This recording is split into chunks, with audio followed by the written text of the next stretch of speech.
Welcome to moistcritikal's compilation to fall asleep to relax. Time to let your brain clock out and your body settle in for serious snoozing.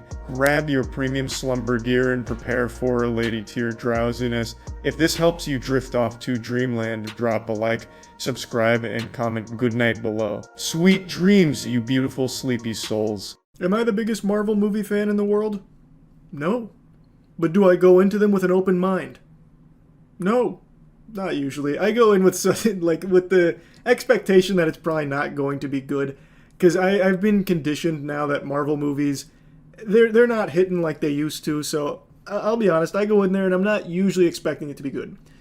The same was kind of the case for the new Captain America movie. I didn't have high expectations. I didn't think it looked bad or anything from the trailers, and I like the previous Captain America movies, so I was hoping that it was going to be surprisingly decent, and I thought Red Hulk looked really cool in the trailers. But the reviews came out and people weren't liking it. I was pretty surprised to see how low of a score it has. It's like the third lowest rated Marvel movie ever made or something, or MCU film. It's crazy. So I went into it, and now that I've finished watching it, I can say it's not the third worst Marvel movie ever made, MCU movie ever made, but it's not very good either. It's better than the worst movies in the MCU, which isn't, a great achievement or anything, but it's not as bad as people are saying. It's just definitely not good. So I went over it really deeply on stream. I'm just going to play that because when I got home from the movie, I just wanted to unwind and rant about it. So I'll just give you that for my review here. Yeah, here, let's just get into it right away. I've got thoughts. I can't contain them. I gotta let them out. We're pouring the toothpaste out of the tube. I didn't have, super high expectations or anything. I thought Red Hulk looked cool. By far, the best part of the movie is Red Hulk. He has maybe 4 minutes of screen time. I'll get in this. I'll give you a spoiler warning when I get to it, but I'm going to talk broadly. I do not think Captain America: Brave New World is as bad as the bottom of the barrel, super slop, revolting, putrid trash like Ant-Man and the Wasp, Eternals, Thor: Love and Thunder, Thor 2. Black Widow. I don't think it's down to that level. But it's also just barely over it. It is a movie that is... It feels like it is basically... I'm trying not to get into spoilers right away, but it is basically just a worse version of Winter Soldier. Everything in the movie is things we have already seen in Marvel, down to the story, just done worse, and with characters that aren't actually superheroes. They're heroes, but they're just people, which is the new Marvel trend, which I get it, and in the film they make a point to talk about it Steve Rogers, he was someone people could believe in, but you're someone people can aspire to, because you're just a man, you don't have a super serum. That's kind of inspiring, okay, but it's really underwhelming when you're telling the same fucking story, but this time without a super soldier. How are the action scenes, though? The action was good. I really like the way the new Captain America fights. I think it's very creative, it's fun, it's versatile. That's solid. I thought they were very solid with that. And having Falcon team up with them, the new Falcon, I think that's solid. They do great there. There's not a lot of them. There's not a ton of action, it's sporadic. Okay, that's fine. But when it's there, it's a nice treat. A story that they have already told bar for bar in the MCU before. We're watching a regurgitated Winter Soldier story, but now everyone's nerfed. And the villain, I think, sucks. The villain is basically... Oh man, I don't want to get into spoilers. Villain's basically I got smart serum, so now I can calculate probability. Except all of his probability calculations are wrong. And his probability calculations are so trash that he makes... This is kind of a minor spoiler, so spoiler warning. One of his calculations was he hurt one of Captain America's friends. He framed him. And he thought by doing so, there was an 89% chance that the new Captain America would give up. And it's brother, what the fuck are you talking about? You're poking the bear. Why would he give up when you just framed his friend? What probability calculations are you running? This whole time, they hype him up as the super smart guy. But he even says, not a single one of his plans really come to fruition, except in, like, loose pieces. But, like, he even says multiple times, like, you have surprised me. And it's like, no, why did he surprise you? He tracked your phone because you phone called the bad guy, and then you talked to Captain America on that phone. Obviously he's going to track it. Why is he surprising you? That's like a bumbling fool could have known that that would be the next course of action. Not super mastermind. The movie is the third lowest rated MCU project on Rotten Tomatoes. The only projects lower are Eternal and Ant-Man and the Wasp: Quantumania. I saw that, and that's why I'm saying I don't think it's to that level. I think it is still better than the worst of the bunch. Which isn't a compliment. I know that's not high praise. But it's not as bad as people are saying it is. It's just truly feels like a waste of time, and it really... Now we're going to get into a little spoiler territory. There's no actual consequences for anything at all. Like, like all of it feel... Like, it feels like this was... I know it went through 4 reshoots. And it feels like somewhere along the reshoots, they forgot what they were even fucking doing. So you just get like a time waster. It's inherently worse because it's come off the back of a bunch of bad ones, so people's frustration is stacking. Yeah, I know, it's kind of like this avalanche effect, so it's like this fucking snowball, where so many of these movies have just been lackluster that this one, I think for a lot of people, is like, okay, I'm fucking done, I get it. But it is not as bad as the worst. It's just not good either. Now I want to get into spoilers. This is fair warning. Fair warning. I'm going to get into some spoilers here, because there's some shit I really want to talk about with the movie. I'll give everyone a moment to acclimate to, you know, latency or whatever. Okay, now we're going into spoilers. I really fucking hate how extraordinarily lackluster it is when you put a superhero formula with people that are just people. So Red Hulk is a super villain that can only be equaled by a superhero, a point they even make. So you can't fight him as a person. You have to resort to basically Naruto talk no jutsu. And I had a feeling this is what was going to happen. You can't fight him, you can barely do anything against him, so in order to beat him, you have to say calm down. That sucks. That is so underwhelming. So Captain America doesn't actually beat anybody except a throwaway side villain. So like the supervillain turns himself in, and that's the last we see of him. He's like, in order for my plan to work, since you've bested me in the other 2 places, kind of, I'm going to turn myself in. And he does. So he's gone. And then Harrison Ford gets real mad and goes Red Hulk. And at that point, I knew it was cooked. You're not fighting him. I thought maybe a weapon that they had or something, like Wakandan technology, because they were like really making a point about that. But no, it boils down to, remember your daughter. I know you want to change. So be the change you claim you want to be. And he goes, oh, and he shrinks back to old man. It's just so underwhelming. Because it's a superhero movie. So you want, like, superhero shit to happen when you have this climactic fight, and you don't get it because it's people. So it just makes it so the only thing you can do is that. Did you like it when Black Widow did it with the Hulk? It was fine back then because you're still surrounded by things that make sense, like, oh, Hulk is going up against all of these other really superpowered people and shit. Like, it makes more sense in that context. And it's not like the climactic final moment. Like, it doesn't all build up to that. Post-credit scene was also a bit goofy. Full disclosure, I didn't stay for the post-credit scene. I just wanted to get out. I was so bored. And that was such a lackluster ending, I was just ready to go. I didn't see the post-credit scene, I don't know. The villain was like, I predict worlds will collide soon. Yeah. I'm not gonna spoil everything about the movie, I know I just talked about the ending. But I'm gonna try not to point out everything about the film, but yeah, that sounds like some fucking cringe for it. Who the fuck goes to a Marvel movie and doesn't stay for the post-credit? That's like 50% of even going to watch it. What is that mentality? What? Half the reason to go see a Marvel movie is for the 5 seconds at the very end where they say, and he will return, or worlds will collide. I can just look it up, man, and get the same effect. Red Hulk all over the marketing, no big fight.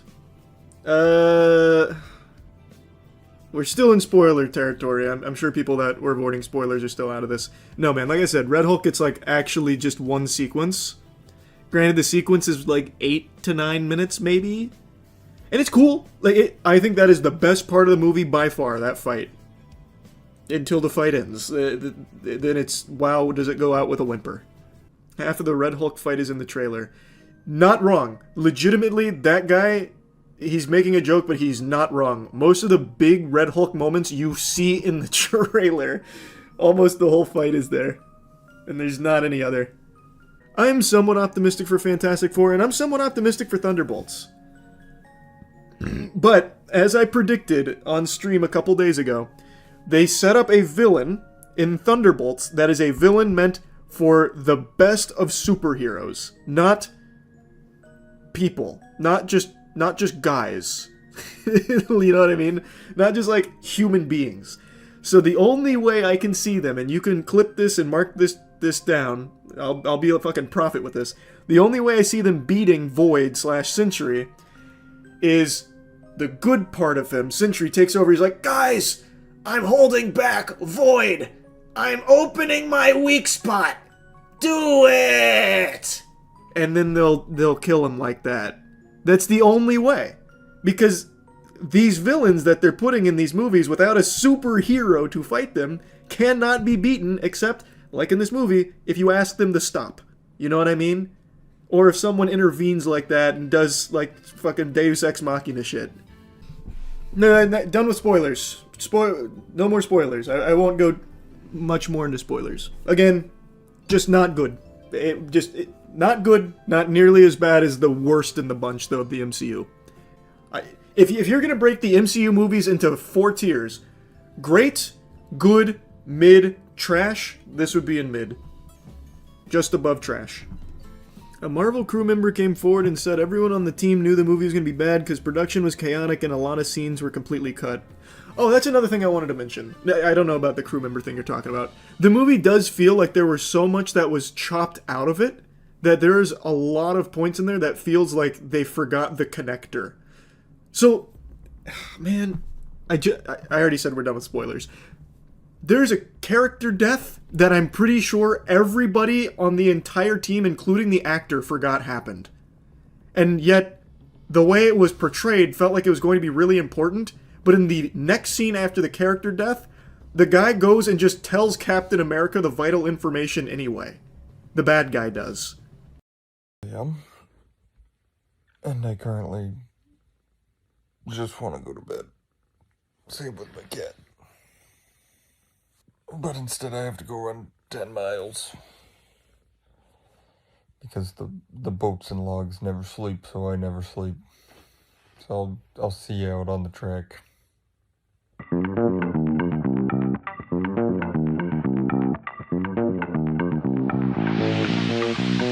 Hey. That's not happy. I don't even know if I can see Charlie. It's so dark back there. I'm here. It's the perfect running time. Yeah, what time is it, Charles? I think it's close to 6 now. So we have our 10-mile trail picked out. We're almost there. And I'm excited. I couldn't find gloves at Walmart, so I don't know why I only bought you mechanics gloves and not myself. That's okay. I'll let you know how good warm hands feel. Yeah, perfect. 10 miles ain't nothing. That's true. I think that'll take us an hour. Yeah. Not even. 6-minute miles all the way. Cars can do it in like 30 minutes. I think we're somewhere in that general ballpark. 10 miles in 30 minutes? Yep, somewhere in there. Somewhere in that ballpark. So I brought headlamps. I love that. Because there are no lights. Also, That's pretty scary. I brought I didn't even think about that. I brought pepper spray because there's no lights and we're in the middle of the woods. Oh, my hands are actually starting to like freeze. Yeah. you or put my arm through this. I can't find it. There you go. Oh, right. Oh, yeah. Whoa, the difference that is. Wait, should I wear the little running belt? Do you want it? Does Goggins wear a running belt? Well, how does he carry his stuff? He's got to, right? I mean, he puts it in his prison wallet. Well, you could do that too, I guess. Yeah, he hoops all of his gear. My hot hands are on the ground. We're doing this how Goggins does it? Yeah, I think this is probably identical. David Goggins goes outside, he's like, "Brrr, I need my hot hands." I need my 3 layers and my beanie and... He literally, when he trains... Come on, warm up, you bitches. Why don't they just sell them warm? Just on free. Come on, warm up, you bitches. Why don't they just sell them warm? Just on free. Alright, it's 6:25. We're gonna start our run. Did you stretch at all? No. Yeah, we'll get some It's stretching only 10 going. miles, of which we normally run 0. Yeah, this will be a lot. What kind of speed are you guys gonna try to hit? A little faster than a walk. Wait, so am I even gonna be able to bike? Well, get us. Yeah, well, I'll get you get guys us started. started. Yeah, you know, I'm just gonna walk my bike behind you to start. See ya, Danny. All right, see ya. Hey, right, let's get it. leave me in your dust. What kind of pace are you on? That was a nice 4 miles. That was a nice, Yeah, how far do you think we gone? We've actually been running for like 45 seconds.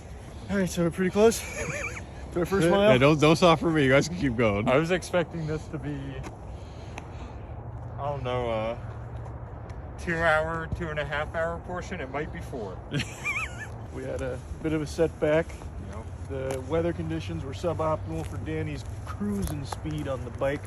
Yeah, well, you guys were moving too fast. It only made sense that I'd get on foot with you. No, that makes sense. Yeah. You were inspired by our jog. That's what David Goggins does to you. He inspires. Yeah. All right, Are we ready? All right, let's kick Don't it. stop filming, Danny. I'm not. I'm right behind you. They do it in those movies. I'm right behind you. I'm sure this won't make anybody sick. We'll be fine. We just have David Goggins. The faster you run, the faster you finish, you know? You're so right. How does David Goggins feel about walking? He said that's better. I think than he would running. say that it's your mind can make you, like, you're actually running, if you think about it. That's true. I'm running in my mind. Yeah. While everyone's sleeping, we're grinding. Yep. So, Oh, Look he's at him moving. draw. Look at him go. Unprompted. It just feels right. Unprompted motion. I don't know if you guys will believe it, but it's hard to hold my phone steady while I'm running with you. I wish they could see your stride. wait, here, I'll get the thing. Oh, that's just 2 headlamps. Vomit. There we go. Great footage. All right. Only the best. We're coming up on our first 2.5 miles. Yep. In between jogs. What's making you stop? Do you think you can just push through the rest of the 10? It's really the cold. Like everything feels fine except for the cold. Are you not warming up a little bit Little bit. from moving? I feel like I'm Little pretty bit. warm now. Like I'm comfortable You now. want my Really? gloves with I'll me? probably start like I was gonna opening say, I'm my shedding jacket. layers. I took I'll my probably hat off. opening my jacket soon. Yeah, I'm not to that point yet. All right, I'm thinking. I'm envisioning. I can feel it. It's gonna be the worst footage of all time. Holy I shit. love it. I Maybe a tell. cramp? I can't tell. We just came to the realization that all of us kind of have to shit ourselves a little bit. It was actually glorious where I said, I'm either really hungry or I have to shit my pants.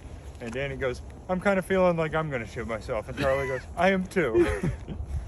I think that's just a natural early morning runner thing. You run like, how far have we gone? Like 6 miles. Yep. You do a little like poop down your pants. You just keep And then on you keeping keep on. going. Yeah.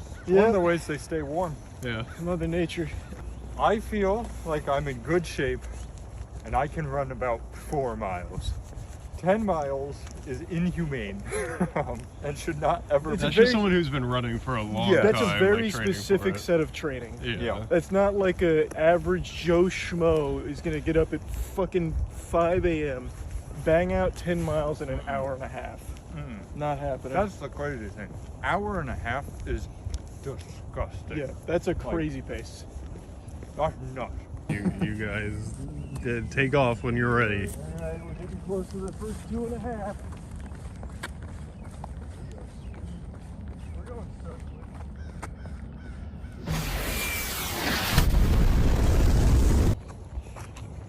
All right, we're turning around on the trail. First 2.5 miles down, not even breathing heavy. Yep. Walked. Wonder what that is. We walked how far you think? 2 of the miles, probably. I would, so. I would say just about 2, maybe 1.75. Yeah, I feel like we got at least a mile jogging. So I'm far. enjoying walking with the boys. Yeah. Like, I'm having a good morning. That's true. I'll race you to that tree at the end. Okay. All right. You want to Alright. race to it? Yeah, let me know who wins. I think Matt's in the lead. So we're supposed to stop here. All right, who won? No, it was a close heat. You cheating bastard. I go, is that the tree? And he looks at me and just keeps running. I was like, okay, I'm going to keep running. You think Goggins reaches that kind of top speed? No. No, definitely not. He's an endurance guy. Yeah. We're built for power. We're an overtuned engine. We don't go for long, but boy, do we fly. Here we go. Oh, wow. We're back. The selfie run. Let's hope nothing is in front of me. I hope a raccoon doesn't run out again. Oh God, the worst part of this is my shoulder's fucking killing me. Right. Think about it. Here, I'll get a down low shot. Yeah, it looks good. Yeah. That feels nice.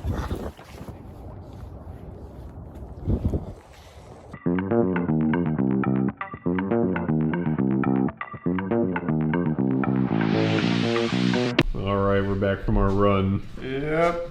What's next on David Goggins' menu? Breakfast. Oatmeal. Oatmeal. I do want to call out so we don't get yelled at.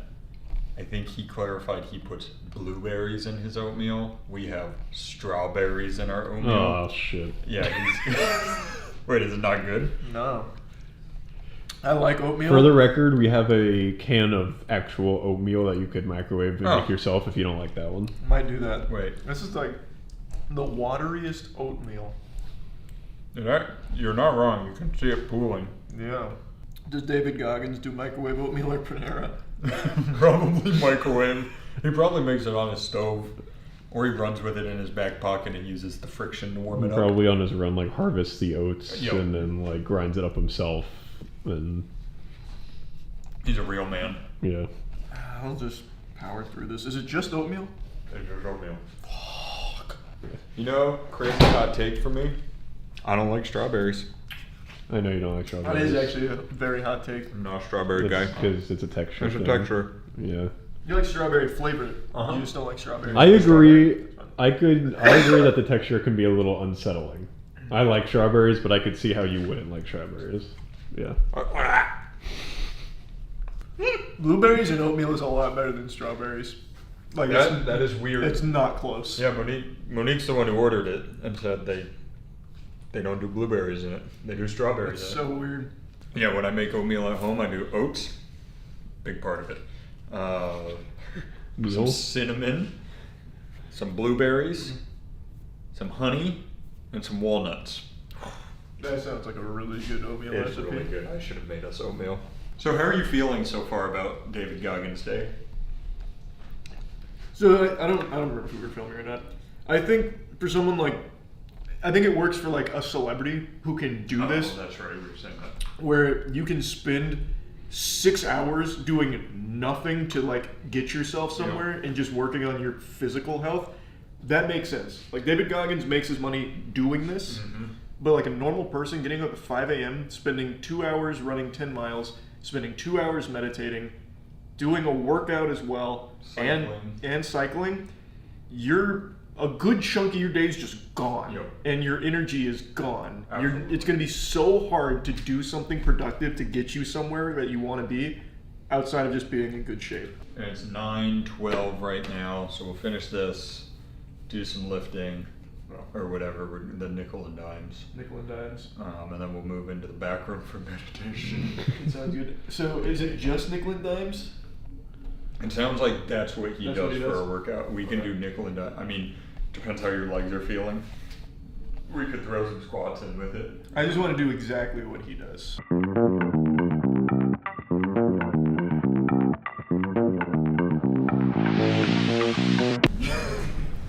It's David Goggins nickel and dime time. You ready? Nope. Good idea to stretch out the legs for pull-ups and push-ups. Yep. 5 pull-ups, 10 10 push-ups. push-ups. Right. And he did say, if you're a little pussy-ass bitch like me, you can do pennies and nickels. Which is So 1 in 5. 1 and 5, yeah. You Which s- I'll start 5 and 10, and if I sputter out too early, I'll go to 1 and 5. If you blow all the change in your Yeah. wallet. Exactly. Yeah. If you're a broke boy, just say it. Alright, get in position. I'm ready. Alright, 3, 2, 1, go.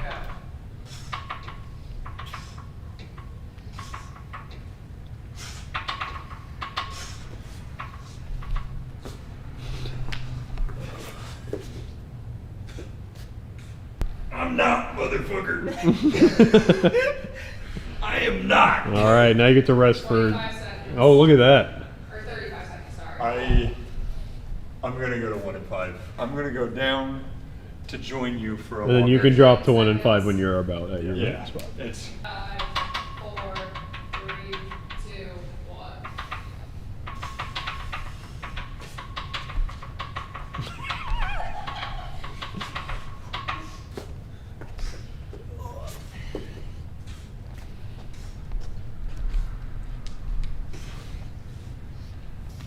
I guess what I should have done is I should have kept going on the run. If you're gonna keep going on this, Oh yeah. it would have been more fair and balanced. I mean, you could end it if you want. I could band it, try to get a few more out of it. 3, 2, 1, go.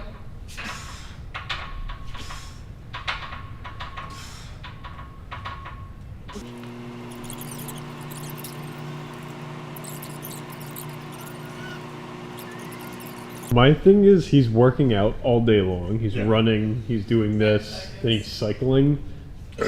What is he like? The immense boredom I would feel is ridiculous. Like, what is he doing with his brain that entire time?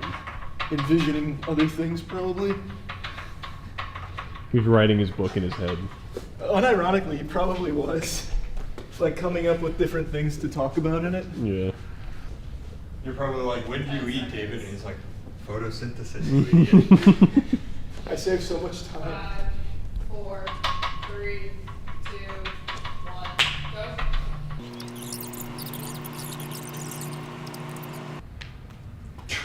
Oh, I like that. As Goggins would say, I still got more in the tank. Goddamn right, I can sense it. Yep. Who- They're all sleeping. Who's gonna move all the boats and logs, Matt? If While you're they're tired. sleeping, I'm moving the boats. You've been going over too, like I've been doing extra. Yeah. The extra credit, the big ones. Yeah. It's like Charles Barkley, I'm the round mound rebound.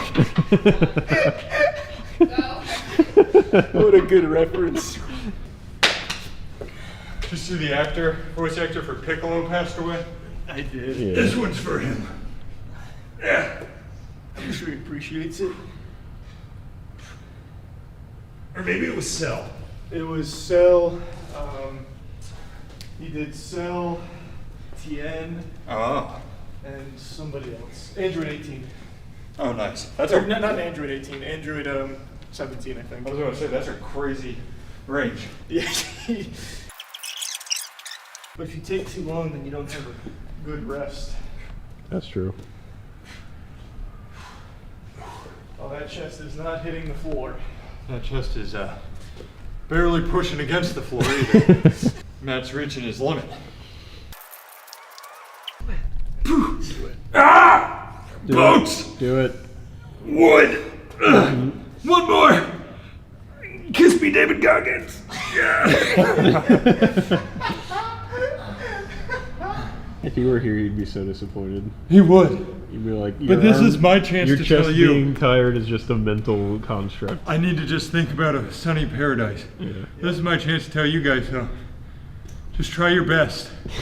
You don't have to be David Goggins. As long as you're doing the best that you can do. You've got to be the best. 3, 2, 1, go. Mental toughness is great.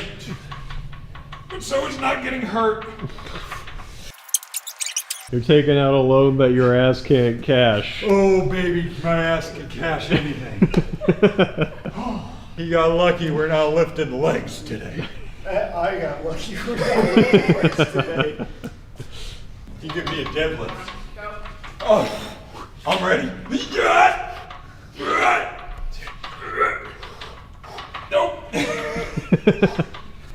let the loan sharks come for you. Oh, I'm doing my best. They're gonna take all your boats and your logs. Nope. Not if I lift them. They won't be able to find him anymore. They're above my head, idiots. He's moving them. Oh, That's not You bad. guys are That's crushing good. it. You guys are you're crushing doing it. great. You've done 10 and 5 on all of them. That's really impressive.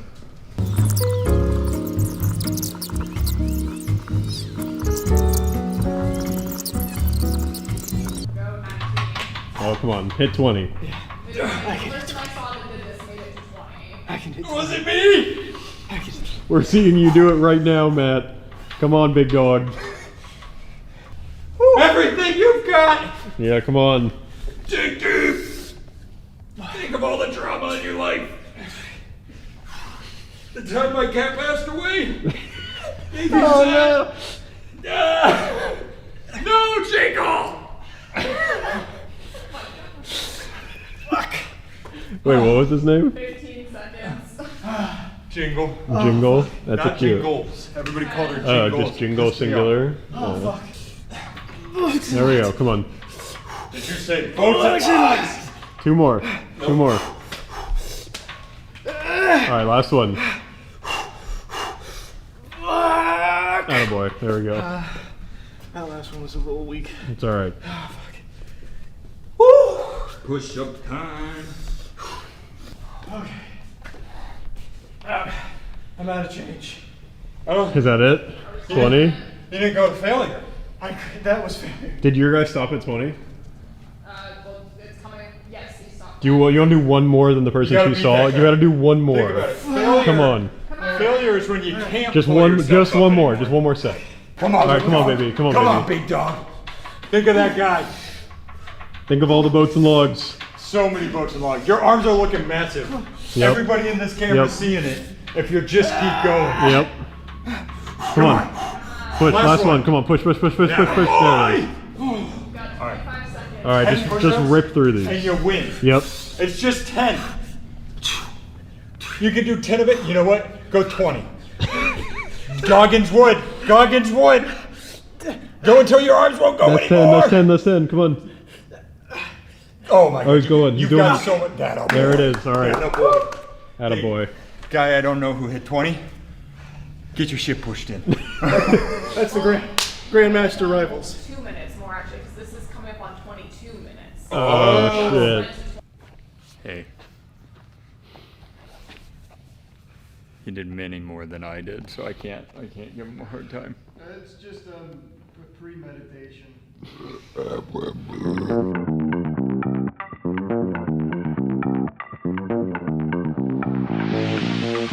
Times crossword. Biking and crossword Biking and time. crossword. Biking and crossword. Because you know what? Your body's the most important thing, but your mind is also sometimes important. We only got 43 more minutes of this. That's good. That's good. I was just, I'm getting warmed up.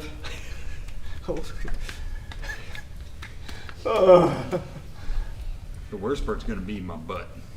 Yeah, those are not super comfortable. They're not. Yeah, they're very not.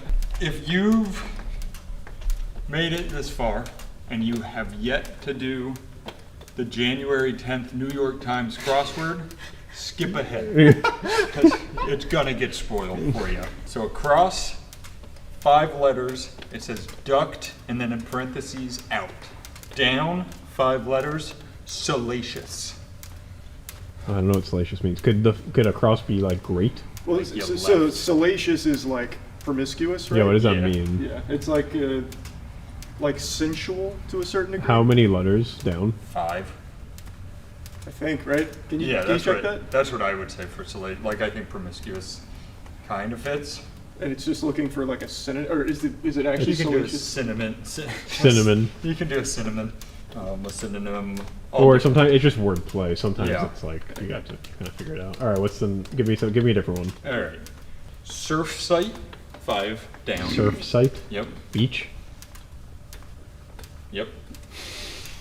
Across off of that B, 6 letters. High chairs? Question mark. bar stool, Babies. or babies. Sarcastic response to an obvious statement. Sarcastic response. To an obvious statement. The second letter is Yeah. rhetorical Oh, as an yeah, H it's as an the H. second letter. Is this going off of babies? No, it's going off a beach. No. Do one we can finish real quick. Yeah, I'm gonna put this down. That's rolling audio, so they can. All right, let's see how those Yours legs are has a feeling. connection error. I did 40 laps, baby. Nice, 10 miles. My ass hurts. Oh my buttocks. Hey, you're probably gonna get the thing where it feels like you're right after you've like run on a treadmill for a while, where you take a step and it feels like you're moving really fast. Nope. No, do you not get that when you bike for a while? No. I get Oh, the I get waddles that. I where I get don't that. want to touch my butt. Ow. No. No, no, Goodbye. Bye. I know. So what's next? Is it work time? Is that what comes next? Is work? You want me to call you? Yeah, give me a call. We'll do some business. Business. I think we're skipping the work part because technically We're working. Yeah. So we'll get some lunch maybe, and then we'll go into meditating. Yeah, that sounds good. All right. My butt is so fucking sore.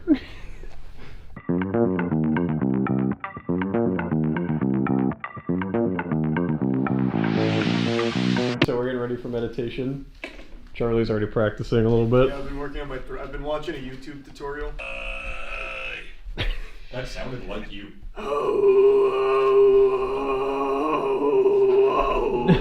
Let me hear the video again.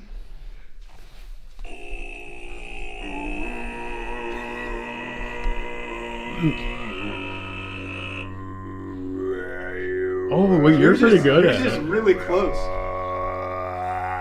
Yeah. Yeah, like you Play were- the sound and try and match the tone of That's his a good voice. idea. Yeah.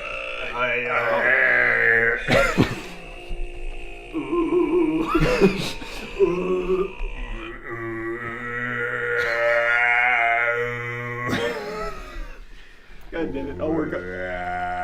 I'm ruining David Goggins' meditation time. I'm sorry. Here, Yeah. we'll bring it back. How you doing? Not good. I'm so sore. Nice David breathing. Goggins Day isn't for everybody. Yeah. Am I supposed to feel this more in my left hip or my right hamstring? I I'm mean, feel- both. Okay, well, that's not happening. I'm feeling it in my left hip. Oh, there we go. I released it. I have a vein popping out on my shin. That feels more dangerous than cool. No, that's a It's good because of the thing. boats and logs. Oh, Yeah, they're known to do that. Yeah. Alright, you're gonna go back to the other side, but this time you're gonna take your left foot and you're gonna put it over the top of your right thigh. And then you're gonna try to twist away. I like this when I pop. Ready? Everybody be quiet. Oh, I don't know if the camera picked that up, but that was crazy. It was good stuff. Wait, you're both Wait, did you twisting move the wrong that? way. Twist the other way. All right, listen to the cracks this way. Yeah. Ready? They definitely picked that up. Yeah. That was loud. That was loud. Are you also in severe pain in your spine from those cracks? As part of the stretch. Just breathe. Practice your breathing. Good switch. Do you think Goggins goes to a chiropractor? I don't think so. Gets a humdinger, a ring dinger, whatever. A humdinger. He gets a ring dinger daily. Sit up tall first. And then you're gonna try to lean forward, touch your toesies. I found them. I touched them. Matt, you're really good at relaxing. If you can't touch them, bend your knees a little bit, and then try to get them. And then you can try to straighten your legs. I'm feeling great. Did you try bending them? Yeah, I did. It still hurt. This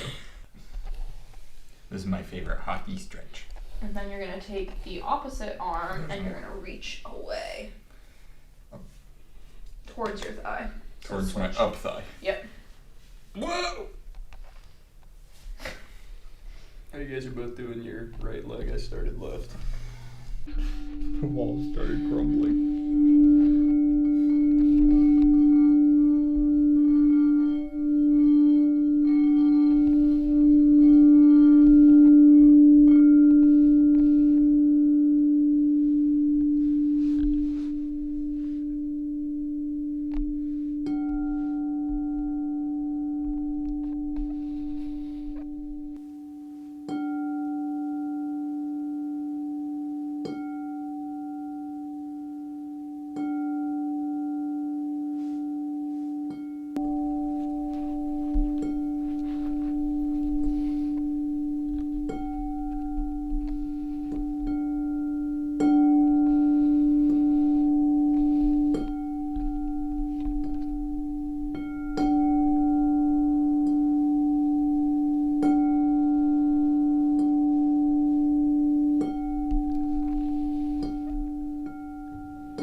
I am not. I've just gone on a very interesting meditation adventure I did too. through League of Legends. I was going through chess. Really? I'm not kidding. I invented a new way to play chess. I think you had your eyes open the entire time. I did. That's crazy. But you Charlie gotta was definitely sleeping for like at least 5 or 10 There were a minutes. couple I didn't. stores. Not even a second. You I did. promise You were I snoring. There were a few You were stores. snoring. What was your League of Legends? I was playing top lane Oh jeez, that was a nightmare. and kept trying to gank me. The whole thing about chess is how many crazy variations there are in every game and why it's so impossible to master. What if at the beginning of every game, one of the players got 4 red circles that they had to take and throw in between the pieces, and those 4 squares could not be passed through or stepped on? Sounds like a terrible idea. Sounds like the game would break. Think about how much harder it is. It'd be better with just one, probably. It's chess 2.0. Do you guys feel more relaxed than when you started? I do feel more relaxed. I want to take a nap. Momo did a good job on the sound. Yeah, I like that sound bowl. Yeah, that's cool. That's good stuff. Is this the end? Yeah, is there anything left, Mooney, that you saw? Because No. that was all that I saw from all the ones I watched. You guys can do like when you get in bed, Yeah, we'll do like a a little ending there. video and like recap your day and how you're feeling. That's perfect. So yeah, for now, what did we do today? We woke up at 5. Mhm. Disgusting. We ran 10 miles. Yeah, we made 5 of the 10. Yo, we ate oatmeal. We did his nickel and dimes workout. We biked. We stretched. We meditated. What a complete day. So that was a nice 7.5 hour morning routine. Yeah, damn. Now your day can start. Now we can work. Yep, now the day begins. And he goes to bed at 7. So we have 6.5 more. We've been awake longer than we get to be awake the rest of the day currently. Because it's 6.5 hours till Oh, yeah. bedtime. More or We less. need to shower because we stink. Shower we gotta for eat sure. dinner. Mhm. For sure. I have food, and food's got to be next. Yeah, so you lose some time there. You've got. Does he have a family? Yes. He does. I know he has a wife. Alright. That was a good day. Good day. Thanks, David. Thanks, David. And thanks, Clay Aiken.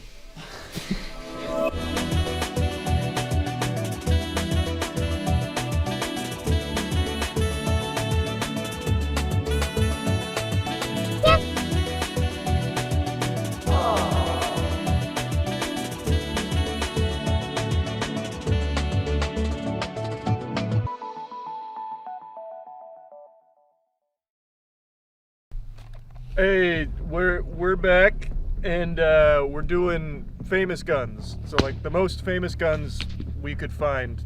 Yep. By the most legal means available. If you've seen a gun in the movies, we probably have it.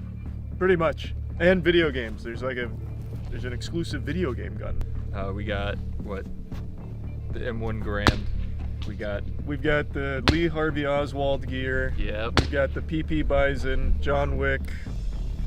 A lot. He said Step Brothers guns. Step Brothers That's guns. a G36 clone. Yep. Yeah, there's a lot of stuff there. It should be fun. Yep. So now to start, we're gonna go teach Chase how to shoot. Yeah. Well, we should also introduce Malachi again. Oh. Yeah. We'll do that. We'll do. He's Right there. They're over there. He's, doing he's over there. Those are That's that guy. Yay. I guess one question: how does this shirt make you feel? Yeah, I didn't think about it when I put it on this morning. It's not. Oh no, I bet you didn't think about it. Let's go shoot guns, brother. Okay. Really into that hand or into that slide. Your thumb is gonna go past the slide, and your other hand is gonna hug the frame over your fingers. And then they're gonna kind of like I will say, both of your thumbs are gonna cover each other, almost in a spooning fashion. You're gonna push out, and then as you're on target, your finger's gonna move to the trigger, and you're gonna gently squeeze the trigger. The first thing we're gonna do, and I'm gonna show cameras also. YouTube is showing you that the gun is empty. There's nothing in there. I'm just gonna have you hold the gun, and at Dan's command, you're gonna gently squeeze the trigger. Lean into a little bit more, a little bit forward. Remember, this one pushes, this one pulls. Don't have too much tension on your arms. All right, go ahead and put your finger on the trigger. All right, slowly squeeze the trigger to that wall and stay there. Let me know when you're at the wall. I'm at the wall. All right, now what I want you to do, make sure your iron sights are lined up. Slowly squeeze that trigger and let it surprise you. Gun's clear, range is cold, great shot. Look at that. That's a great shot. Fantastic shot. Thank you. No applause, no nothing. That's really good. Really good. Glock 19 films. Oh my God. Toy Soldiers. The Glock 19 of Toy Soldiers fame. Toy soldiers. Like The toy. No, that's small soldiers, right? Oh wait, what's Toy Soldiers? Yeah, I don't know what I was Toy thinking Soldiers Small is. Soldiers. Mad Max. Mad Max, eh? Yeah. Daredevil, Mr. and Mrs. Smith, Saw 2. Okay. It's basically in any movie that's ever had a gun based on this list. They called me up for this video. You can tell by my tactical outfit. Yeah, that no, I know you what I'm are doing. absolutely. Yeah, Moist Global is a high anticipated brand in the tactical community. Yep. Everybody's buying it. Everybody's wearing it too. It's Moist so, Global. but that's why none of us are wearing it. You can't get it anymore. Remember your grip. Yep. Hug those There. thumbs. All right, on you. Fight.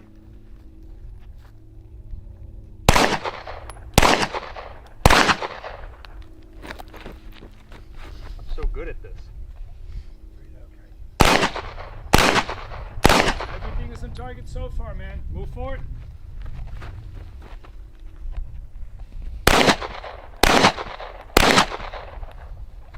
Running backward is scary.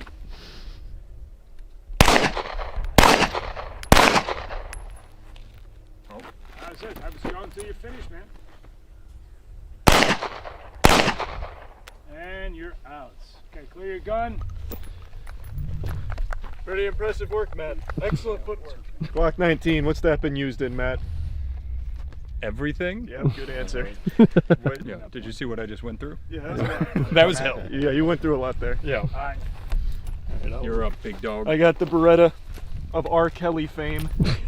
The next one was yours. The Beretta. Beretta. That actually is R. Kelly. Beretta M1A. I think. The R. Kelly trapped in the closet. That's what really blew the Beretta up. I think they made it for his song. Aaron, show the clip of him when he pulls out his Beretta.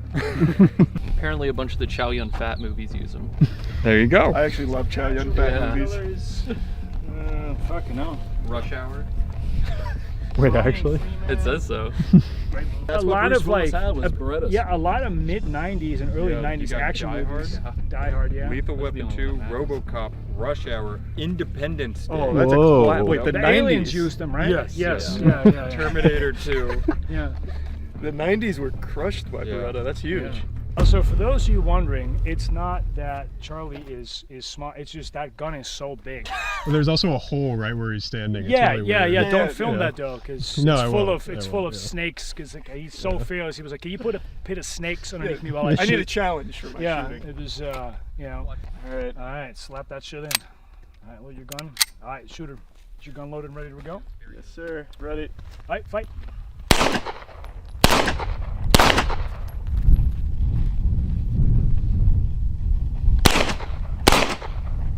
When you move, pull your finger off the trigger.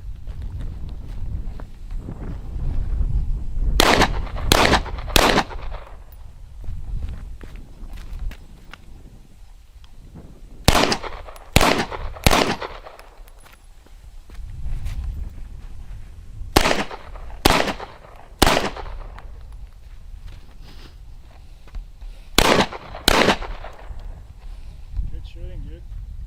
Hell yeah. Were those all headshots? All of them. Yeah. Wow. You shot so fast that it's still white.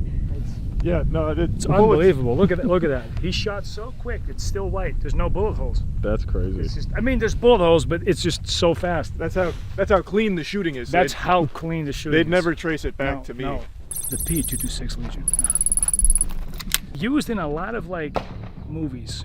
And I didn't realize in how many movies until I started paying attention to the P226 in general. Even like in Law and Order and all these like other like shows and movies. And you know, we made the joke about Jack Reacher, but I actually think that for a big part, guys carry the P226 in Jack Reacher. It is in Jack Reacher. Also Um, in all of the Rambos. All of the And Rambos. then the most recent Mummy. Oh, the most recent Mummy. 'Cause the same as the aliens, the Mummy pick, you know, Yeah, pick these guns. yeah. Right. Known, Sophia you know, Boutella in came Egypt, back known and for these guns. Ancient Egypt. All right. Are you gonna count me down? Sure. All right, count me down. 3, 2, 1, shoot.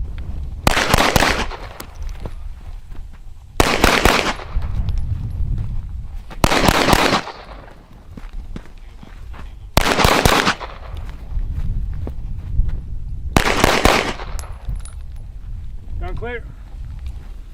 This optic just jumped off. The light just jumped off. Just like that, just jumped off. You're really picking up what we're teaching you. I know. Thank you guys so much for taking me under your wing. Next one. Do you want to do the staccato or do you want to do yours? It was a little hard finding movies, but I did forget that the staccato was used by the SWAT team and Mayor of Kingstown. Pretty badass gun. But yeah, that's the show that it was used in. There we go. No Okay. games. Well, no, that's not it's true in actually. Call of Duty, they Yeah. have the double stack, just not staccato. Oh, okay. You can also akimbo them actually. Yeah. in Modern Warfare 2. You'll see me do that later. Staccatos are used in movies. Yeah, rip Whoa. Go in there. Oh man, I gotta Get on the spot, bro. meet your standards, man. Don't suck. Be Yeah. careful of the head. Irons.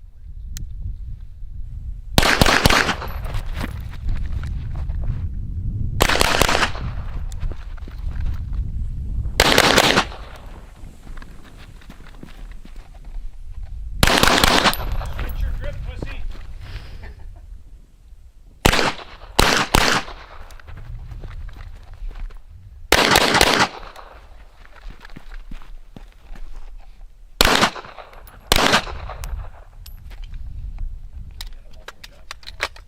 He's cheating.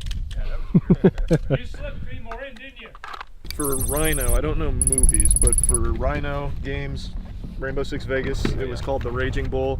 You mentioned Valorant, the Sheriff. It looks a little bit like it, yeah. The Battlefield 4, it's the Unica. Oh, nice, okay. nice. Big pull. Any movies? Not that I can. Not that I want to say like one of the Avatar movies someone used. Oh, I that think one. the general, yeah. You might be right. Yeah. Yeah. They're like a version of it at the very least. Yeah. I've kind of mastered my gun now, so Mhm. check that out. You spin it, say pop it out, and then you And then you gotta say something cool. Dude, this is like one of those fucking cowabunga. What the fuck? Yeah. I was gonna say yippee-ki-yay down there, and I was like, I don't want to steal that. And then you stole my line. I felt a shiver down my spine. Cowabunga.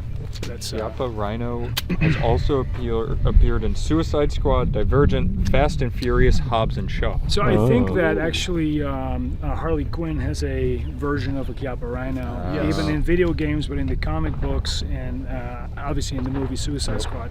I think that kind of made it famous, but because it's such a futuristic looking revolver. It's a unique looking revolver too. I was wondering why it was on the thing. The gun looks so cool. Yeah, especially in my big hands. I can actually just grab the bottom of this and my whole hand fits around it, and I feel so bad about that. Yeah, I think I'm just gonna try and not fall over. No, there's not a lot of recoil to it. You can do steel or you can do paper, whatever you want. I'm gonna do steel so we can see for All sure right, if I hit yeah. something. All right. On you, Charles.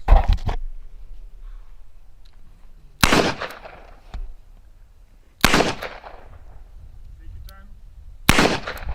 Don't squeeze on the gun. Just gently pull the trigger.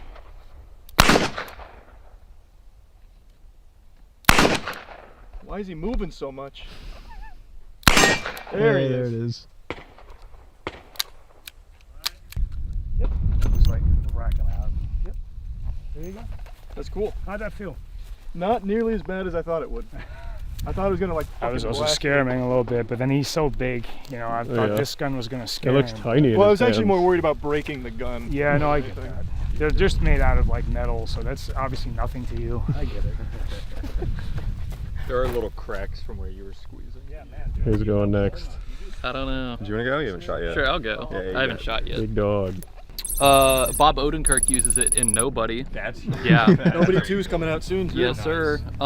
G.I. Joe Retaliation, Oh, really? It's coming out soon, nobody? Yeah, the second version. Okay. State of Decay, and State of Decay 2. Yeah, so my pointers will be don't suck. Yeah, that's what I was going with the lead. You want the slide yet? Oh, I have not. No. Holy shit, this guy's good. Fuck. I have some runic incantations I did. It worked great. Yeah, so right now your gun's in safety. Whenever you're ready, flick the gun off safety. Make Gotcha. sure you. Attaboy. Good shot. Good shot, dude. Easy.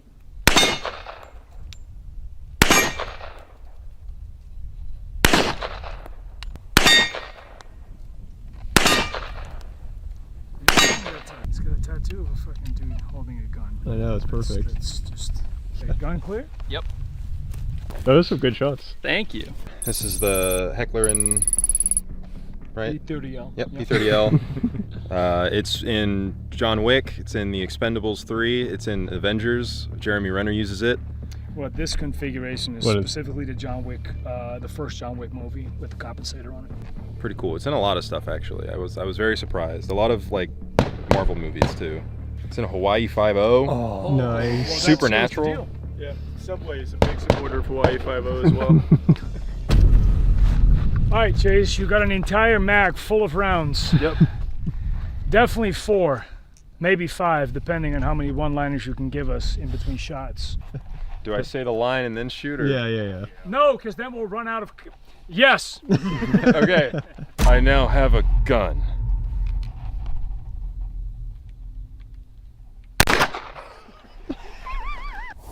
Subscribe to Moist Critical. Your precision is like really good. Yep. I couldn't think of one.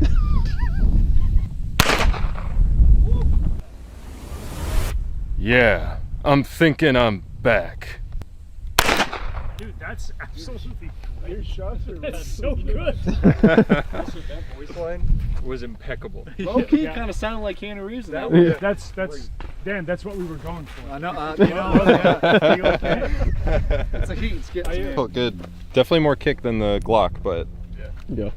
Right, and now The Deagle. Matt will try to shoot a deagle with his semi-stupid wrist. oh my god. I was looking at the deagle. Man. The deagle's in Crank, Yeah. yeah. Boondock What a Saints, movie. Boondock Saints. Yeah. Austin Powers. I think it was in Doom as well, the one with the Rock. Yep. Yeah. His side That's also, isn't that what's his name? General RoboCop. Shepard, isn't that his whole thing? The Deagle from COD. Oh, yeah, four? Shepard. Yeah. Deadpool. That's what Deadpool used. Deadpool and Wolverine, and then Snatch, which is a crazy good movie I that a love lot of people Snatch. haven't heard of. Yeah, how much will that hurt? It was, It's a lot more recoil than that. Ah, Yeah. This wasn't bad though. This No, is like baby stuff. That's why they put that barrel at the bottom, because it helps with the recoil. This there's no help with the recoil on this one. This one. you want to shoot the deagle too? Sure, I'm down. So Really grip that motherfucker. Get ready to catch him, Charlie. There, 1 sec. Cowabunga. Down, safety on. Wow. How'd that feel? Not as bad as I thought. Is there more in here? Yeah, dude, All right, shoot. I'll shoot yeah. a few All more. right, go for it. Oh yeah.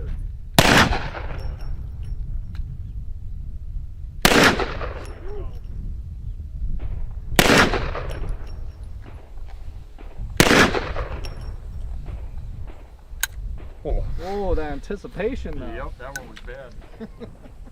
Yeah, see, it's not too bad. It's It just a little wasn't bit as worse, bad as a I little bit thought. worse than that 357 Magnum, but that's Yeah. about it. I was half expecting you to do like one of these. No, that's all I cared about was that I didn't do one of those. Ooh, look at that lock. All right. Alright. Oh my god, that was much more than I thought. And you're out. Attaboy. Yeah, it's a bit more than the Rhino. Yeah, I like that, though. A little bit more. Does the sniper over here want to shoot it? The Desert Eagle? You gotta give it a try. Sure, yeah, I'll try it.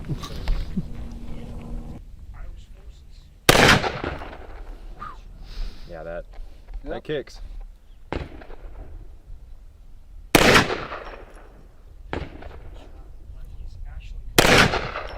Dude, that was dead center. Attaboy. Chase, I think you should start like doing more of it shooting. You're really good, dude. I'm not even trying to be funny. You're really good. Thank you, thank you. So,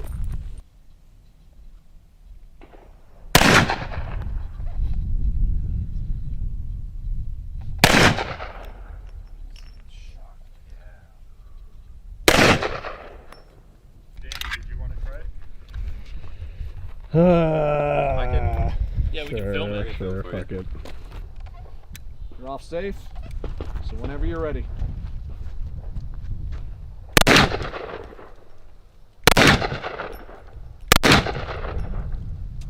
Good job, man. And you got that slide lock. Most of the time when people don't get the slide walk, it's because they limp wrist it. no, I was grabbing that thing for dear life, Dude, man. hey, that's the way you got Nice. Is this just an AK-47? Mm-hmm. What's that from? Everything. Again, villain gun. Yep, behind enemy lines. I know it's in that. The Viet Cong used it in Vietnam. Tropic Thunder? Oh, Tropic Thunder, yeah. 100%. Could be in Tropic Thunder. Escape Uh, from Tarkov. Yep. Yeah. The Russians have it in that Call of Duty level where you have to take Burger Town. Yeah, no The Russian. Russians have it? No Yeah. way. It was crazy. I love AKs. You're a long dude, so Heard that a few times. you might want to have some more length. Yeah. When you shoot. So you can do two things. You can grab this thing like this way, or you can C-clamp it. This is how I prefer holding weapons because I feel I can maneuver a lot better. Your safety switcher is right here, so all you do is like, now you're hot, now you're not. Okay. A little lower. Aim to your right. Here There it you is. Beautiful. There you go.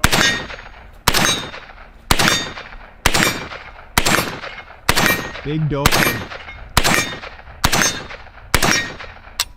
Beautiful. Good shit, dude. That felt nice.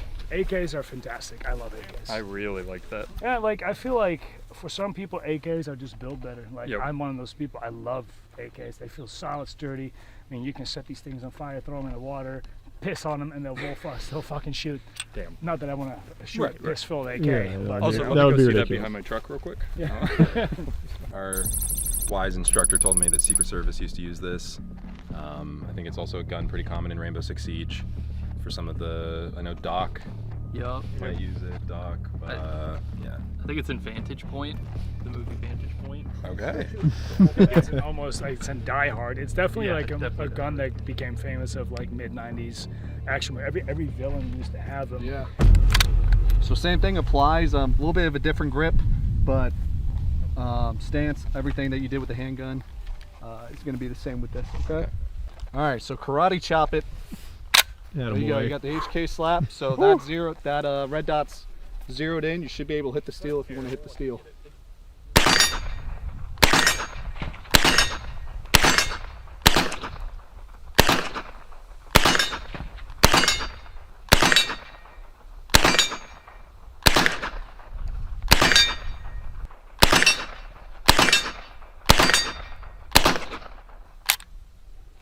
So you're empty? Yep. Dude, you're a good shot, man. Thank you. You need to just boy. spend like 20 grand on firearms now. Ooh, that was cool. The ultimate Florida man. Yeah. I'm acclimating. G36, right? Yeah, this one, I know it's in like all the Rainbow Six games. It's in Stalker. I know it's in Stalker 2. A lot of the Call of Duties movies. I don't know. Why don't you tell us in the comments how many movies you watch in a row till you see a G36? Four Brothers. Don't watch Four Brothers to start. Yeah, that's shooting. You can get 5 or 6 movies in and you can watch Four Brothers. There's any type of like action movie will use them, and it's a lot of times it's the villains that use them. Yeah, because most of the villains are like European villains, and that's Yeah, that's it's what always they- it's always guys like me. Like, you know, that's weird. Yep, that. That's so fucking cool. Does that hold like that maybe?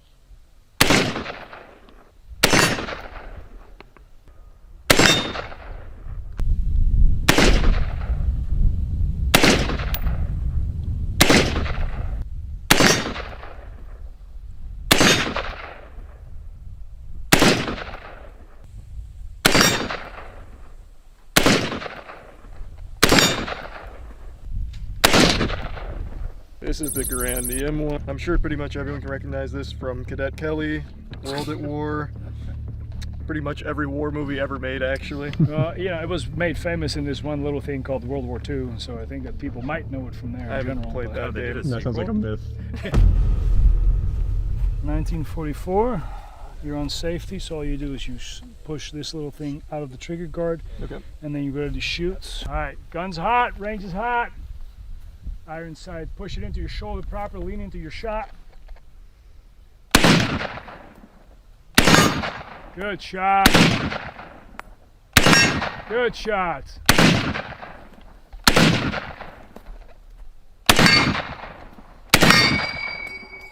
God, I love that ping. That was Yeah, crazy. very cool. That sound was insane. Yeah. Yeah.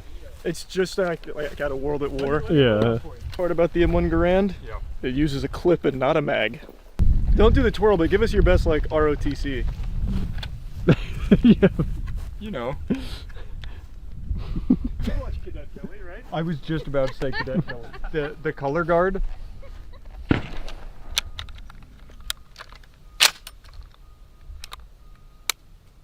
You're on safety. So all you do is flip this thing, your trigger guard out. Now you're on, range is hot, gun is hot. On you. All right, come on, big dog. Lean into your shot, elbow down a little bit. Good shot. A little lower.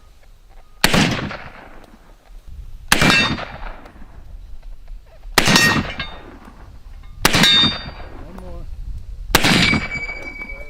You're good. How's that? That was cool. So cool, right? That was really cool. Everybody knows this sound. There's no need to talk about it because everybody knows this rifle. It's definitely like historically one of my absolute favorite rifles in the world. All right, we're gonna do the last round of big ones now. Yep. Yeah, Let's do it. Where's that one from?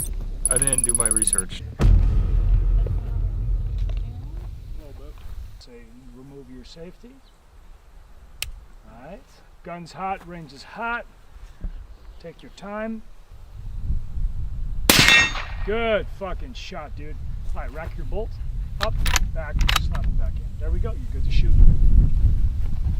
We're going for the little ones now. Good fucking shot. That was fucking brilliant. That was good. That was genuinely a good shot. Holy. Dude, that was really good, dude. That felt good. Yeah, it was a good shot. Whenever you're ready. Good fucking shot, dude. That was great. You gotta rack the bolt first. Slap it back in. Now put it in. You're good to go. How'd that feel? I like that a lot. Yeah, that feels really good. The MRAD's a great gun. Really, It also is weird. I understand they do it for a purpose, but how much better it feels when you breathe out and then shoot. Oh, it feels. Yeah. To me, like once like shooting became a little bit more serious, like the long range shooting is where I really kind of start taking interest in a lot more than just like, you know, squeezing the trigger and hitting targets. This takes a little bit of skill, and everything takes skills. But this is like you got to sit down, you got to think, relax, breathe. Kind of more of like a chess game. That was cool. Yeah, dude, you had some You're a good shot. really good Thanks. shots, man. Appreciate Really good shots, dude. Felt Absolutely. good. Good work. What a shot. You hit the little target back there? I didn't even know there was a target back there. Yeah, most Yeah. people didn't. I'll rip it next. Why'd his sound more powerful than mine? Yeah, what is yours from? Mine's from the Lee Harvey Oswald Diaries. I think most people probably know this one. Yeah, yeah. Mainly from that, I would guess. I don't know if it's been in any movies. if It's a anyone Zapruder knows. film. Yeah. That's a movie. All right, so we're gonna shoot this. So it does have a box mag. Okay. But because of like modern ammo, is a little different than the old school 303 British. This is a 303 British. It's a big fucking round. Yeah, that's gonna feel good. No, it's definitely not gonna feel good. Good. But just safety on right here. So all you do is whatever you all do all the time. You just like, you know, push it into your shoulder. Really pull this thing into your shoulder. You don't get this and then beat yourself in the shoulder. Right. All right. And this is what took out JFK. And then he tells me not to make dark jokes. It was a question, but you can make. Say it. Say it. What were you gonna say? I said no. I'm not gonna say it. Just that I imagine he had a scope on it, though, right? Dan? Yeah. Did the shooter, supposedly Oswald, Yeah. have a scope on his Enfield or not? No, just because I feel like the shot would be really hard without a scope from where he shot from. Well, yeah, and it was a moving vehicle. I'm pretty sure they had a scope on there. Yeah, he was so good that he also shot him from the front. It was insane. This Like, is nuts. really, it's impressive. Right? The bullet just came right back, I thought it pushed that. all the way down. How'd that feel? Felt good. It didn't ping for some reason. That was weird. I thought It just went right through it. Is, Yeah. is that what happened? Yeah. It's just you're too quick, man. It's just Okay. good There shot, it dude. Yeah, is. see, Yeah. just like that. There we go. All right.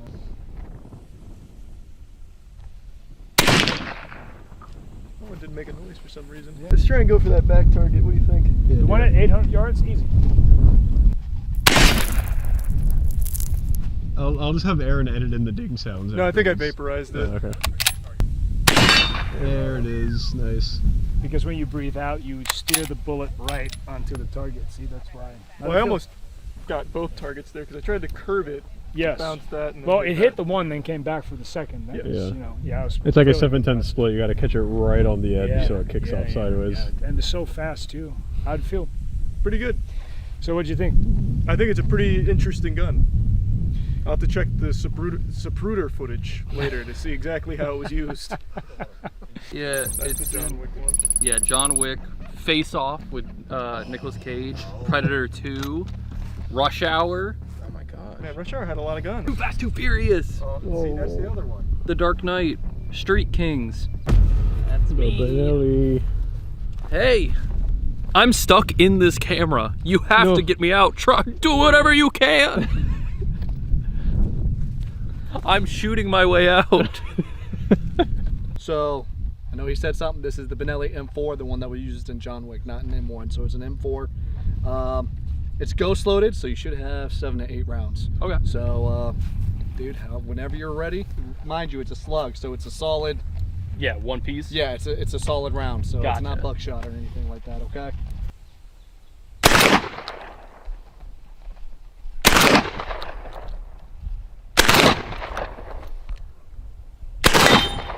Nice. Shot. Attaboy. Nice. Well, I think that. Like technically, with these Benelli M4s, you can go 10,000 rounds without cleaning these things. That's it. Yeah. So they're super cool. I had to make up for the G3s, the big guy. G36. Yeah. Is yours from anything, Chase? Mine's like a super futuristic gun that I like doesn't exist yet or something. So essentially, that's like your basic SR-25 M110 SAS, which Call of Duty, any military film like American Sniper, that's what that's supposed to be a variant of. You want it zoomed out or you want it zoomed in? That's good right there. Right there. Is take your other hand right here, hit the bolt catch. You're gonna slap the bolt catch. There you go. Okay. Safety's on. All right. So take the safety off. It's zeroed, so whatever you want to shoot, you should hit. Hit. Nice.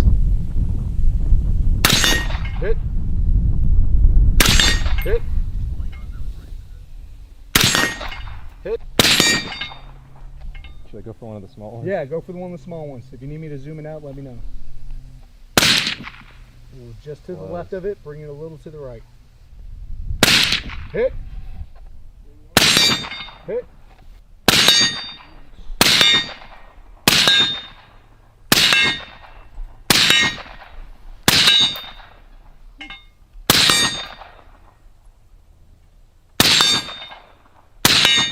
Nice. You're empty.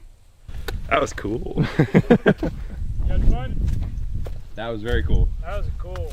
You look good, dude. Oh, this bad boy, this FAL rocking and rolling. Rush Hour had everything. I'm just going to say the FAL was in Rush Hour. That's it. I always think it's, again, another one we speak about those iconic firearms. This is like one of those iconic firearms. So you got a Critikal ACOG on it, which is obviously also an like iconic optic. Shooting these is actually quite tricky. I am not the best at them. Perfect. You're shooting a 308 round, which is a big, powerful round. There's a lot of stopping power, there's a lot of gunpowder in the round too. It's a heavy projectile, and it has a lot of kick.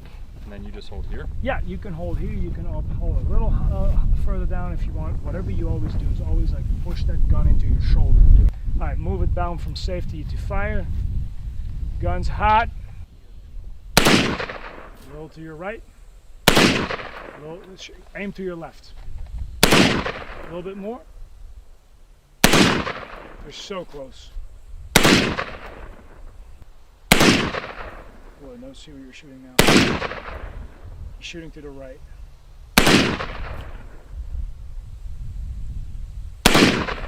You're still shooting to the right. All right, I'm going to go way left to target. That's too left. Come on, Matt.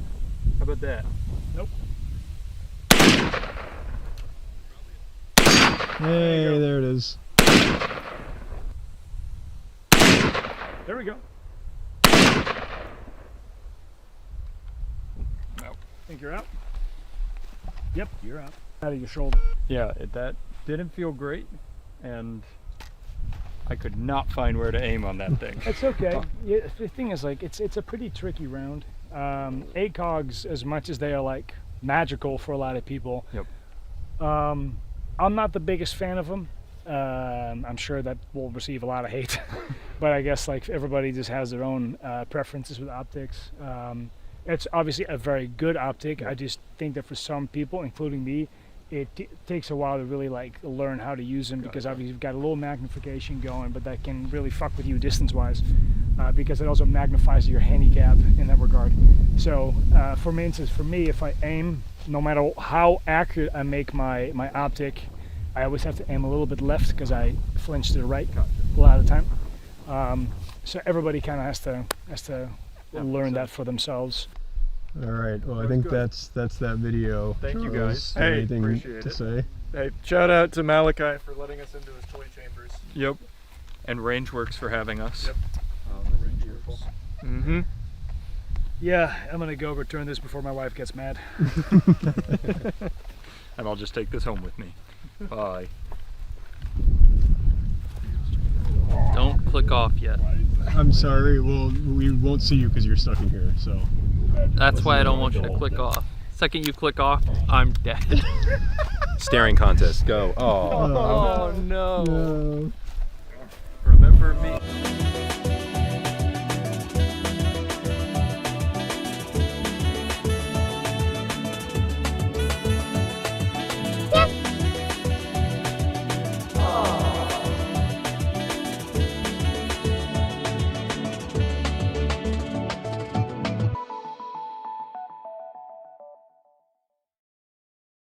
Review Bro also dropped his hardest diss on Chick-fil-A 2. Bro hated the fries.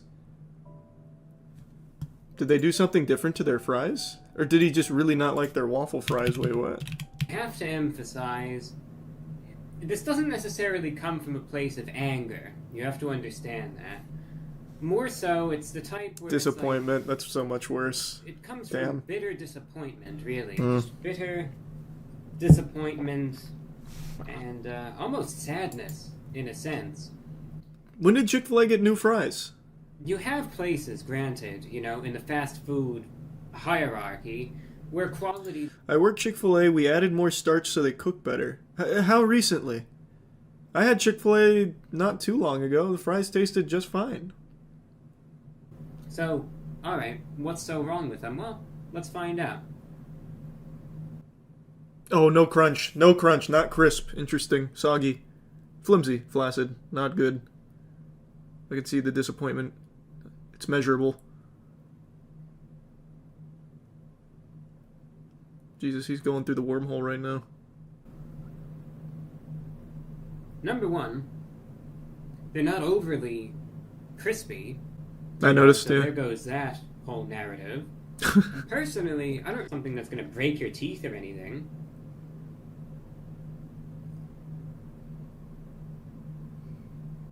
Yeah, I don't know, man. It hasn't been that long since I had the fries. They tasted exactly how I remember from when I was but a wee toddler. Did he get, like, a different kind of fry recipe at his local Chick-fil-A? Like, is there actually... I need to look it up. Did they make sweeping changes? One guy said they added more starch, but, like, I didn't notice. Here's an article about it from 3 days ago, which actually predates Review Bruh. Chick-fil-A's new recipe for crispier waffle fries has customers up in arms. You might not need to be a super taster to recognize... Why is this even hyperlinked? Are you a super taster? About a quarter of the population has an especially sensitive sense of taste. What? Who gives a fuck? Man, it's the lamest superpower of all time. I taste things a little bit better? Jesus. To recognize that Chick-fil-A's popular waffle potato fries taste different according to customers who have been posting about it across social media. 2 months ago, a Reddit user wrote, "I noticed that the fries are now crispier, but, like, not in a good way. It seems like they almost like battered fries now and just don't have the same taste. Needless to say, I'm not a huge fan." 132 people have commented on the same thread that the fries taste a little stale and are rubbery, old, and dry. Start up those fryers. I'm going to have to go in and check for myself. I've had Chick-fil-A quite a bit over the last few months. I did not notice a difference. Am I just the anti-taster? Chat. Just yeses and nos. Have you noticed a difference in the fries? And be honest. You can't lie here. If you lie, you go to hell. Majority no on both chats. Some yeses sprinkled in there. Those must be the prodigies, the super tasters amongst us. Stanley, get on it. We need to get them in the MCU. Okay, so most people are in my camp where they haven't noticed a difference. And a surprise to no one, that makes Review Bra a super taster. He was born with the gift. Okay, last year we made a slight adjustment to our waffle potato fries recipe, which offers the same great taste while also making our waffle potato fries stay crispier longer. Chick-fil-A told Fast Company in a statement. According to a Chick-fil-A spokesperson, the crispier fries have been tested in markets for more than a year now, and the change took place months ago. Fast food chain's website also notes that while the new recipe doesn't contain any of the 9 major allergens, the fry coating does contain pea starch. More like PP, am I right? Jesus. Popular fast food chain known for its chicken... No, this is just... Wait, what? What is this? Just last year, the company backpedaled on a pledge to exclusively serve 100% antibiotic-free chicken in order to maintain a supply of high-quality chicken due to post-pandemic chicken shortages, a decision that received widespread criticism from customers. That kind of came out of nowhere. Yeah, I'm gonna have to get some fucking Chick-fil-A fries tomorrow and try them for myself. You know what?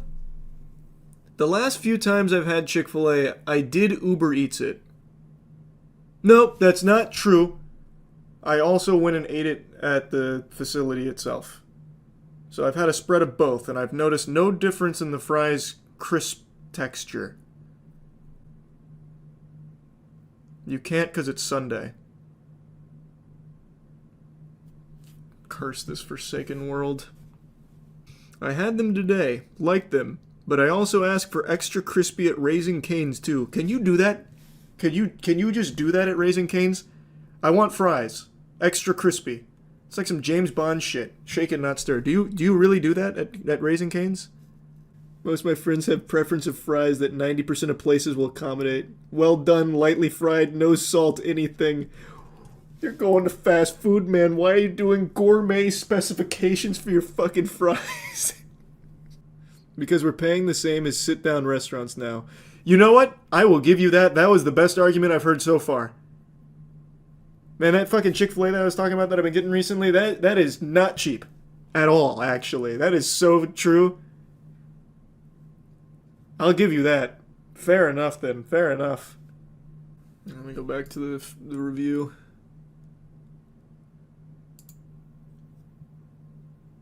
There's a membership mad low. Oh, he spiked it like Gronk in the end zone. He is upset. No, these... all the life, essentially, is just sucked right out of these fries. They're flavorless. They almost taste... it's like cardboard, for lack of a better word. They're dry. They're flavorless. Not quite powdery, you know, it's not that bad, but... I just didn't notice. I think at the end of the day, he seems to really not like them. I need to try their new recipe, I guess. I will say I haven't noticed them being crispier, so I think they definitely failed on that front. It's not like they've been significantly crispified. So I feel like it was just super unnecessary. Also, who gives a shit? Like, I don't think, like, Chick-fil-A's been printing money for how long now? I don't think they really needed to revamp their formula unless they just wanted to cut corners and save money. Because every company does that now, where, like, they will squeeze every possible angle for a couple extra bucks. Maybe that's why? Some of my favorite fast food fries, as a matter of fact, you could go ahead and watch a video that I did, and, maybe I'll link it in the description. He was almost tearing up there just remembering the greatness of the fries. I did a review. Feedback, at least in the comments and everything that I peruse on this channel, talking about the Chick-fil-A fries and how they need to be so much crispier. And never once have I even seen that. I also never saw anything like that. I think probably the root of it was whatever they did for their new recipe is ultimately cheaper. And they thought they could keep the fries taste the same, but they couldn't. I actually like that their fries could fold into the sauce cups without breaking. That's adorable. That's so sweet. That's so sweet. Sad watching the quality of everything go downhill the last few years. Well, I mean, yeah, that's... it's the direction things go, man. We need more money. We only did record profits last year. We need to do record profits again this year, and then next year, and then next year, so we need to keep cutting these corners. Stop dipping your fries and pour the sauce on them like a man. That's stupid. You're stupid for that. Then your hands get all yucky, and then you need to fucking wipe them off like a toddler, like a little child. Just be a civilized grown adult and dip them. Use a fork. Oh, you make me sick. Using a fork for your fries because you doused them in sauce. Grow up. Grow up. No, they did actually change their Chick-fil-A fry formula. They made a mention of it themselves. It's not a conspiracy. I just haven't noticed a change in taste. That's the big thing for me. But now, with this knowledge in mind, I'm going to go in there with my big boy britches on. I'm going to order my fries, and I'm going to data collect. I'm going to analyze. But it's not going to be tomorrow because tomorrow's Sunday. So come Monday, I'm ordering some fucking fries like a real man. Now that you know they have pea starch, you can't unsee the truth. Yeah, ignorance was bliss. But now I know they got that pea starch on them. Fucking dirty rats. I'm surprised the higher-ups haven't changed it to get more money. That's the next thing. Hey, clip this, put it in the books. I don't know when it's going to happen. Sometime in the future, Chick-fil-A will be open on Sundays. Every company in the country is in this phase of we have to make record profits every year or else. Which is why you're getting so many things downgrading and cutting corners. Has already changed their fry formula. And I think the next one will be we're opening Sundays for more profits. Mark it. That's my prediction. Chick-fil-A being open on Sunday would actually be positive, though.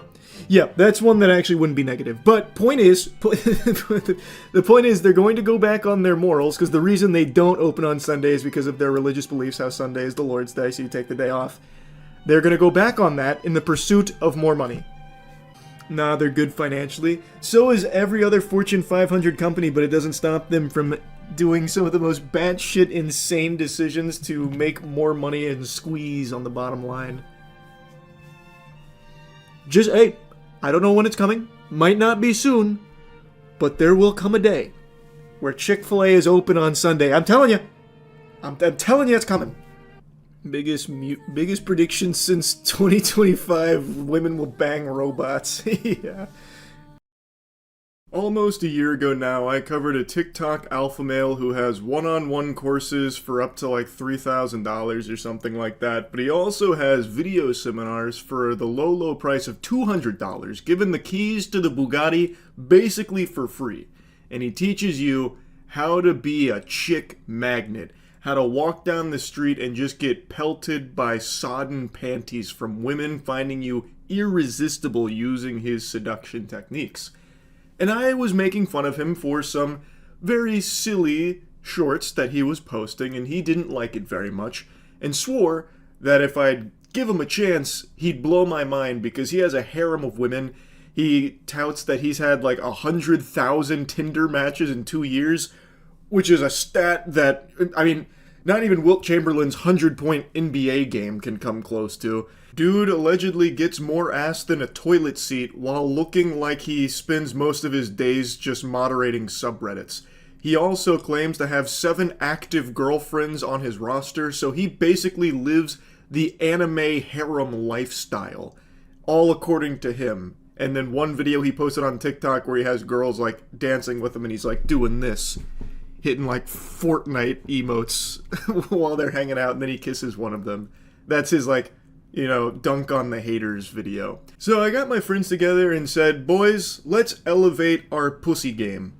So we purchased his course just to see, you know, maybe he's telling the truth. Maybe he really does have it all figured out. He's living life on recruit difficulty. He's got the cheat codes activated and he cannot stop slamming ham. We're about to find out. Do these guru courses actually offer anything helpful? Do we rip the Alpha Dom class? Alpha Dom sounds amazing. An actual? Oh, there's a book your coaching intro call today. Yeah, but he has video courses.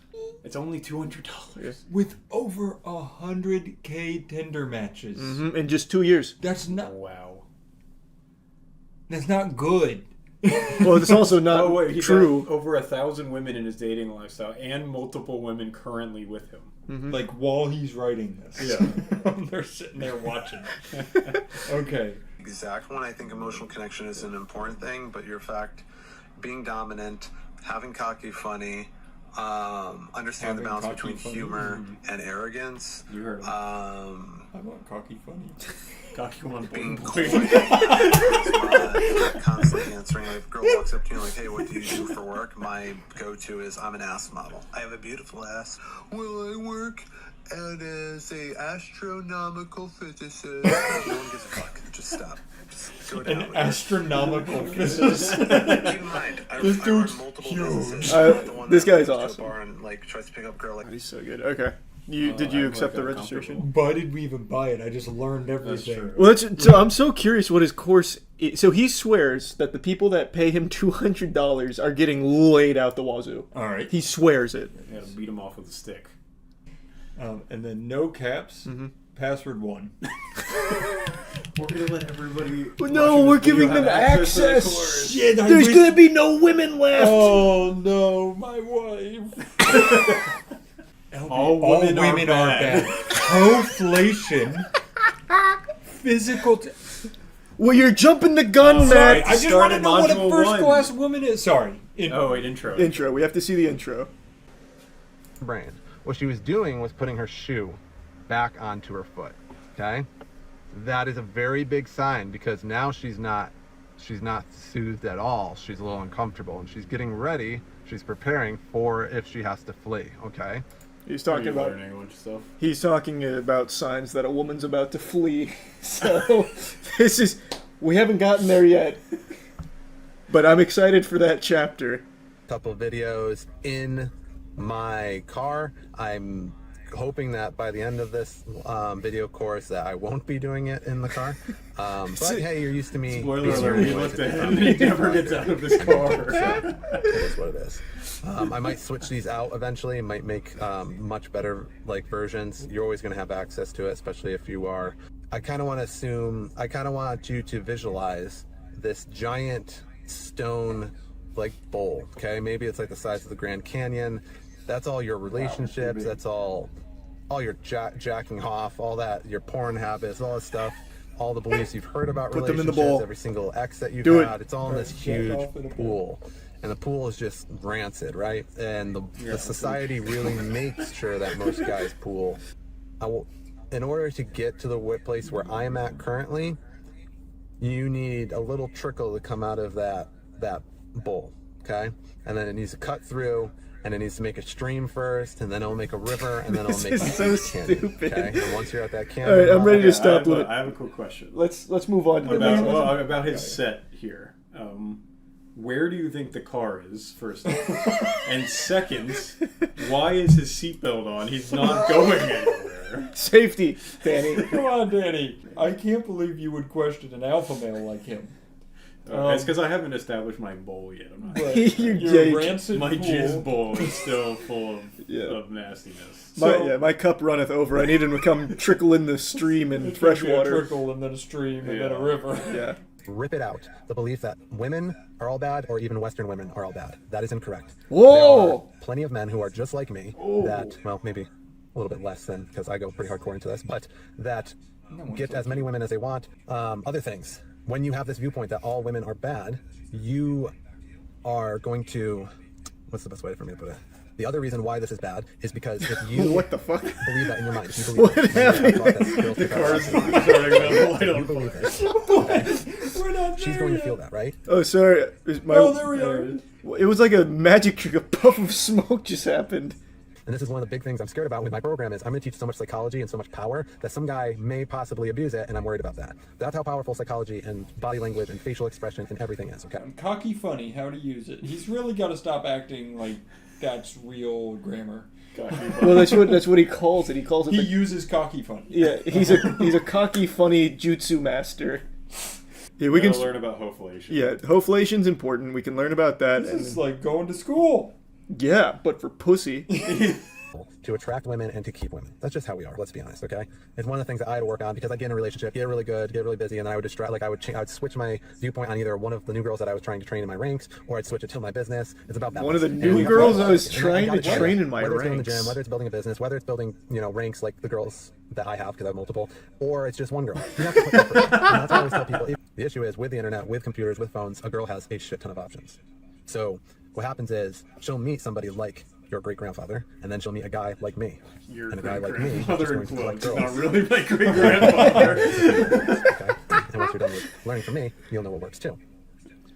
So that's the big discrepancy. It's not that all women are bad. It's just that girls are looking for the best that they can get. And if you don't know how to attract a woman and you don't know how to create feelings, and I got to tell you, being able to do what I do outpaces money, outpaces looks, and everything else.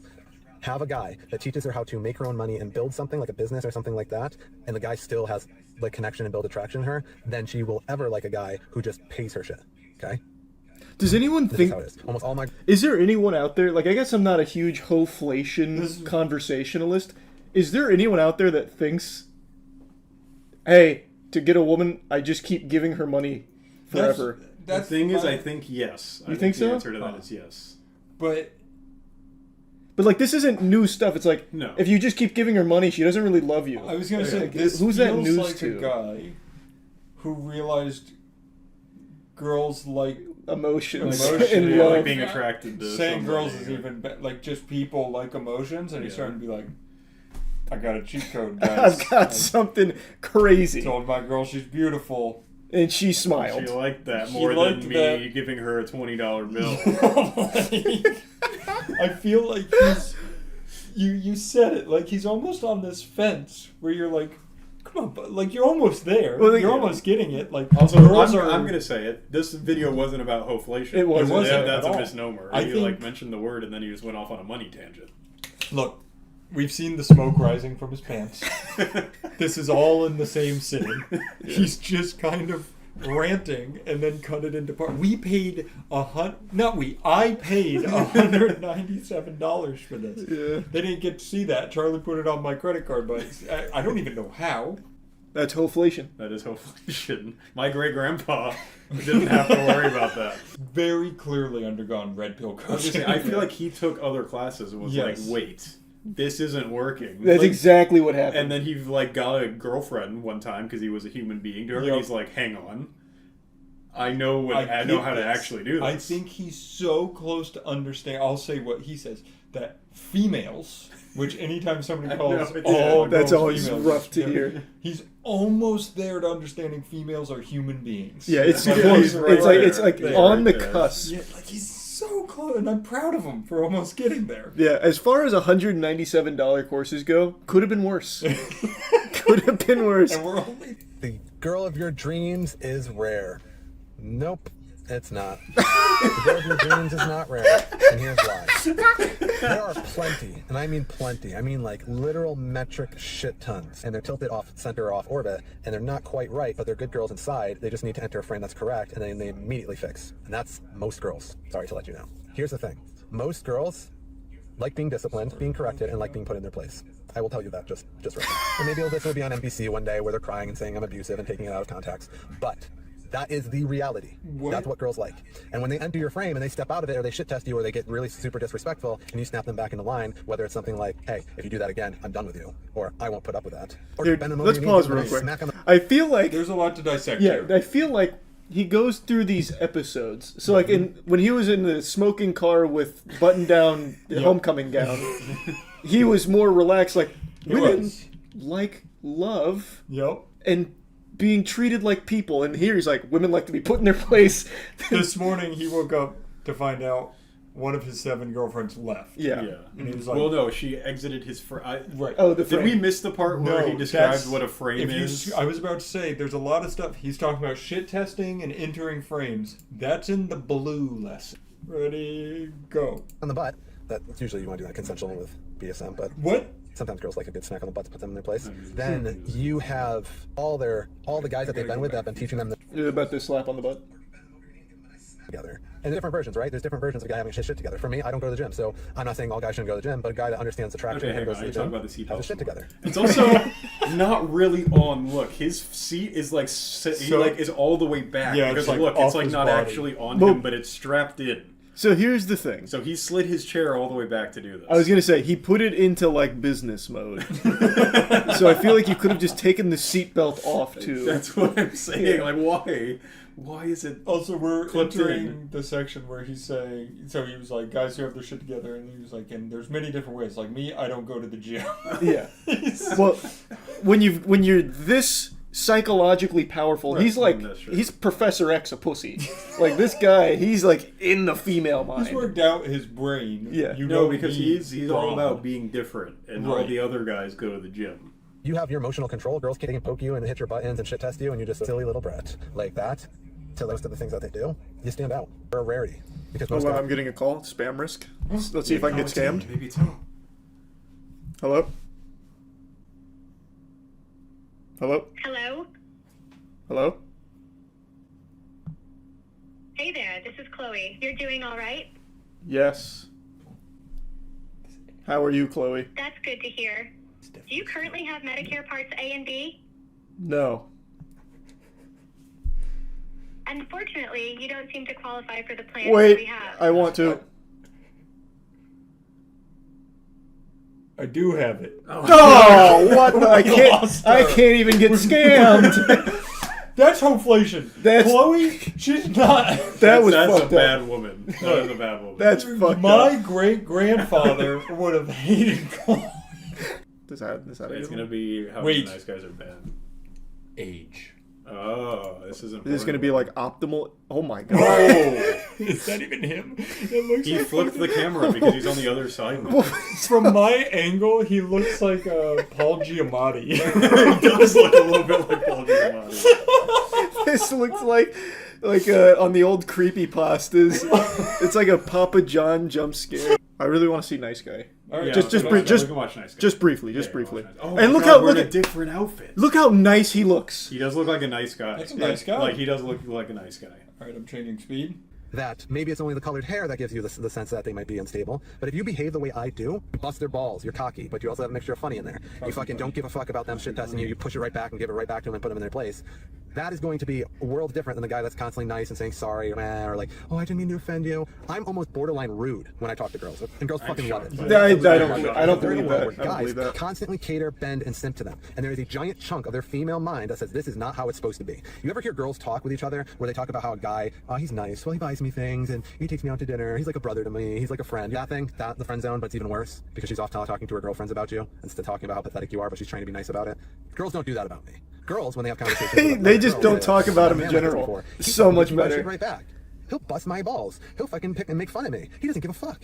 Does the average guy know how to have multiple girls and hold them for years and years while collecting more? Yes, I said collecting. And my girls are all perfectly fine with me using that term. So, are there guys that can pull off what I pull off? No. I want him to do one of these with all of his girls in the car with him. I do because I too. want to So, see their reaction. Interestingly enough, to the words that he is saying. he did a video to prove the haters wrong that he has kissed a girl before. In fact, he even pinned it. Watch this. Whoa. Back to me become the man I am today.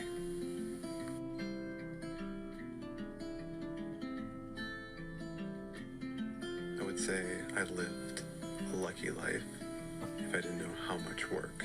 This sounds like he's about to die. It is. Being able to do this. What? Happening? I don't know. That was really creepy. It's getting creepier. What? Because you've been pipe fed down your throat. All this bullshit about women and dating.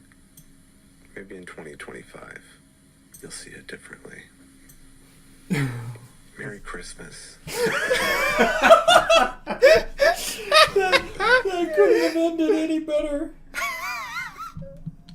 That was incredible. Wait, let's see. That. I'm gonna go to feet and legs part 1. Yeah, we can go to Does feet and he legs. give examples? So this first section was all about limiting beliefs, and I was actually very surprised because the way he talks on TikTok is very different than his courses. So he was saying, like, thinking all women are bad isn't good, and hoflation isn't real. And then in the same breath, in the same section, he would still talk about like how you need to put women in their place and discipline them and don't let them into your frame, which I never really fully grasped what he meant by that, like talking about his frame. Like when a woman tries to get in my frame and I'm in this frame of a woman, like I don't really know what he's referring to unless he's really just a huge fan of fucking Warframe or some shit. And then he would also like make it like these huge eureka moments where, you know, women like talking about emotions, so we should listen to that sometimes. And then also still like be like, and then we have to put her in her place. So he kind of like teetered on this edge of almost understanding that women are human, but he'd get close. He'd like poke at it a little bit, tickle it, like these female creatures, they're almost like us. They're almost, you know, sentient beings that like to talk and like to communicate with us, and sometimes it's worth to listen. Conflict resolution. Well, he's big on putting women in their place. Is his resolution like, all right, come over my knee? I'm curious. Let's listen to conflict resolution.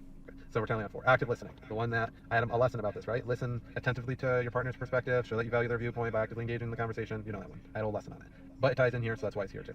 Number 5, avoid the blame game. Okay, I talked about it a little bit in the last lesson. Focus on the objective rather than this isn't bad. This is very normal. Very normal way to handle things. Now, what does he say for the next 15 minutes? Yeah, how does it go for 15 minutes? Because this is like way ahead. Because this is very normal, solid stuff.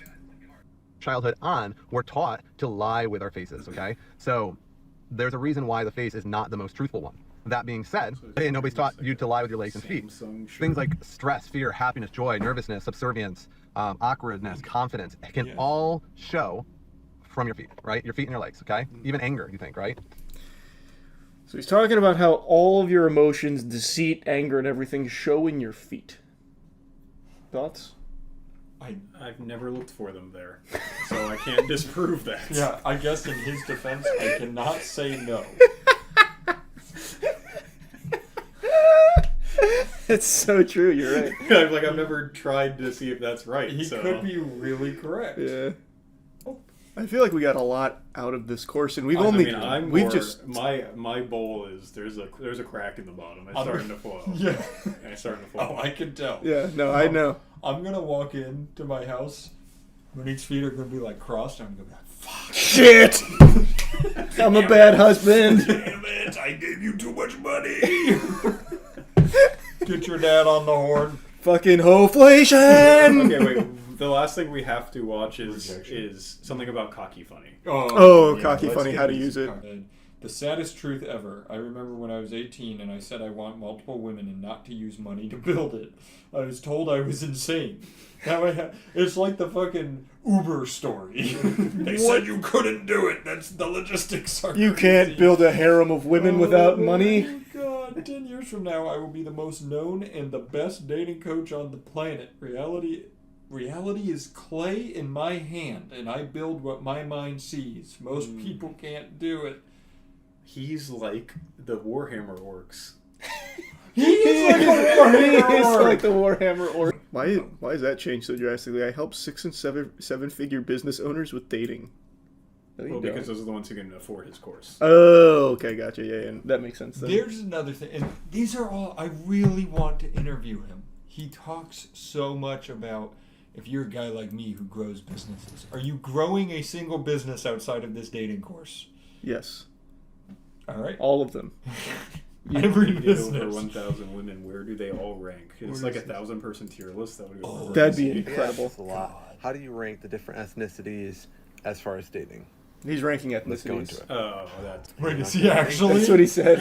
He said, "How do you rank all the different ethnicities?" Oh my God! What? How I'm gonna rank them? The way I'm going to rank them. At the absolute horrid fucking worst tier, it's going to be... What's his number one? Western culture, white women. So he said the god-awful lowest tier, Western culture, white women. Now keep in mind, Alpha Dom has That's two 'cause they think American white women. When was this? 6 months? He literally in his course told us not to say white Western women are bad. No, he's not saying No. they're bad. He's just saying on the totem Oh, pole. they're they're worse. just the They're Well, worst. he did call them god-awful, though, Oh. for what it's worth. Oh, okay. I also really appreciate he's talking about himself in the third person. He goes, keep in mind, Alpha Dom has 2 American white women currently. Which is pretty cool. He's gotten worse. This was only 6 months ago. The course was 2 years ago. I feel Maybe like he's solid. he's changing. 1 and 2 of the very rare fucking exceptions. Yeah, he does And if not you're a like white American girl women. Watching this doesn't mean I don't like you. Maybe you're one of the Well, hopefully exceptions, shouldn't but have mentioned most of the white... I mean, just look at them. Hopefully shouldn't have White women are playing the victim grandfathers. card when they have no reason to be the victim, but they play the victim card in order to... for other races? Ugh. Yeah, I want to fucking... For 10 hours before sex, fucking listen to you fucking tell me why every other race is fucking suppressed or oppressed. Like... His course was a different man. Off enough, and then you will literally become should watch his racist. own I've shown course. it a million He's fucking real times on my shit. TikTok. He should In the watch it. second to the bottom tier, it's going to be African American women. Sorry, that's where you girls are at. Wow. First off, I know you're in America, and I know eating is a thing here, but please, for the love of God, your ancestors were rails like me. They were so attractive. And number 2, you're way too fucking aggressive out the gate. Like, don't get me wrong. Holy. Like, I've dated, like, East and West African women, and they're just fucking, like, super hardcore aggressive, but they know where to fucking bend the knee. And you're, like, 600 pounds of fucking, I don't want to bend the knee. No, I'm sorry. Yeah.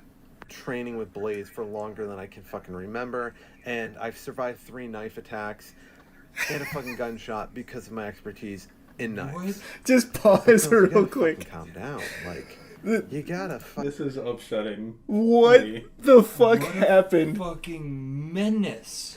Wow, What? that got upsetting. What is the whole blade section? I don't know. You're just like, I've trained in blades for years. Yeah, I survived 3 knife In a attacks. gunshot. That sounds like maybe his harem was fighting back. That's what he's talking about with fleeing. Yeah. We don't want to interview you anymore. Wow. Actually, I'm still curious I to see am what really his life curious. is like. Yeah, 'Cause I am want to too. know what the real life person is behind what he's putting I'm forward. just now worried. He's a human weapon. That's true. That's true. He has trained with the blade. That's true. So as long as you keep him away from any kind of sharp objects, you guys should we'll be sign safe. a truce for like 3 days where there's no physical No confrontation. Bushido. Yeah. Nothing. I believe you that you're good with blades. I don't need it proven. All right, I'm back to wanting to do the interview. You're right. So we'll go over, the day in the life.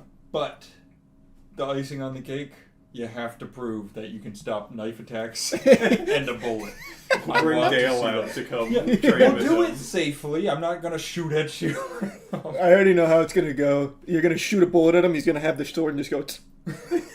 But imagine the bullet breaks apart. Sliced in two. Oh, that'd be beautiful. This Are was... Are we continuing? I just have to know where it goes. I have to. Fucking, please, for the love of God, stop with the shanking. Ranked number 4 from the bottom are the Asian Americans that are 3rd generation and beyond, Puerto Rican, hardcore mom bods at like 25. AKA somebody who has dated multiple, was even married to a Mexican. So, I mean, she was an albino. She was a rare breed. She was an albino. You've seen her if you watch some of it. You said he was married? Videos. Yeah, he said he was Eastern married. European women are going to be up next. I do think he needs to go back and watch his own course I because agree. he'd be like, "Wow, Yeah. I Like- wonder what he would say about his own videos." I think he'd shit on his. He would shit on his. He would shit on his. I'd like a refund. Oh! Now in the video where I talked about this, where I was landing a Victoria's Secret model, don't fucking come in my comments if you never landed a Victoria's Secret model, because I did with that line. Now a lot of you who are dumb. All right, I can stop there. He's talking about the Victoria's Secret model that he's landed, which we all know. We met her. We know her. We know her. We've seen her. I don't understand the fall off. Well, when you work with that much power, sometimes true. it can He corrupt. warned us. Absolute power corrupts absolutely. Yeah. He had too much pussy in too short a time. Absolute pussy corrupts. Absolutely. Yeah. Good point. I feel like this was eye-opening and worth $200. I think we got our money's worth. I really do. It was a sad conclusion because there was some kind of deterioration of his brain that happened over the course of 2 years. Because his video seminars that you paid $200 to access are very different than the current specimen you see absolutely blabbering nonsense on TikTok and YouTube Shorts. Because right now his big thing is about being the big ticket alpha male and like ranking the ethnicities of the imaginary women he's dated over the course of his life. And his courses, he actually does talk about normal stuff sometimes. Whereas when we were going through like his modern TikToks and YouTube Shorts, none of that DNA is there anymore. At least not from any of the ones that we saw or found. It almost feels satirical to a certain extent, but he does it earnestly. So like that whole discussion that he talked about with his mastery of the blade, that is the epitome of the Reddit fedora wearing meme. The Discord moderator, Discord super shinobi, that kind of thing. Like, he embodies that, and he unironically discusses shit like that. Because we did a bit of a deep dive to see if he was making, like, a joke, if he's just playing a character. He's not. This is him. Now, I would be very curious, as would Danny and Matt, to see what he's like in real life. Because I get the feeling he is just jumping from trend to trend, because 2 years ago, these pickup artist guru courses were flying off the fucking shelves like it was the sequel to the Bible. People were desperate and purchasing these things. Now, not so much, so he's pivoted into doing kind of like almost rage-baity content for TikTok and YouTube to, like, I guess, put on this front of being like, yeah, women are so easy to fuck, and that's kind of like all they're good for. I got like so many fucking women, I collected my Pokemon cards. Like, that's his new thing. So, as Matt and Danny said, we'd really love to, like, have a day in the life of Alpha Dom. Would love to see the master at work. Because he talks about how easy it is for him to just collect women and put them into his ranks. Supposedly has 7 women currently. Would love to have the keys to the kingdom, have access to that harem, and interview them to see what they say about this whole ordeal. But the last time I proposed this, he said that I need to sign an NDA or some shit. I'm foggy on all the details because it's been almost a year, which is still the dumbest thing, to sign an NDA with Alpha Dom where I won't talk about the women I see him having. which almost sounds like a criminal enterprise, like he's locking them up as prisoners of war. But you know what? This time around, we'll all sign the NDA. Let's see it in action, Dom. I'm so fucking curious. I can't promise I'll be, stay true to the NDA, because I would love to be able to discuss the things that we learn. But we'll at least toy around with the notion of your stupid fucking NDA. So anyway, $200 down the shitter for sure on this experience, but had to know what it was like. I haven't actually purchased one of these courses from these goofballs, and now that I have, it's been pretty eye-opening stuff. Again, the course, a lot of it was just him saying normal things sprinkled in with brief moments of insanity and lunacy, but it wasn't egregious, not like he, in his current state, his final evolution here, his digivolution. Like, back in the courses, he was a lot more normal than he is now. So it wasn't even like the worst advice in the world, especially when it comes to like conflict resolution. Like the way he talked about it, for the most part, was pretty solid. I don't know what the fuck has happened to him. That'd be something very interesting to explore. But anyway, yeah, overall, not worth $200 at all, by any means. That's about it. See ya. It's been a couple years since Bikini Bottom took over the NFL. I'm sure a lot of you remember when it first happened. They had Nickelodeon doing coverage of the Super Bowl, and there was all the hype around having like the Bubble Bowl at the halftime performance for the Super Bowl and all that. Overall, just a wholesome and pretty fun partnership, and they still do it to this day with Patrick and SpongeBob commentating NFL games.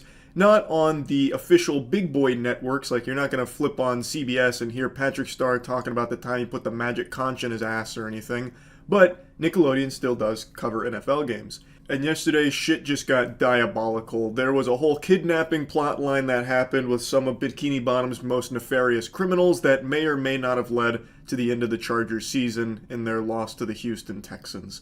Their season is over, that's not what's up for question. The debate comes in the form of whether or not this coverage had anything to do with their loss, and you'll see why. Because it's more than just talking about the game. They directly got involved. But speaking of clean, that's dirty. Is that Dirty Bubble? Dirty Bubble! Oh, no! He's up. Goodness. He's up to no good. Whoa. Look out, Coach Harbaugh. Watch out, Harbaugh. He's enveloping Harbaugh! Oh, no. Harbaugh's going to have to take a shower when he goes in at halftime. Stinks in there, I bet.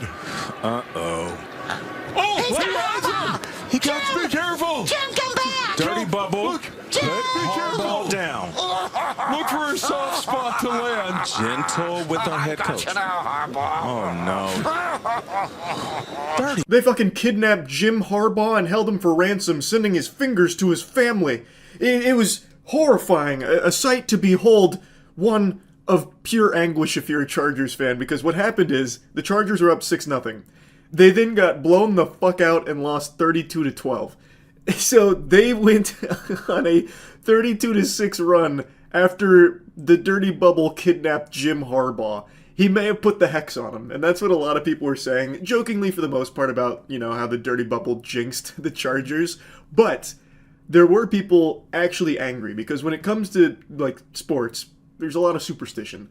And I'm, of course, not above that, especially in esports. I get very superstitious. In fact, one of my superstitions is just fucking spouting out SpongeBob quotes, firmly grasp it, playing with a reef blower, shit like that. I can just almost picture people actually steaming about this, where they put on the coverage of the game from Nickelodeon because they want their kids to enjoy it as well, and then all of a sudden they see Jim Harbaugh get fucking abducted by the Dirty Bubble, and then their team goes right down the shitter.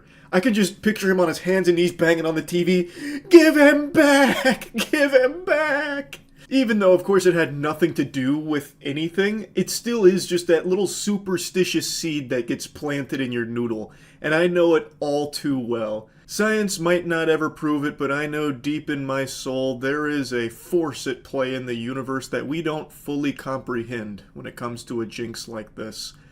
Now, I also don't know, I haven't watched a ton of the Nickelodeon coverage of NFL, but I wonder if they have their own on-field reporters specifically for interviews for that broadcast. I bet they do. And I wonder if they went up to Jim Harbaugh at any point to ask him about his abduction. Like, what was it like being trapped in the evil villain's lair? Or maybe they blast him with some of the classic halftime interview questions on their way to the locker room, and the coaches just get really annoyed. They do not want to answer it, and it's just really, like, kind of just bad questions. Yeah, so it seems you're getting blown out right now. Is that something you anticipated? Were you not prepared for this type of defense? Also, what role did the dirty bubble play in this downfall? That shot from above, you know? Right. You can see everything from up there. Yeah. If that blimp was flying over New Jersey, people would be freaking out right now. SpongeBob. Hey, it's Weirdo! Weirdo! Hey! Oh, SpongeBob. You've been paying attention to those drones, huh? I also just saw this clip floating around, and it actually had me giggling. The coverage from Nickelodeon might be better than the official coverage. That is a banger. SpongeBob just dropping the humdinger in there with the New Jersey drones reference. That goes so hard. I also saw some people that were talking about the kidnapping incident here that sank the Chargers season, referencing how they did something similar to the Broncos a few years ago. So I tried to find that, but I couldn't exactly pinpoint exactly what they were talking about because there's no real jinx that gets placed on them. There's one where Patrick's basically a fucking VTuber commentating a Broncos game, and then an interception is thrown and he kind of just roasts him a little bit, but it's not like Patrick caused the interception. He wasn't casting any voodoo magic or hocus pocus or placing any kind of jinx on the team. He was actually just giving like real-time commentary on it. He wasn't down there on the field in nickel formation getting the pick himself. So I don't really know if he's to blame here, at least not to the same level that the Dirty Bubble might be to blame for the Chargers season loss. Second and long, and the Broncos, and those are the big horsey players, they have the ball, and they're going to see if they can find a way to move it. Oh, nice. And so what's oh, there's Russ Wilson. Oh, no! Oh, that's called an interception. That's close. Bobby Wagner. That's not what he wanted to cook. No, I think he burnt whatever he was cooking. Bobby Wagner with the interception. The SoCal kid back home. Patrick, how exciting is that? Bobby Wagner coming to town and doing that with his old teammate. So I definitely think the blame is misplaced here. I don't think there's a SpongeBob curse at the moment, but we definitely did see some foul play afoot yesterday with the Chargers loss. Anyway, that's about it. See ya. Yeah, I heard this chase was pretty interesting. I actually got a notification on my phone about this chase. I'm not subbed to Fox 11 Los Angeles, but I've watched so many police chases that now I guess YouTube's sending me police chase notifications. This is the first chase we've seen on dirt bikes. One of the bikers was live streaming himself. Oh, was he? Got the POV footage? Where are the cops? This isn't really a police chase. It's more like a helicopter caught two people on a dirt bike going down the interstate. Oh, there's a cop. There he is.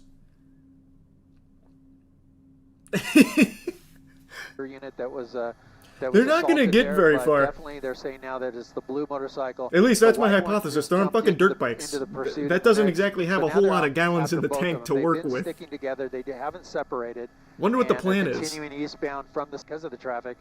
We'll see if they try to bring in some motor officers from the California Highway Patrol. They're on dirt bikes. They should really be utilizing point, like I said, the advantage that gives you on going off-road. They go all the way across lanes. Instead, they're just going to peter out here on the interstate. So we'll see what happens. Have any protective gear on them. One guy's on his phone, riding with one hand at times. Look at that. Oh my gosh, cutting Whoa! across in front of the car, turning left. Wrong way down. Opposite. Oh my gosh.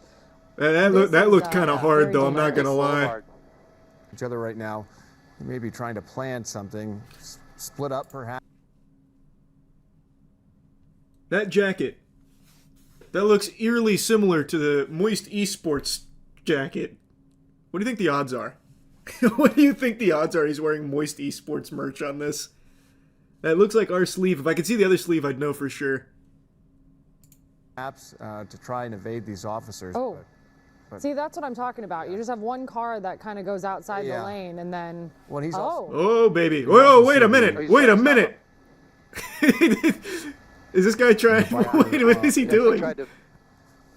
Yeah, go ahead. Yeah, Gil, do you think he was trying to get involved, or is Yeah, no, he this guy's also just trying kind to of do a reckless something. driver and getting frustrated in Oh, maybe not. traffic? No, it's just an LA I driver. think he Never was mind. getting involved. It looked like he pulled over intentionally in front of him and hit the brakes. Now that vehicle has exited. Yeah, no, so he it just looked used like that as an the opportunity to get driver out of was aware traffic. of the pursuit, and Especially with physical intervention. That's right. Gil was saying that they're going to need to rely on the assistance of other motor officers who can essentially stay on their tail, keep up with Oh, these they're two actually gonna call bikers, them in. because as we've seen, those black and white units, The they hounds they on the catch up motorcycles, they're going to get them out the these force two there to suspects try and will keep up with the dirt drive bikes. wrong way down surface I streets, love and how of the course, weave motorcycle through cops traffic. look, The too. Black and white It's like RoboCop squad shit. cars just aren't able to keep up with these two squad cars get behind him. We'll see what happens. But again, they're so agile they can even stop and turn around and go the opposite direction, and then that didn't work. So, but the motor officers definitely could keep up with them no matter where they go. He keeps hyping up the So we'll cavalry see if, with these motor CHP officers. decides to I have do not that, or seen if them they just arrive. decide to stay in tracking mode until they. It's going to be like the fucking run out Riders gas of or Rohan decide or to something, stop. the way he's talking You about have to them. wonder if they know that they are being tracked right now by Sheriff's Department helicopter. They don't see black and white vehicles, squad cars behind them right now, so maybe they think that they're scot-free and just cruising along. They don't seem too panicked, although, well, the one guy keeps looking at his phone right there, and we don't know if he's texting, looking at a map. Nonetheless, as they evade officers, they don't look frantic. It certainly looks like they're just cruising along. So, and you can see they keep turning around, looking behind them, looking to see if there are squad cars behind them right now. But you have to wonder: do they know that a Sheriff's Department helicopter is overhead? I'm sure they following them fucking and know. recording all their movements right now. Still on the 710 southbound. I feel like everyone knows the chopper And for comes those who out in the missed it, chase. It's John LA. just spoke with the desk. You're like born with These- that knowledge. At least one of these. Well, we'll see which way they go here. South, or north, or continue west. It's Probably west- Rams Mills. westbound Thanks, on membership Imperial. Oh. And look at this. We got. Oh boy. Oh, We got a- Holy shit! Wow.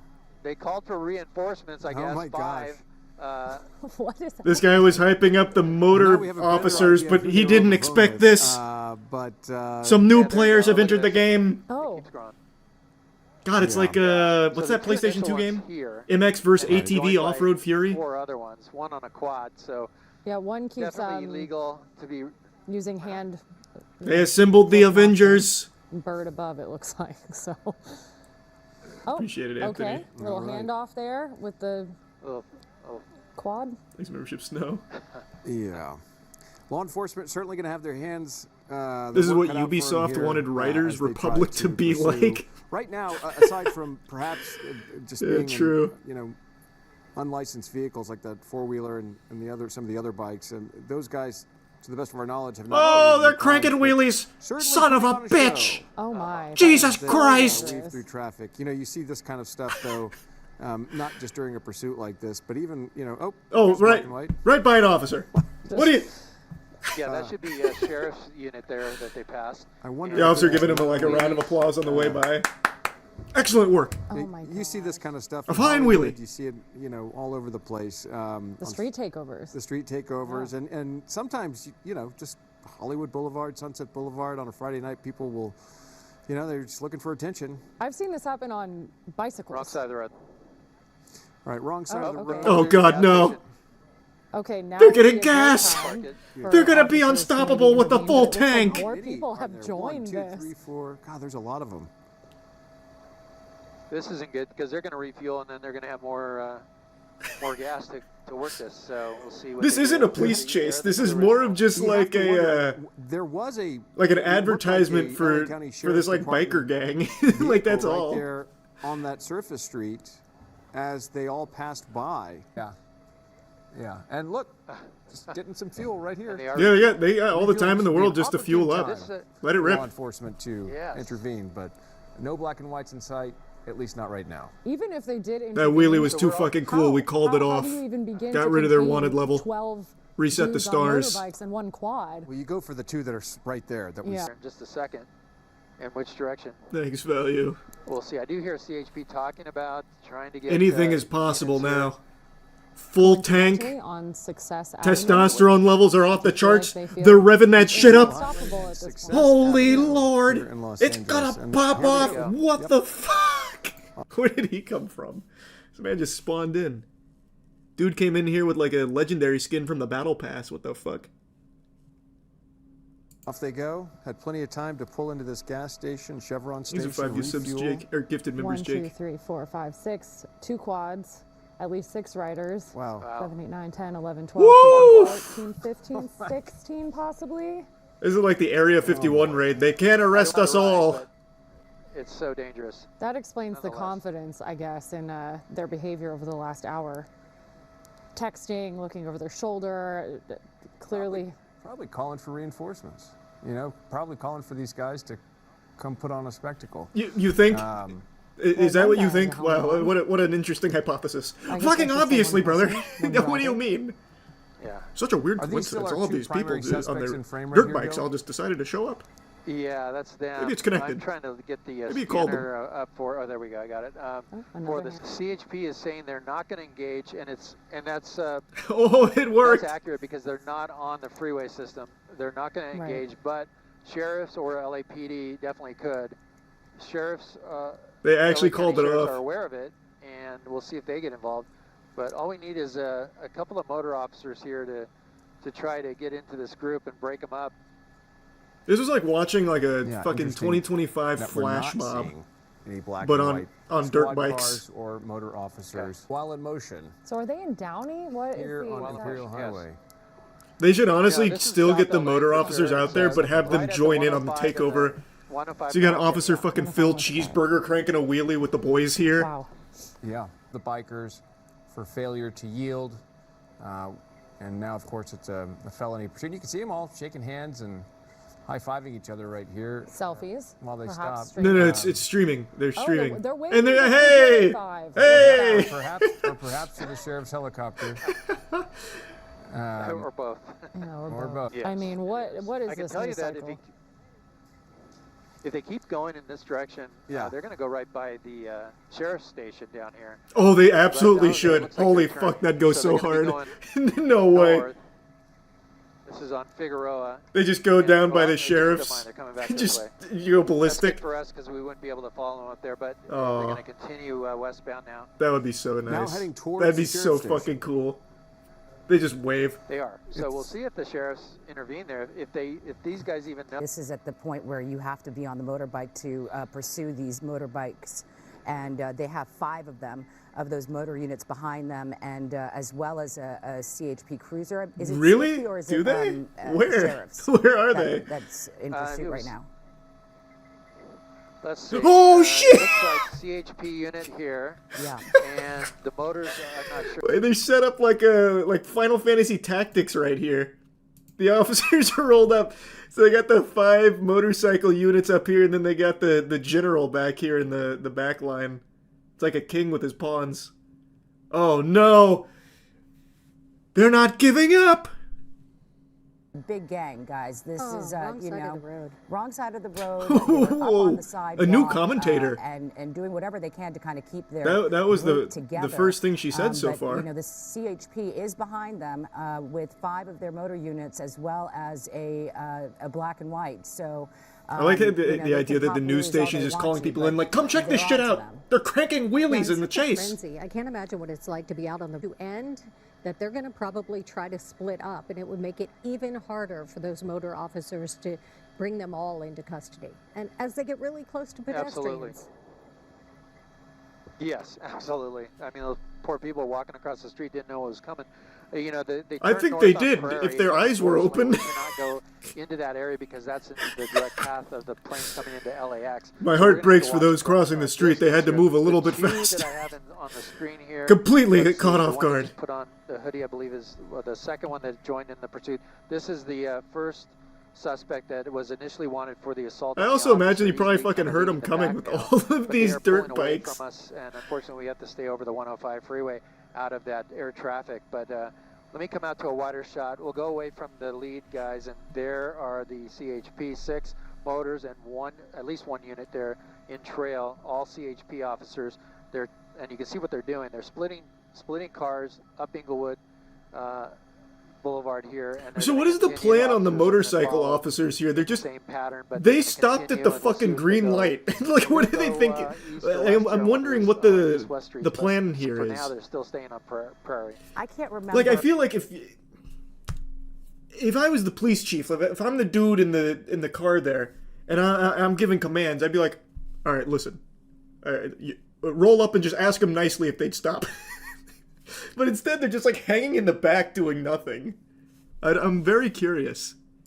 We're seeing something like this, a pursuit of, some almost 20 motorbikes with CHP motorbikes, and It looks like they're getting an escort. Yeah, no, it honestly does look like the quads and the dirt bikes are escorting the police somewhere for like a Taylor Swift concert. We can't do a pit maneuver. I mean, this is so unusual.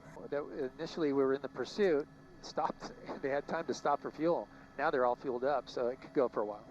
Yeah, and CHP can also switch out, Gil. They can switch out their motor officers, so they are not going to run out of gas. We've seen that happen before where they will switch out units. But you mentioned the intimidation. This is so These guys interesting. don't seem intimidated at all. In fact, it seems like they're taunting the officers and it doesn't even seem like they're doing that. They're just going for a slow ride here, a little cruise. Wheelies, on their cell phones, perhaps live streaming exactly Too much what's traffic here, so now the cops are going to start mingling. Yeah, it's just ridiculous. You guys want us to clear this for you? Here, hold on. Let us go in front. Let us go in front. Heavy traffic there. Red lights, and look at at one point or another that they're going to have to Someone said do a little bit. Someone said 2 cars crashed back there. Did they?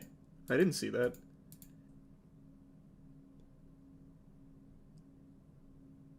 On the right side. Okay. Traffic there. Oh, Red yeah, lights. you're right. You're right. Yeah, right here. Rear end. Oh, man. That sucks. They have got to be fucking pissed. Yeah, you're right. Wanted for assault. Go back the other way. Yeah, so we are going into the LAX airspace right now, and so we are zooming into this. Wait, they CHP outsmarted them.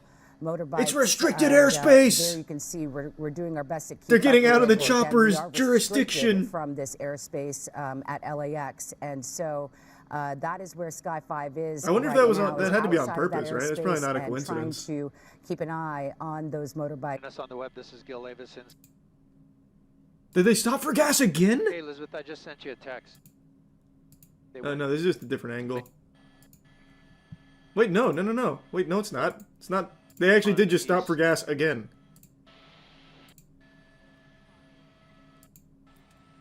They got 2 gas stops in one chase? So I'm guessing they shook the officers, stopped for gas again, but the chopper got back on them. What happened to the motors?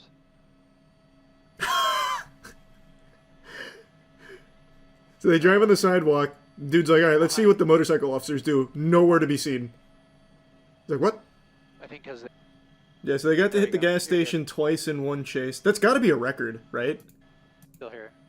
Like, I don't know if there's like an LA police chase leaderboard or like a statistician that keeps track of LA police chase stats, but this has got to be a first. Okay, they're right now. Getting 2 pit stops in one chase, that's so impressive. Okay, maybe not. Go forward. Yeah.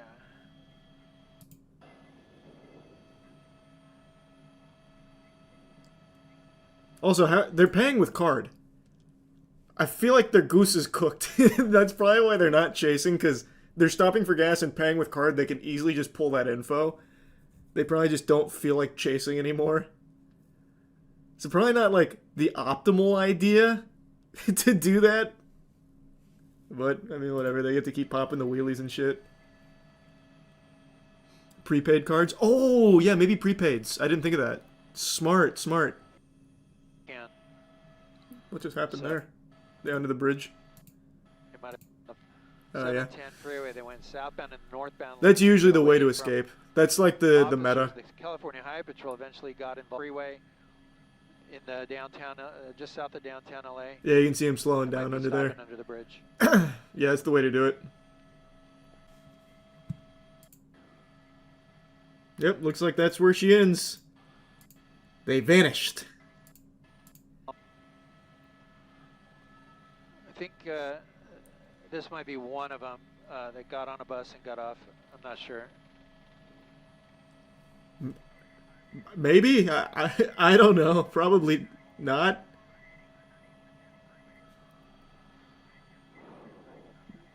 He just happened to have that jacket with him? The two primary did go under the 10 freeway at Hoover and stopped under there and may have ditched the bike. Yeah, maybe Zach. This guy got on the bus and then got right off the bus at the next stop. So I don't know if it's one of them.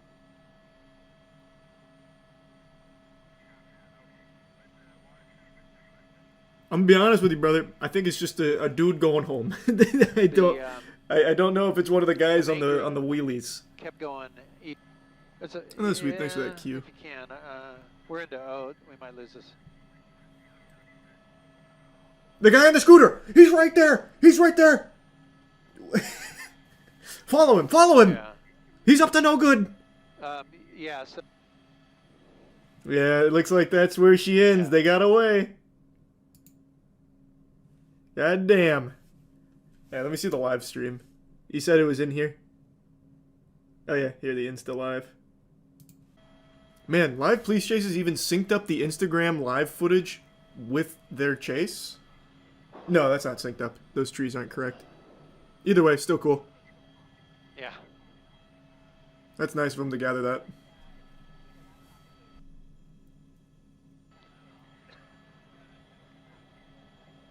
Yep, they got a lot of content out of this chase. So did the media, though. It feels like the cops pulled out pretty quickly when they realized that their motorcycle units weren't doing anything. They're just like, alright, well, we did our best.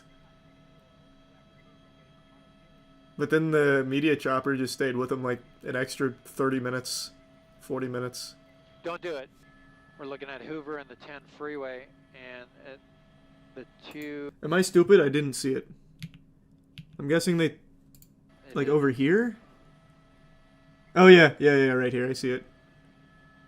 We're looking at Hoover and the 10 freeway. Yep, you just hide under the bridge, stall for a bit, and then squeak out. Suspects that were in this pursuit. That's how. That's. May have pulled over. Man, it works every time. It's crazy how effective that is. Gave him the old razzle dazzle. No law enforcement behind. So the bridge strat we've seen before, that's really effective. One thing we haven't seen before is going towards like a airport airspace, so that way the choppers can't follow you. That was new. That was innovative. And thinking about it, that's very smart. Do cops have the authority to, like, bring their chopper through that airspace? Because I imagine not. It's probably dangerous to flights, right? So if you're, like, in an LA police chase, if you can make it to the airport, like, shake the chopper, that's probably that's probably going to be a strong strat.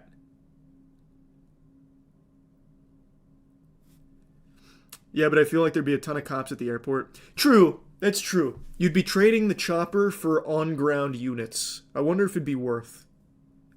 Yeah, it's tough to say. No, bridge strat is always super effective. That's the meta for the escape. I just haven't seen the airport strategy employed before. The video game industry is a cutthroat business. It's not meant for the faint of heart. This ain't your grandma's crocheting class. Video game industry is brutal, and it's oftentimes overlooked how strong and how noble the CEOs are at the upper echelon of the food chain. Those are the real heroes. Firefighters, second fiddle to video game industry CEOs. They are beacons of strength that we can all turn and aspire to. We get to suckle that sweet bosom they provide us with, and they're able to make the difficult choices that us mere mortals couldn't even fathom. Because in video games, you're only ever left with two options. Either one, you release a game that flops, loses a ton of money, and you're forced to lay off a ton of employees to recoup some of that loss. Or two, you release an extremely successful game, smashing sales records, smashing expectations, and then you're forced to lay off a ton of employees because you can get some more profit if you do. You can squeeze a little bit extra pennies out and make a more strong bottom line. Again, just like the Sith, the rule of two. In video games, it's either get laid off because the game wasn't financially successful, or get laid off because the game was financially successful. Tough choice. And that's exactly what we just saw from Marvel Rivals today. Everyone's talking about it. Of course, I'm going to yap about it. I love the game. I have been enjoying the shit out of the game. I've been kind of taking a little break on it. I've been playing more Path of Exile and Rainbow Six Siege, but I still do love the game. And today, I was very excited because they released the gameplay trailers for The Thing and Human Torch, as well as a couple other announcements that were pretty hype. And both those new characters look amazing. And then, kind of like giving a dog a pill and peanut butter, it gave us the goodies and then fed us the medicine, because turns out they laid off the entire North American division of the Marvel Rivals team. At least that's what the headlines are saying. It's not entirely clear everyone that's been laid off, but bare minimum we know for sure a game director that worked on Marvel Rivals as well as some level designers have been released. There are claims that some of the others were responsible for R&D work, but again, that's still not entirely confirmed as of right now. But anyway, let's go through the LinkedIn post here from Thaddeus Sasser. This is such a weird industry. My stellar, talented team just helped deliver an incredibly successful new franchise in Marvel Rivals for NetEase Games, and we're just laid off. Thaddeus is one of the game directors for Marvel Rivals. He is not like the sole director. He's not the preeminent god of Marvel Rivals. He's not, fucking Stan Lee to this game or anything, but he was still one of the directors of the game in a division of it, which is still unclear exactly everything they were responsible for, but regardless, they did play a role in the development of this game that is being enjoyed by hundreds of thousands of players every single day. You know what I mean? So it's still a pretty substantial position, I believe, from everything I've seen at least. And now he and his team have just been fucking slapped, thrown away like dirty laundry here. So he seems pretty upset, rightfully so, because you usually don't expect when your product is so good that you helped build, you don't really think that you're going to be the one on the chopping block, because, I mean, logically, that doesn't really check out. That doesn't pass the smell test. Hey, this thing is doing so well, we're going to celebrate by spitting in your face, get the fuck out, leave. Like, that's not something a lot of people expect, except in the video game industry.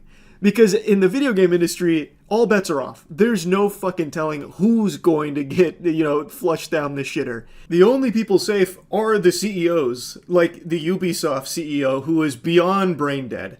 Somehow, the dumbest people on the food chain of the video game industry are the ones that get to keep their jobs, not the ones that actually build good shit. It blows my mind, really. And even if the majority of the people that were let go, and even if his team was primarily responsible for R&D, it's still just such a bad look to release them at the height of the game's success. Also, if they were only there for R&D, why were they permanent hires? Maybe I'm a little unfamiliar with the way things work at this level of game development, but typically I feel like if you're just going to have them as temporary workers on your project, they'd be contract workers as opposed to full positions. You know what I mean? But that might just be my naivete in the AAA gaming cesspool. And that has been a big discussion around this. Like, if they're all primarily focused on R&D, well, the game's fully out, so you don't really need that many devs still working around the clock on the title, because now the game's already out. You've already built the foundation. Now it's mainly about, developing new characters or new skins, that kind of thing, new maps or even new game modes, which some of them that were let go were level designers, so you could still use that expertise. They help design the levels. You're going to need more levels going forward. It can't just stay with the same ones that are in the game right now forever. Who knows, though? Maybe they were level design support, and they feel like they don't need the supporters anymore, so they're going to cut the NA branch off and just do everything in China. It's still a little too early to tell, but the LinkedIn post continues, "Oh well, times are tough all over. Let's find these incredible people new jobs because we all need to eat, right?" And then he name drops someone named Gary McGee, who is a technical designer currently working on level design for Marvel Rivals, assumedly. And then he mentions, "A lot of our time on the project was spent as a sort of R&D branch, coming up with new level design mechanics, gameplay mechanics, and so on." And then mentions Gary was a key part of those efforts. So he does directly say a lot of their efforts was spent on R&D, and then lists gameplay mechanics and levels.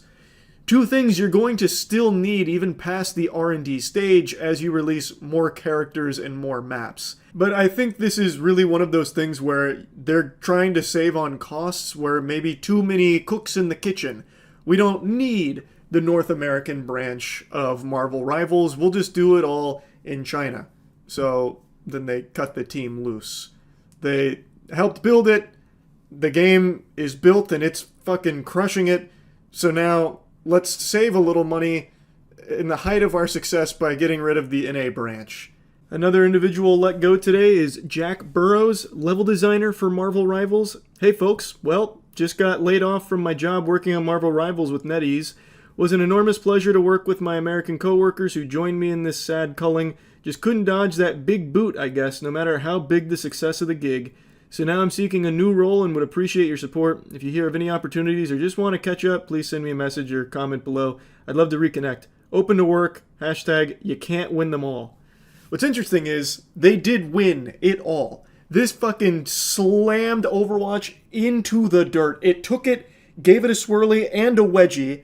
This is the top dog in the hero shooter genre, and they still fucked them in the face for no reason to some of the people that were helping with R&D at the very least, which is a crucial component of making a game in the first place, by the way. But it seems like the positions were beyond that. Like, level design is not something you one and done. You're always going to need some level designers. But maybe they already have a ton at NetEase in China. So they're like, okay, we're getting rid of all this slack over there in America.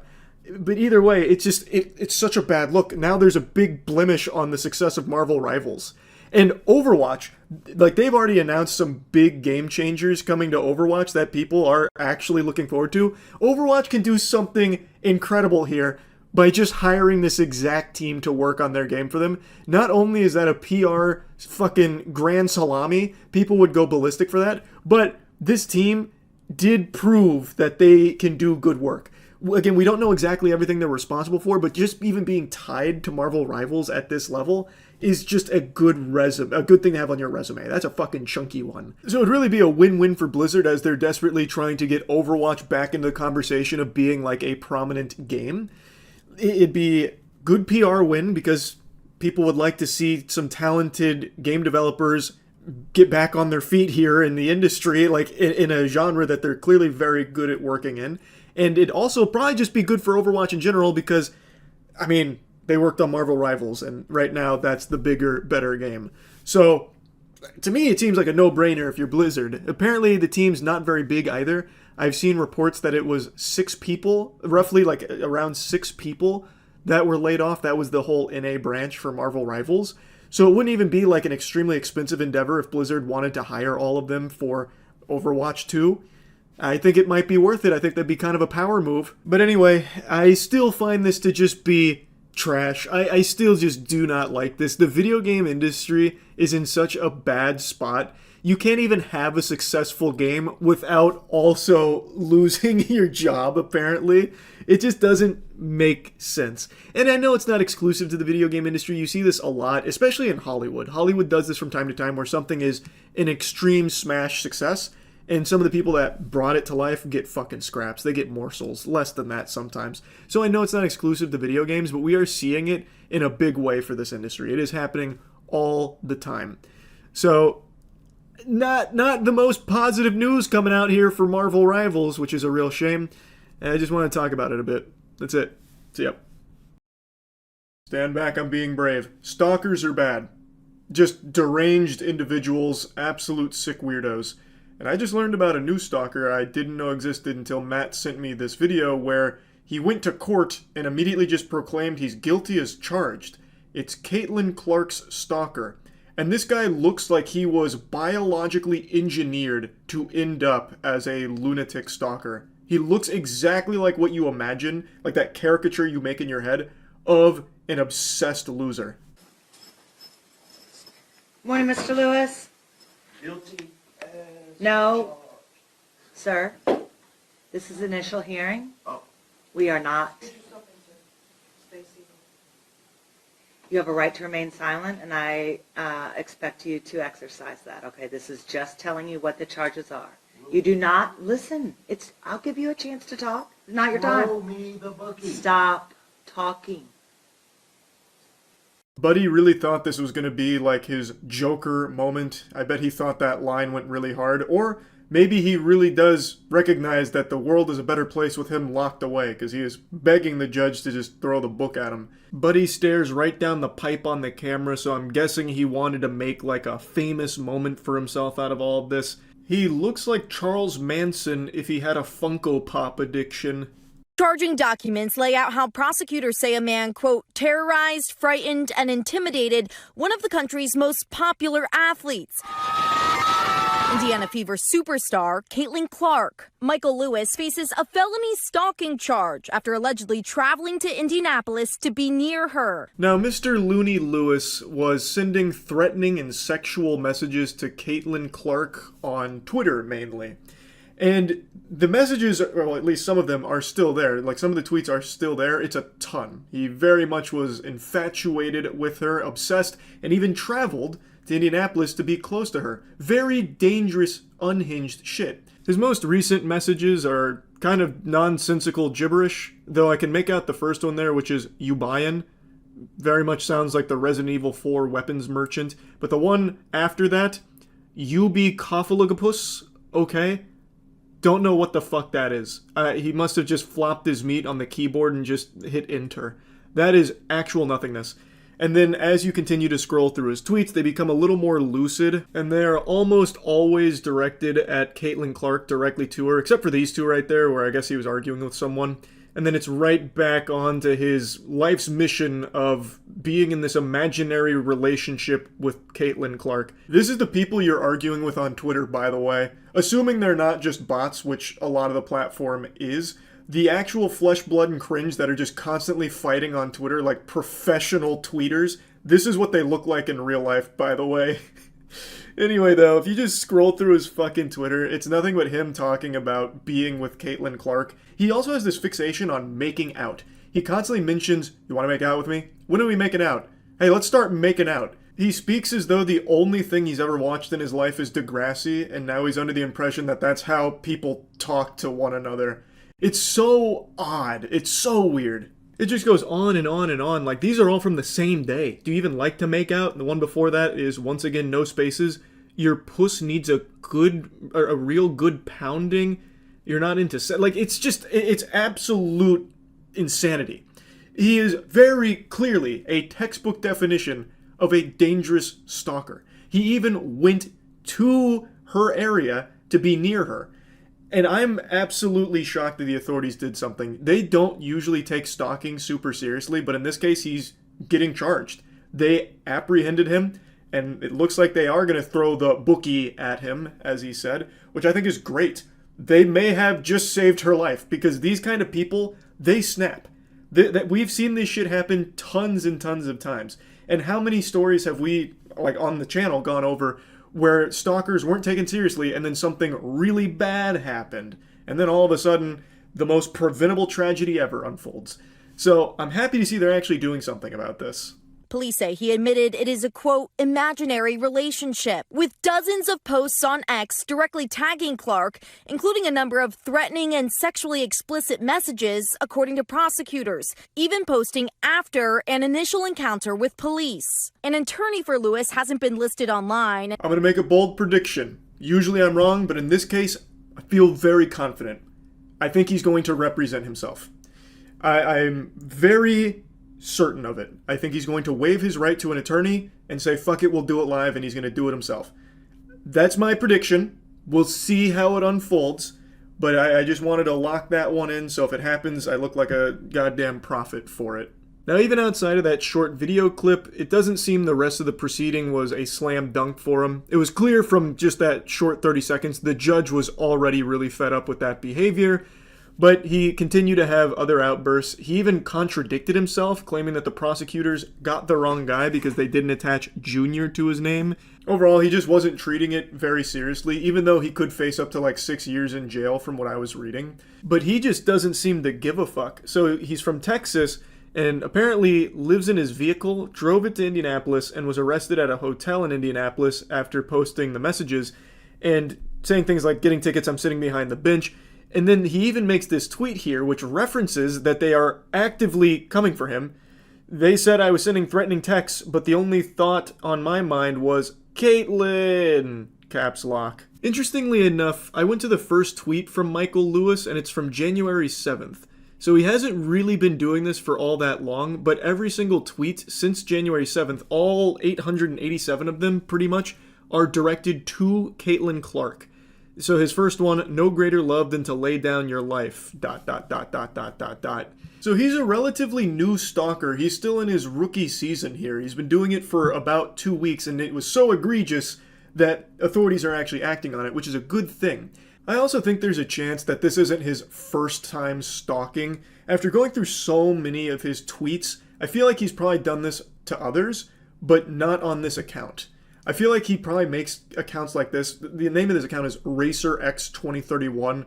That's an Xbox Live generated gamertag, basically. That's fucking nothing. So I bet he probably makes specific accounts for the sole purpose of stalking individuals, and this one was for Caitlyn Clark, his most recent obsession. But I just get the feeling he's definitely done this in the past, too. That's just a hunch, though. Either way, really good news that he has been taken in by authorities. Fucking weirdo stalker. That's really about it. So yeah. You ever just stop and smell the roses? Take a look around you and appreciate the gift of life. You get to exist in this corporeal realm on such a beautiful planet. And then you ask yourself, well, am I hit you with the remix there. Got you with that Scatman action.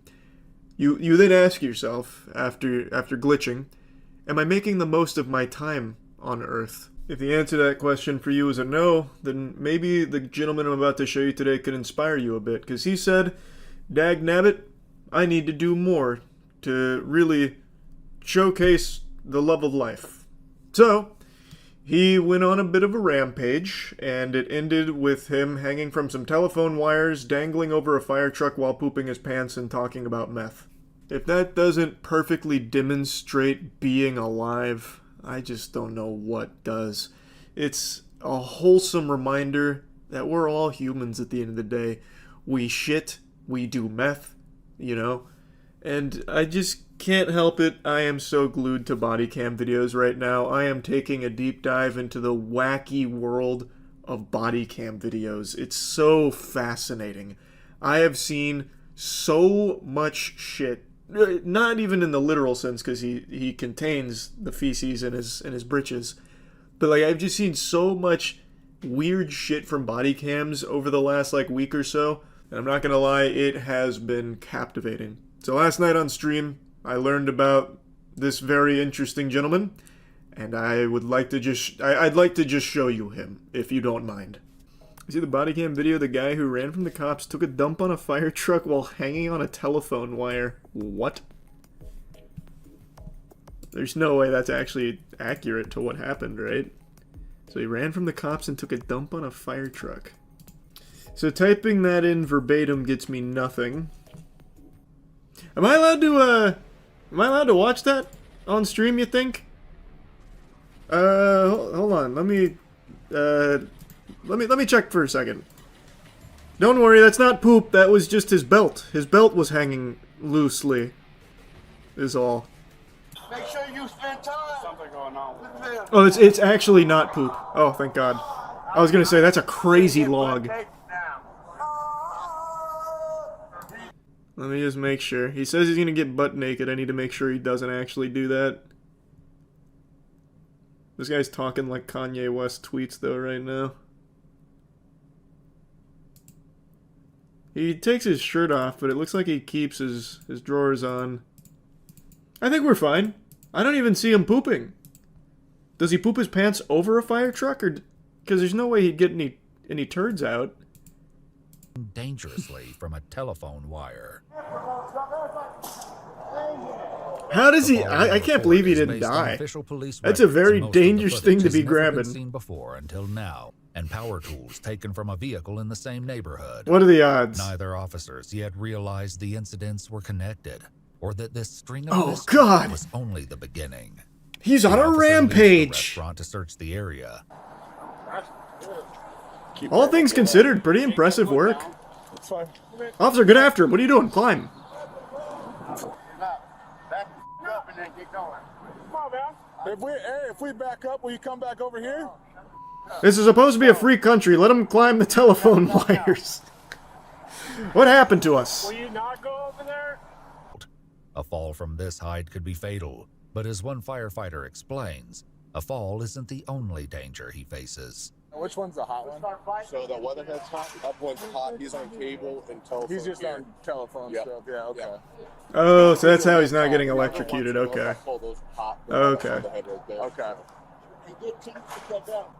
To ensure Ramondo's safety, officers think of a way to break his fall.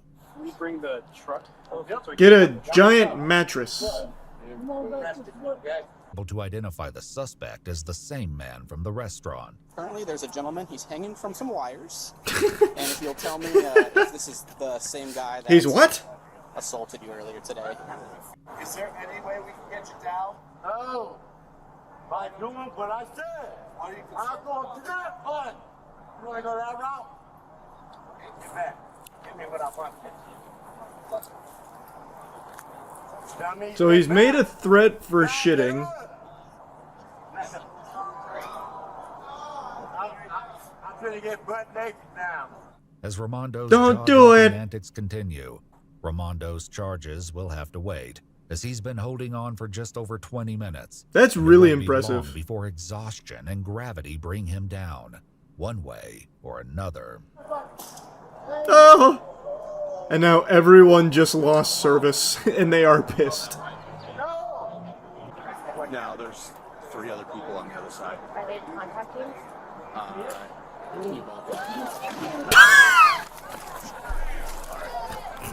Come down.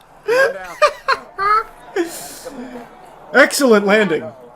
The dismount. Just come on down the ladder. Incredible technique. And with trousers filled with poop. When did he do it? I never saw anything. He stealth shitted. Like, even going frame by frame, I don't even see his pants, like, puff out from the poop. Oh. He's pooping. Okay, remember that. He's pooping. Yeah, for the defecating. Hey, Rob, How do you know? Also, he's fighting gravity with that. Like, if he shit, like, let's say maybe he was turtle heading. Like, it's just gonna go right back in his colon. Like, I don't think he'd be able to shut the sphincter off in time. It'd just, like, fall back, I think.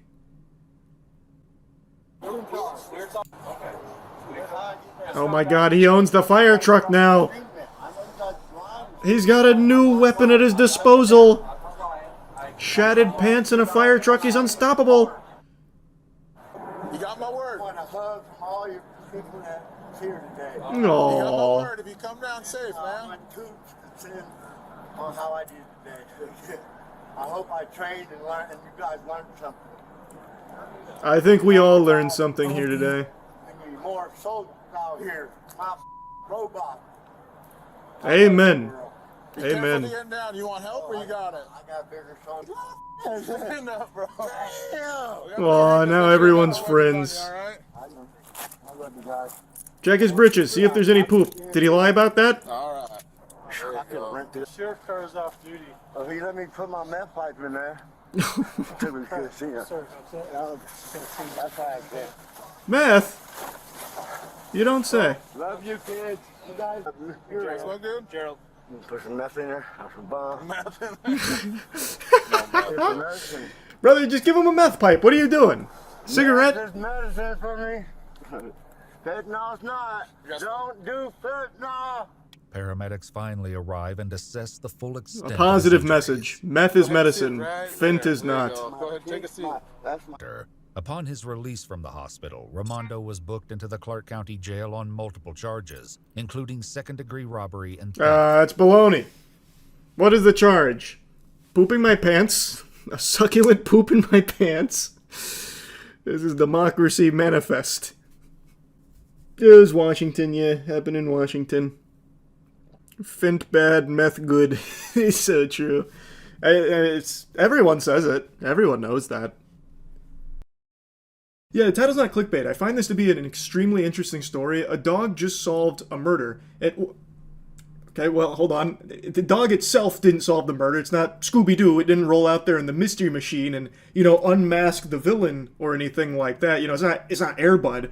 But a dog, the dog's presence and the way the dog was behaving helped lead officers in the right direction to find the murder suspect. There's a reference I'm sure all of you have heard before, and it happens when a dog tries to get a human's attention. You might hear someone say, "What's the matter? Timmy's stuck in the well?"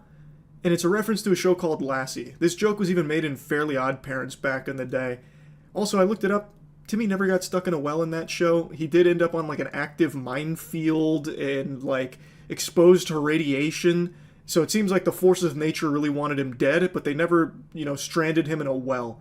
But in earlier seasons, someone named Jeff did end up in a well. Regardless, the references existed for decades, and I always just wrote it off as a load of fish paste that's just there for good television. It would never actually happen in the real world, because most people would see a dog barking and going ballistic and just assume it's doing doggy shit. Nothing out of the ordinary, no need to warrant a deeper investigation. But it turns out that a dog doing this exact behavior actually just helps solve a murder. And I learned about it today from a Law and Crime Network video that just got recommended to me. It is a fascinating and very sad case that I just wanted to talk about. I need you to get fire, CID, and 04 out here. This looks like a body that's burning. Officers were called out about a fire in a field, and when they got there, it turned out it was a body that had been lit on fire. So they began a deep investigation, obviously. What's up, puppy?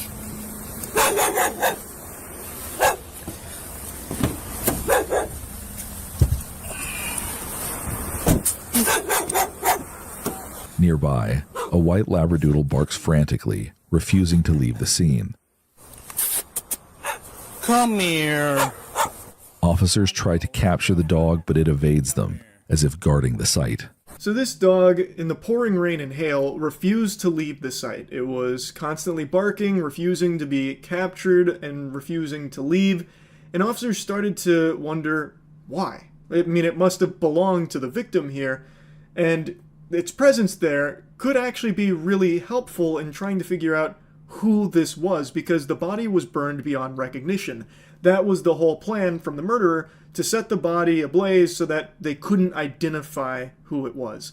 And the dog being here and refusing to leave now gives them a really good chance at trying to figure out who it was by finding who the owner of the dog is. You sure are hanging around here. Is that your person over there?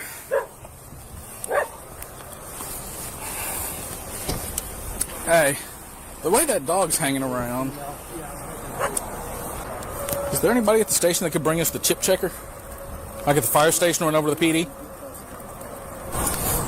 Is the dog trying to be protective or trying to lead us over there? Because it looks like she's trying to lead us over there. The officer seems to be sniffing it out here, that this dog must have belonged to that person, and they try and catch it, they try and get animal control out there, but animal control doesn't. The following morning, a normal citizen calls animal control because the dog was still there the next morning. And after the citizen calls, animal control comes through, scoops up the dog, they check the chip, and now they have their case. The citizen calls Robinson Animal Control, who are able to capture the dog and scan its microchip. They learn the dog is named Titan, and he belongs to Mandy Rose Reynolds, a 26-year-old from San Marcos, Texas. Police call the phone number linked to the dog's tag. They leave a message and quickly get a call back. Robinson Police. Yes, hi, my name's Mandy Reynolds, and I got a message that you guys found my dog. Oh, perfect. Mandy returns the police call, and what do you know? She's so happy that her dog's coming back. Man, Mandy really does sound full of jubilation right now. Hi, I just got a message saying you guys found my dog. We believe so. So, what is your dog? He's a poodle retriever mix. Poodle retriever mix? Yeah, he's white. And we looked for him for a couple of hours, and... How long ago was this that he's been out? Oh, heck, it's been, I don't know, this would have been around 1 in the morning. What, last night? About one last night? Yeah. What time did you guys find him? They ran the chip this morning. For those of you with gifted ears, you might be picking up a little something fishy from this conversation here. And the officer seems to start getting a whiff of something a bit awry. It sounds like someone putting on a voice on Xbox Live. This is someone that their story isn't making sense. So your name is Mandy Rose Reynolds. Sure. So about 1 o'clock last night, you and were at a rest stop. Oh, and Jesus Christ! Yes. What? I mean, what is the interrogation about? I can't even imagine what he went through, and then now there's a deceased person. Like, oh my God. It's a shame the Oscar nominations are already locked in because, man, this is quite a performance that's being put on display here. A classically trained thespian, no doubt. You can really hear the emotion in the voice. Devastated to learn what is happening. This number comes back to a different name. Are you on somebody's phone plan? No, yes. Okay. Whose phone plan are you on? This would be my fiance's grandfather. Okay, what's his name? My fiance's grandfather? Yes, I just wanted to verify. That way I can close that name off. I'm going to be frank with you, sir. You know, I'm sorry that this happened. Dogs are natural scavengers. You think my little Titan would go... Oh, my... Detective, with all due respect, do not call me back. Well, Titan is on a police hold. You're not going to be able to get him out. Not Mandy on the other line is getting really combative, super defensive, and just kind of like freaking out multiple times and dodging simple questions. So the officers, acting on a hunch, do a welfare check at her apartment. And they find that it has been emptied and her car is missing. They then, of course, do license plate running to try and find the car. They do find it like 500 miles away. They then also did get dental records back from the body that confirms that the deceased victim was indeed Mandy Rose Reynolds. So whoever was on the other line was 100% not Mandy. She had recently opened her home to her cousin, Derek Joseph Dagno, giving him a chance to get back on his feet. What she didn't know was that this act of kindness would have devastating consequences. On April 8th, 2023, Wichita police spot Mandy's missing car. Hey, he's taking off. When officers attempt a traffic stop, the driver speeds off, leading them on a high-speed chase that reaches over 100 miles per hour. It's fucking heartbreaking. It's truly just tragic. So, by all accounts, Mandy seems to just be a super nice person, and her cousin needed help. So she did her best to help him, and he killed her for it. So he shot her and then burned her body in a big plastic tub in that field. And stole her stuff, took the car, they found the car, and then they go on a high-speed pursuit. Now, this piece of shit is a career criminal. He has, like, aggressive criminal felonies dating all the way back to the time he was 15. He apparently was even in, like, a shooting when he was a juvenile. This is someone that should have never been back on the streets in the fucking first place. It's just so infuriating. This is someone whose whole life has been dedicated to just making the world a worse place. He is just an evil piece of shit. And then he took this woman's life. This woman who showed him nothing but kindness. The chase ends at a grocery store where the driver crashes the car and then flees on foot into the store. He's able to hide for a little over 2 minutes on a shelf behind canned goods before police finally discover and arrest him.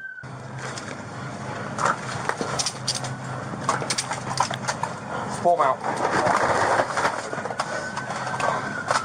283, clear the air. One in custody. Aisle 5 might be withdrawn. Or ODing, sorry. Hey, brother, what'd you take? What'd you take? Big time cleanup on aisle 5 here. This fucking imbecile hid behind the canned goods. The worst hide-and-seek player of all time. Don't know what that thought process was. They'll never find me behind the olives and canned tomatoes. No one ever checks there. And then this imbecile must have started boofing whatever drugs he had on him, just taking as much as he could so they wouldn't find that too, because when they pull him out, He's in and out of consciousness. And it's not like the officers came there and just started fucking peppering him. They didn't do anything. They approached him and then told him to leave the canned goods. Get out from your fortress of beets. Come out here with your ass in the air.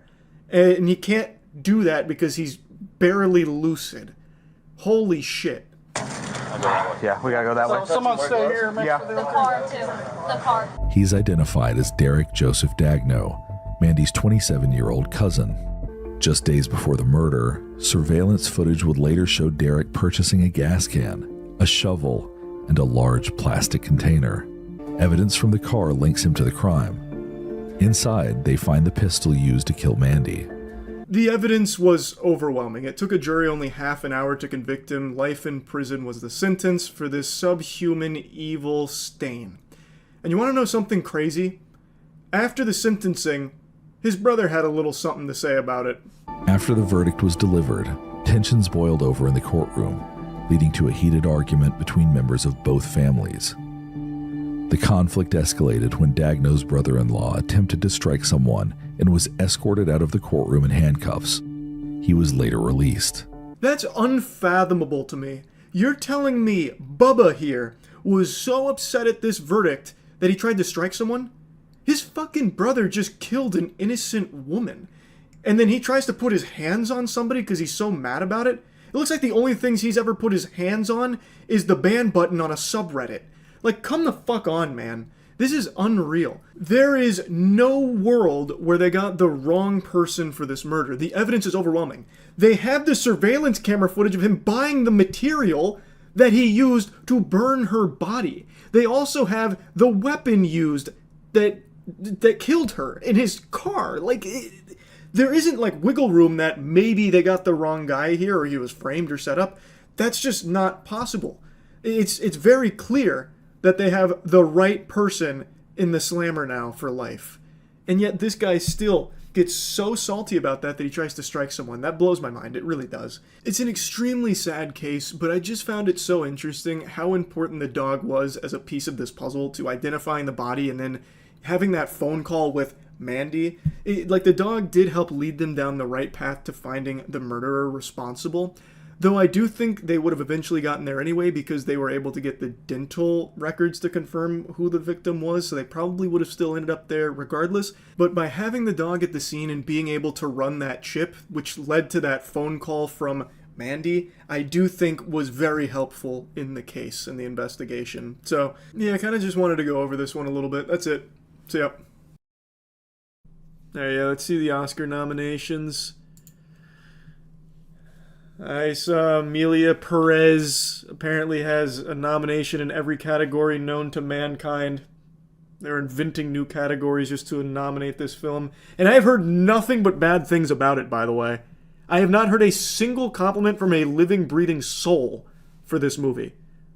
I don't know anything about it aside from some really cringe clips I saw from it, but I have not heard anybody who likes this movie. And yet it's been nominated for everything. Best... like everything, apparently. Oh, here, look, yeah. Best Picture and Best Actress being two of them. Best Picture nom. Didn't it win Best Picture at the Golden Globe or something? Or am I misremembering? It won Best Musical? Oh, that's right, yeah. It beat Wicked for Best Musical, I forgot. Oh my god. Back-to-back sites that I have to pay for access just to see a bullet point list of the nominations. Jesus. The state of journalism. Here we go. Finally. Best Picture, Anora. Didn't see it. Brutalist. Didn't see it. Complete Unknown. Didn't see it. Conclave. Didn't see it. Dune Part 2. Yippee! That's my best movie of the year. Amelia Perez. There it is. I think we're going to be seeing that a lot. There's going to be categories that aren't even real words that it's nominated for. Top Spagooter. Amelia Perez. Top janitorial staff, Amelia Perez. Apparently it's going to be everywhere. The Substance! Love that movie. Someone in chat said this is only like the 5th time that a horror film's been nominated for Best Picture. There we go, The Substance. Nice. I'm going to know 2 movies on this whole list, it seems. Yikes. Yep. No one from Dune or The Substance. Don't know any of them. Cool. I mean, I know some of the actors like Adrian Brody or Timothy, yeah. But I haven't seen the films. Wicked, I've seen. Just didn't really like it. Oh, here's a new one. September 5th. First time we've seen that on the list, I think. Haven't seen it. The Substance, though. Here's hoping. Gladiator 2 got a nomination for costume design. No shot it beats Nosferatu, though. Nosferatu takes that easily. Holy shit, it's going to dog walk that category. Makeup and hairstyling, this should absolutely be Substance. Actually, I guess Nosferatu could take it as well. They did do an amazing job with Bill Skarsgård. This one's close. It could be either of these. If it's neither of these two, then you know something has gone truly awry. You know something has gone completely fucking cattywampus. Amelia Perez apparently beat Wicked at the Golden Globes for Best Musical, so it probably does it again here, which is crazy. Animated feature film Flow. I know it won at the Golden Globes. I want it to win here now. I love Flow. Absolutely love Flow. But I know it has its work cut out for it with Wild Robot. Cinematography. Dune 2, please.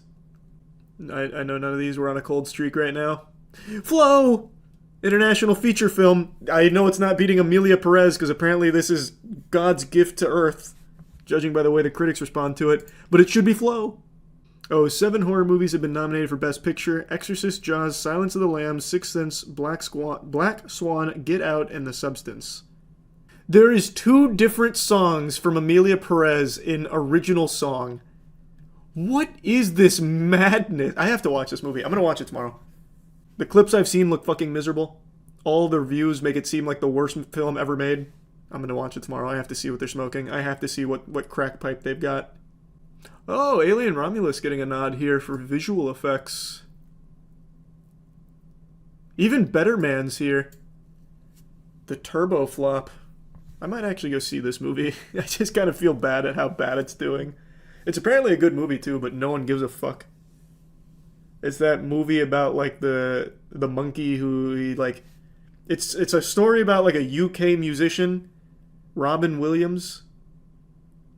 No, what is his name? What is the UK guy's name?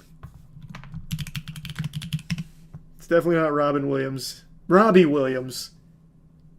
I knew it wasn't the same name as Robin Williams. I knew it. It didn't sound right. But instead of just having it be like a actor playing Robbie Williams, they have it be a monkey. And his reasoning for it, like the director, well, according to Robbie Williams himself, the director asked him what his spirit animal was. He initially answered like bear, and the director said no. So then he said monkey, I guess. And he's like, yep, that's the one. So they just made him a monkey. How do you not know Robbie Williams? Brother, fucking nobody knows Robbie Williams outside of the UK. I couldn't tell you a single one of his songs. I looked him up last time we went down this rabbit hole. I know nothing of this guy. Actually, I've never seen him. I've never heard a single one of his songs on the radio. Nothing. I actually know nothing about this guy. He is only big in Europe. See, this is what everyone says too. Every time we go down this, when I bring up Better Man, like when we were talking about how poorly it did, it was apparently like $100 million budget and it's made like $3 million or something crazy like that. We were talking about it and the chat was like, oh, I thought it was Robin Williams this whole time. That is what everybody outside of EU says about this movie. It's either, who is Robbie Williams, or, oh, I thought it was Robin Williams. It was such a bafflingly stupid idea to spend that much money on this. Robbie Williams was as big as the Backstreet Boys and Spice Girls in Australia. You see, I'm going to be honest with you, I think the main reason he wasn't big here is because all of the other artists that he was competing with at the time were just so huge. Like, he was during an era of superstars here. There's no way you haven't heard his top 3 songs, 500 million views on YouTube. Brother, there are songs on YouTube that have like 600 million views that I haven't fucking heard. Plenty of them, even. Because they weren't big here. I already went down this rabbit hole. I have heard none of them. I'm not exaggerating. I haven't heard any of them. Like, maybe if I really, like, peel back into the deep recesses of my mind during the 90s, I might be able to, like, piece together a false memory where I heard it in a car while my parents were listening to 93.3 FLZ or something. But that's really stretching. But yeah, overall, these Oscars, I got no skin in the game. All I want is Dune, flow, and substance to do really well, and Emilia Perez to do really poorly. That feels like such a fake movie and fake hype. But I have not seen half of the shit for the Oscars this year. Not adding Transformers 1 is a war crime, we riot. Yeah, they really could have slid Transformers 1 into the animated category. It wouldn't have beaten Wild Robot or Flow, but just a little nod, because the film is great. The film is really, really good. But it did not get the tender love and care it deserved from the media. Or the public, for that matter. It was not a financial success. Oh, and No Look Back, you're right. No Look Back either. That movie was great. Yeah, I watched Look Back. I talked about that on stream. Look Back is very good. I didn't know it was from the same guy behind Chainsaw Man. I did not know he had so many heaters. He made a one-off, and it just slapped. Red 1 got snubbed. No Red 1. What does this world come to? Do you think Jim Carrey deserves a nomination for his performance in Sonic 3? Well, it wasn't eligible. They had, weird criteria. Even still, though, yeah, I would love to see him nominated. Imagine Jim Carrey takes it for fucking Eggman in Sonic 3. Oh, that'd be so good. Emilia Perez nominated for Best Marvel Movie. So true. They need awards for bad movies? They have awards for bad movies. It's called the Razzies. We already went over their nominations. So Worst Picture, we already knew these were coming. Borderlands, Joker, Madam Web, Megalopolis. I never saw Reagan. But yeah, they do these. One year, I think it was Catwoman. Catwoman won a Razzie for Worst Picture. And Halle Berry actually went there to collect the award. It was very cool. It was actually very cool. The Razzie's been around for a long time. FYI, the Emilia Perez director canceled an interview with Mexican film students in fear of backlash. We really hate the movie in Mexico. Yeah, I hear Mexico really fucking hates that film. Again, I have heard not a single good thing about that movie. Nothing. The director openly said he didn't do any research on Mexican culture because he didn't feel like it. Yeah, I remember that got mentioned last time I was talking about Emilia Perez and how confused I was with why it was nominated for everything for the Golden Globes or whatever. Netflix wanted to buy an Oscar winner. Yeah. Oscar bait is the weirdest thing to me. I don't get the point. Most people don't give a fuck about Oscar bait movies at all. So it's not even financially successful. It's just an ego thing. And what's the point? If people don't even like your movie in the first place, if you're appealing to the most specific weirdo taste, it just doesn't compute. Worst director has to go to Todd Phillips. He fucked up big time with Joker 2. Oh, for sure. Yeah, absolutely. I think he's got this category on lock. The only one that can maybe come close is Francis Ford Coppola, because Megalopolis was his passion project, something that he'd had in the back burner as a script or an idea for fucking 30 years or something, and then eventually just self-financed it, $100 million out of his own pocket basically, and it was a disastrous, unwatchable mess of moving pictures. So it's going to be close, but I think Todd Phillips should take it. Alright. Let's see how it goes. I'll play as... We'll do Liam. He seems like a bad boy. Furrowing his brows a little bit. Displayed nudity on patients. I'll probably get in trouble if I said yes, so that's gonna stay off. To a nearby hospital. Can do. Remember, it's not just about speed.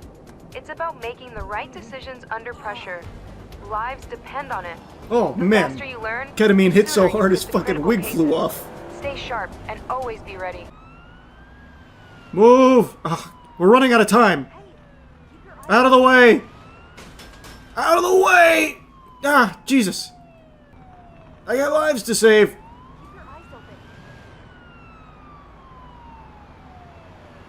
Part the sea. Where's my handbrake? I'm gonna drift this bitch. Nope. What happens if you hit them? Oh, they just poof out. How do I sprint? Oh, there we go. Oh God, this looks bad. This is our patient. Sprained ankle. He should be conscious. He spilled all his fruit. Before we begin treatment, we should ask the patient a set of relevant questions about their person and medical condition. I already know who this is. This is Messi. But now the question is, what is he doing out here? Anamnesis. Try to retrieve as much information as possible. I suddenly felt this ringing noise in my ears and felt dizzy. I sat down and called for help. You made the right call, son. Contusion. Lower left abdominal appendicitis. Take a moment to further inspect the patient. Going to extract it. You might find some more evidence on the collected evidence. Extreme stress. Likely. Hawk to a coin investor. This patient does not appear to be in any immediate danger. Choose a category and an interim diagnosis that fits the evidence. I did. What? I did.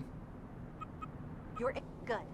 Let's put the patient on the stretcher and continue treatment inside the ambulance. What kind of treatment? Just words of affirmation? Make him feel better? Like, what do you mean? He's just stressed. This guy's so stressed he dropped his groceries. He's fine. He's fine. Rub some dirt in it. That's the treatment. Stop being stressed. What am I gonna do in there? Just give him a fucking hand job or something, man? It's not that big a deal. Man, he's gonna be...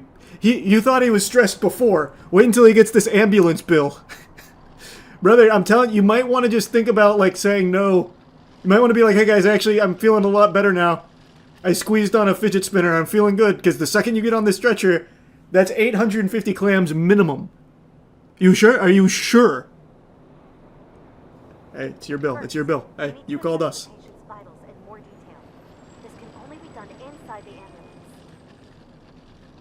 Man, we got him fucking strapped down. This is doing nothing to help his stress.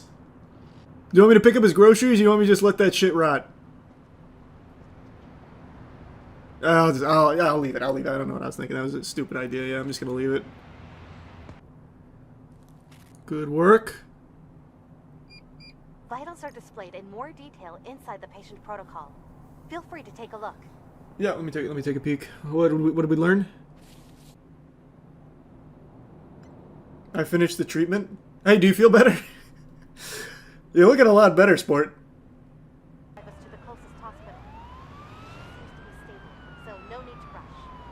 No, we're gonna rush. He's so stressed. We have to get there ASAP. Lickety split. Call the doctor. Tell him to fucking get out of surgery. We got a high-profile case coming in. This man's had a bad day.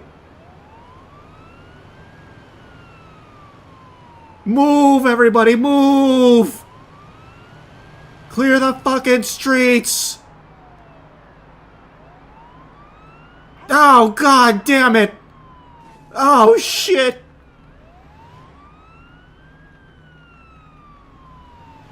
Lord have mercy, there's trash on the road, too. I'm taking the shortcut. Ah! Dukes of Hazzard style. Don't worry. Oh, God. I'll de-stress you. Lord willing, you'll be the fucking least stressed man in all of San Pelicano. Oh, God.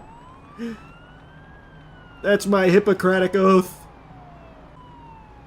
Roll out the red carpet. Let's unload the patient and transfer. Let me see. Dear God, it's worse than I thought. He's stressed. And he's throwing wires at us. This concludes our first call out together. If you need... I'd love to follow up with the patient to see how he's feeling, to be honest with you. I feel like we really bonded. I also just want to know how mad he is about the bill. I also got an A even though I hit like 6 pedestrians and destroyed a lot of property. They knew it was for the greater good. No, I don't want to quit.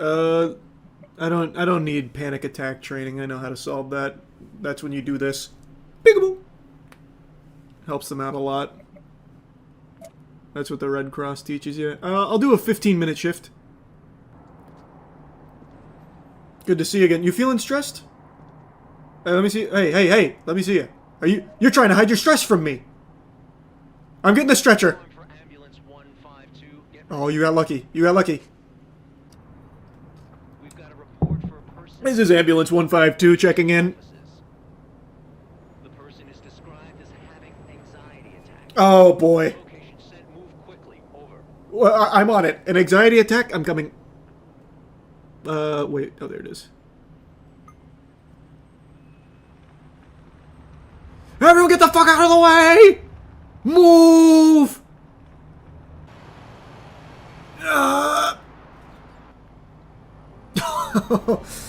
Okay, they don't like it during, like, the non-tutorial section.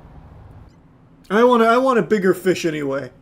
Give me like some kind of crazy one, like a fucking asteroid came down and hit a couple having a picnic in a park. Let me tend to their wounds. Move! Can't you see there's an emergency? Move!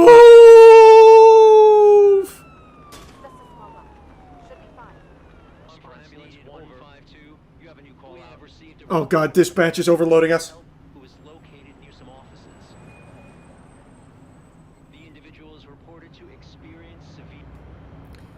It's the same guy having another anxiety attack. Oh, out of the way! Out of the way! Oh, hold on, I see you're making a hole for me. Thank you. Shooting the gap.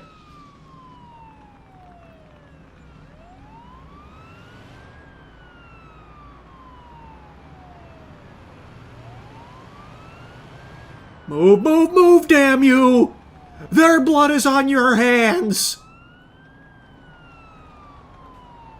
Every single one of you heathens! Oh, God! No, what have we done?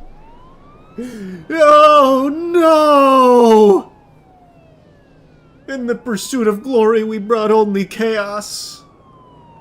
Fuck. I'll be back for you, I promise. Stay strong, citizens of San Pelicano. Out of my way, officer! Clear the streets! I can't jump! My legs are too sore! Hold on, I'm taking the long way. Hurry!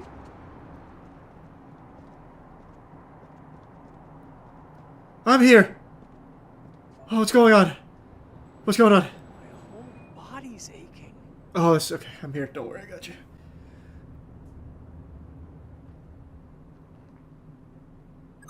I'm gonna calm him down. I feel better. Okay. Good. Just deep breaths. Alright. What do we got? Yep. Just as I thought. Mm-hmm. Yep. Yep. Confirms my suspicion. Yep. Mm-hmm. I knew it. He's suffering from a chronic case of stick-it-to-the-man-neosis. Mark it in the sailor's log. Can I give him a tourniquet? Yeah, I'm gonna put a neck brace on him. This is gonna make you feel a lot better, trust me. Okay, we've got him braced.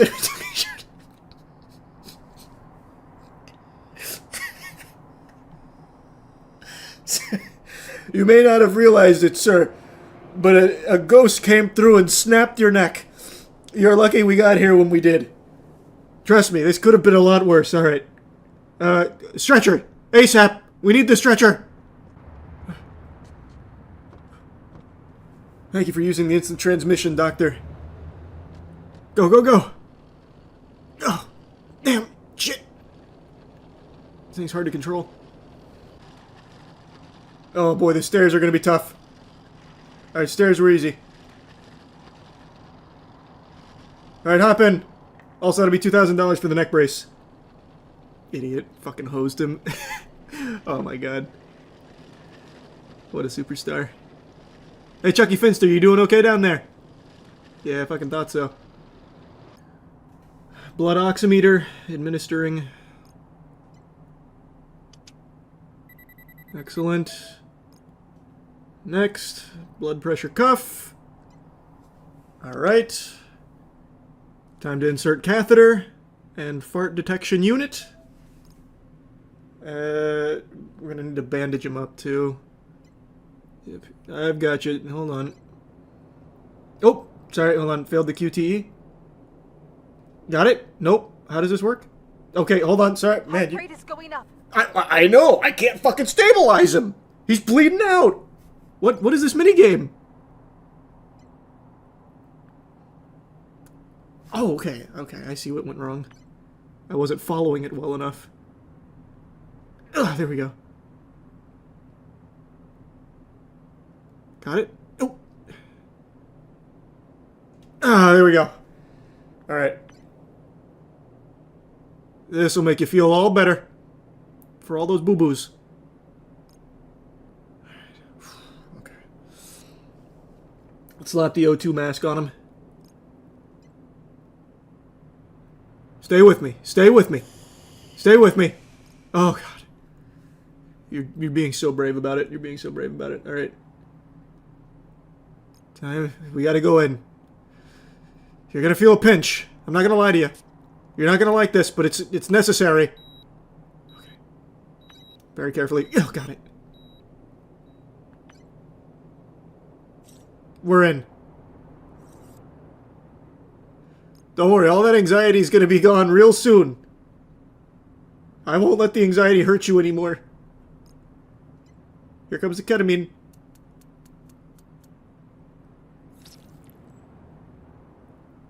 There we go. There we go. See? And now he's relaxed. Another job well done. Make note. Get him to the hospital. Take good care of him. If he asks for more ketamine, give it to him. He needs it. Damn it, his heart rate, it's climbing. Oh, wait, no, now it's going down. He might be ODing.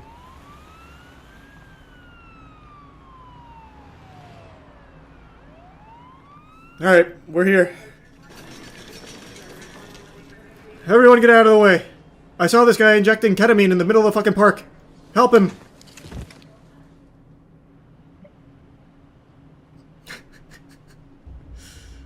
Hey, a B rating for that? That's not bad. That's textbook. Shift is still not over, too. What else is in store for us? Holy, what a day. Feels right to do something good. You know what I mean? What's better than serving up smiles? Oh, I don't need the sirens on. No emergency here. We've received reports of an accident involving a car and a bicycle. One person is in need of immediate medical assistance. I'm coming. Holy shit, this is a high-profile case. The patient is reported to be bleeding heavily. Not for long he won't be. I'll give a blood transfusion on the spot. Get out of the way! Officer, move! Damn it! Keep your eyes open.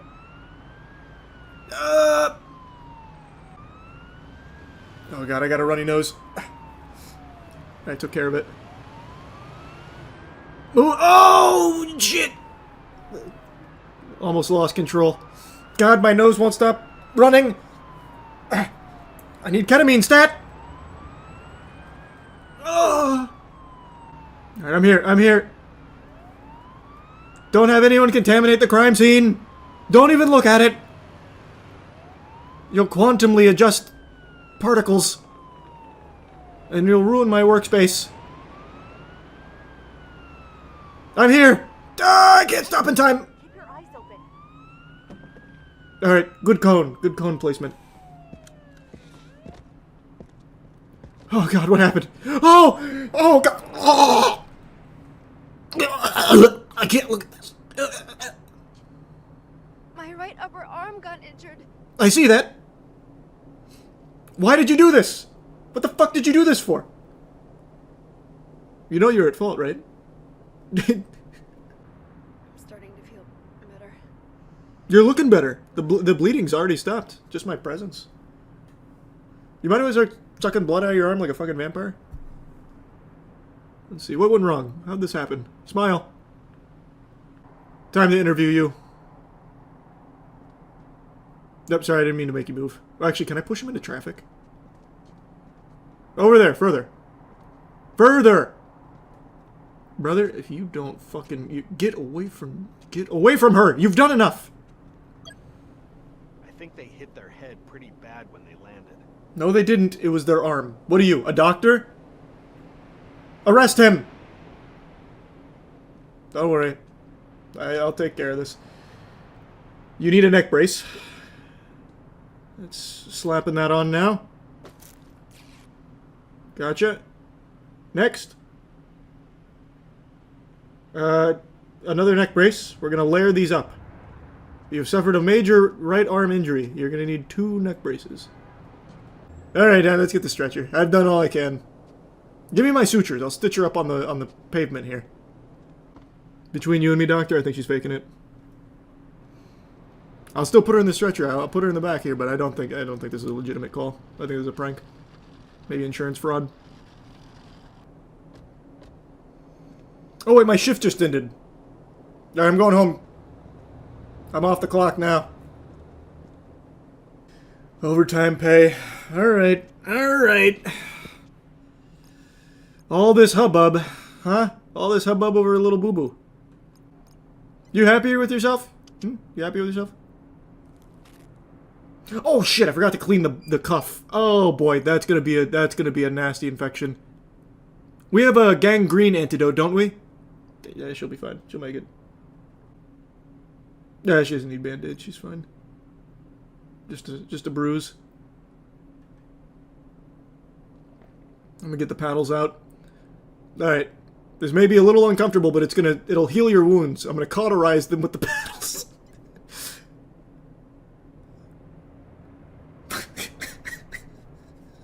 What happens?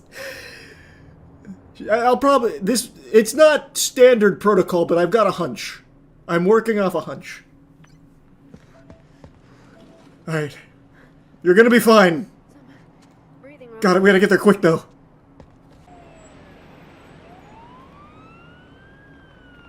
Please drive more carefully. Think of our patient. That's all I'm thinking about is the patient. What about you? I don't hear the paddles going off. How do you expect her to make it through this? Oh man, I am cruising. Oh shit! No! None of us survived. No! If the patient dies, you unlock a new map. If the patient dies, I get a job at United Healthcare. Let's try this again. Maybe the traffic will be a little better this time.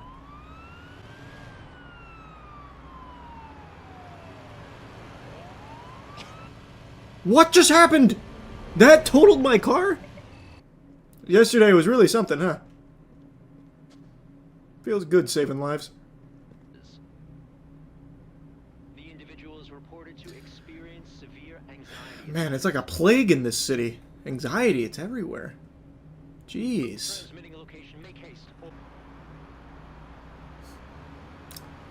Unbelievable. Oh, whoa, whoa, whoa, hey now. I like jump scared that car.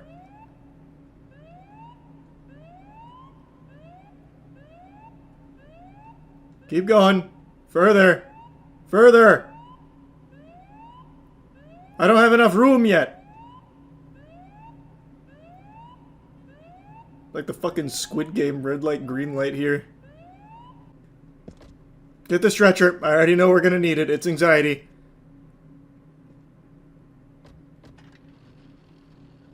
I don't even need your name or information. Just get on the fucking stretcher, ma'am. Yep, I got you. Don't worry. Hello? You locked the door on me? Thank you. Yeah, I know it is. It's anxiety.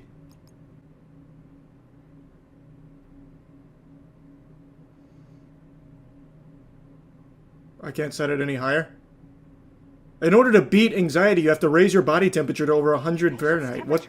Everybody knows that. We should keep an eye on it. No, I know. I am keeping an eye on it. I'm pretty upset that we can't go higher. You have to burn it out. That's the best we can do. This doesn't seem like a ketamine case to me.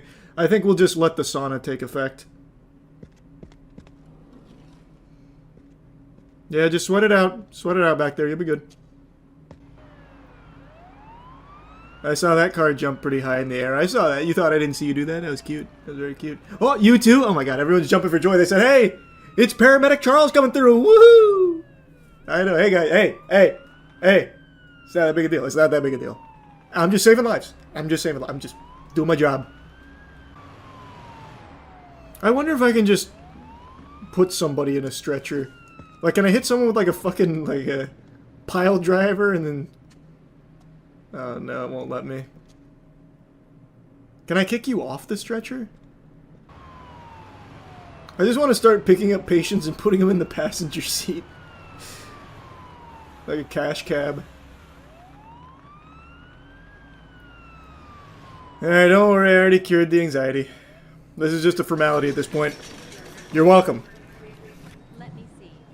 5-2, get ready for a new call. The accident occurred near a public parking lot. A car collided with a bicycle, resulting in... Oh boy, we've been there, done that. Alright. Bicycle injury again. Oh boy, these are hairpin turns. Whoever designed the city did not have anxiety attacks in mind. What are you doing? Are you crazy? You could see I was cutting across the grass.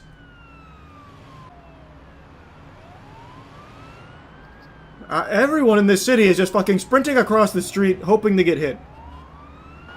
Just because they want to spend time with me. That's so sweet. That's so sweet. Hey, just doing my job. I'm just doing my job. That's all. Hey, it's not that big a deal. What's going on? What happened here? Oh boy. Oh, yep. I see. Another bicycle accident. Yep. Man, if only I could give him... if I could perform a tracheotomy on the spot. Give him some adrenaline. Walk it off. Officer! Let's arrest this man. Wait, the officer hit you? No, it doesn't look like it. What are you giving me that look for? You stupid? You are, like, visibly stupid. What do you mean? You don't know how to answer that. I just asked you what happened. Get the fuck out of the way, man. Get the fuck out of here. And you shut up. I'm assessing the scene.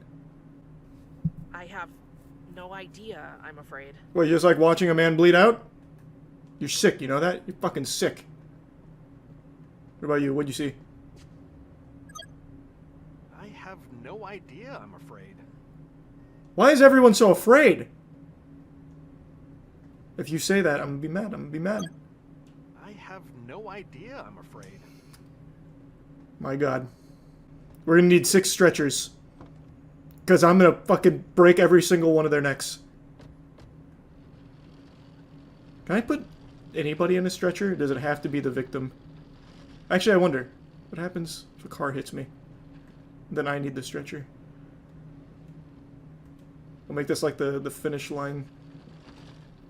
Come through! Hit me, coward!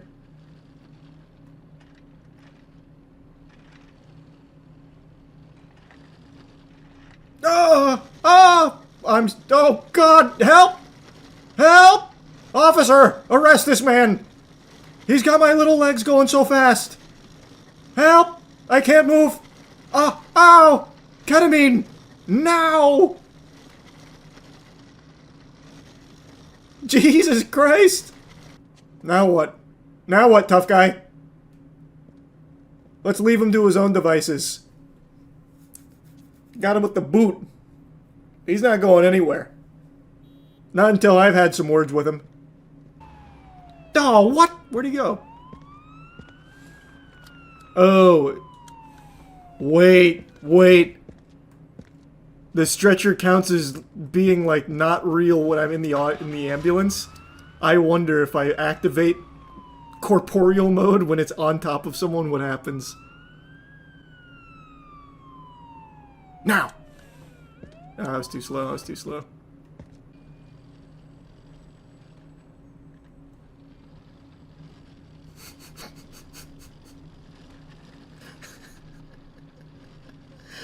Don't worry, sir. You're gonna feel so much better. Alright, good luck. Let's see how the city responds to this. It's a social experiment. Just need to wait for that light to change. Any minute now. Man, it's a long light. Oh, no, fuck! Damn it, the other one was first. I can't tell. Come over here. Can't you see he's stuck? Oh, I'm on the wrong side. No, I just need to keep him here at this point.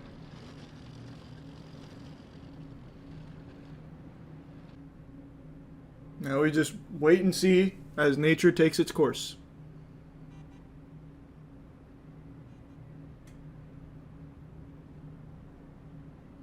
God damn it. They're threading the needle. The UPS truck, it's just stopped, waiting for him to move. What if I put him at the top of a hill? What are you guys looking at? Go about your business. Right, let's see. Is there any physics on this? Nah, I thought maybe it would roll down. Damn it, man. They thought of everything. Try dumping him in the water on the beach. Oh, true, I could do that. I've got him. I do have him strapped to the stretcher. He's got no say in this. But it looks like they have high railing everywhere. I don't see a way in getting him over.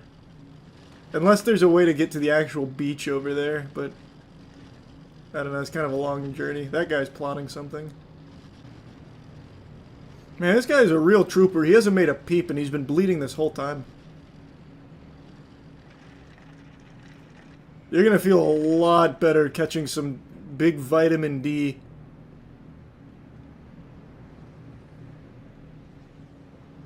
Alright.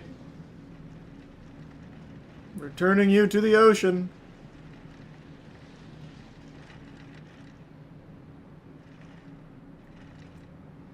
God damn it, I can't go deep enough. Son of a bitch. Well, I'll just leave him here to bake.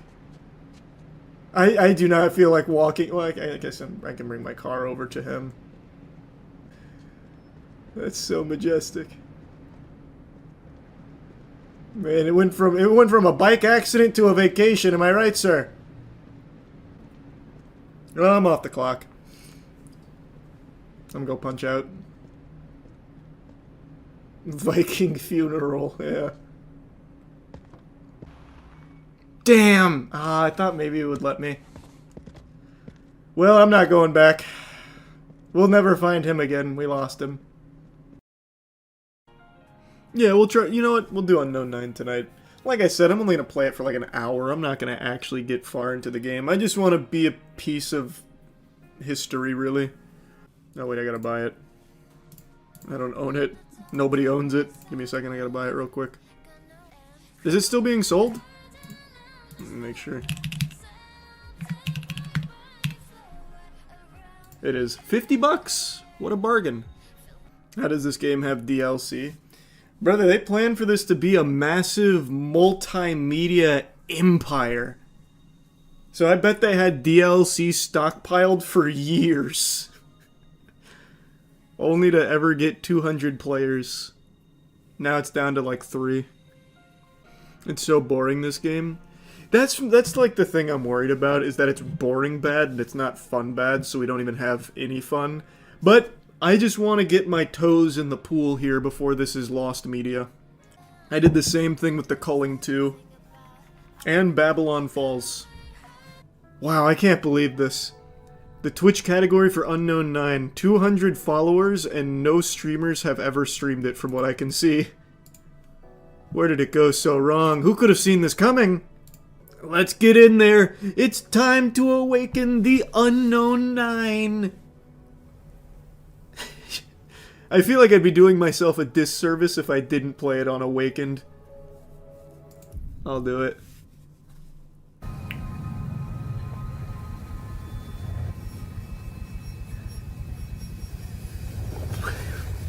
Why does she look so shocked? It's... No hidden nooks this time. She's gonna blow it down with the stepping, right? The step energy, I think? I forgot. Nice! You're one of only 6 people playing this game right now. Yep. And all 6 of us are having a great time. I can't stop smiling. Ready to wield them. Now try channeling that energy into the braces. Shade blast!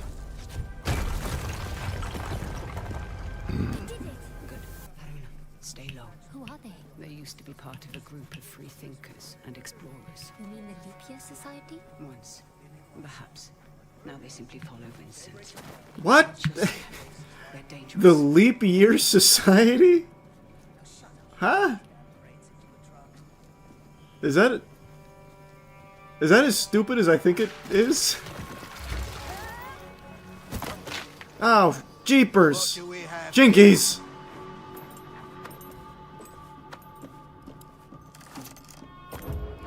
Are you alright, child? I've been better. Hold him back.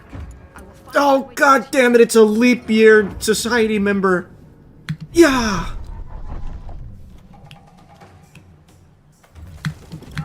Oh! Jeez. Take this! Huh. Yeah! Shade combo! Nice!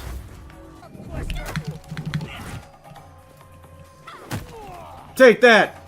Yeah! Nice!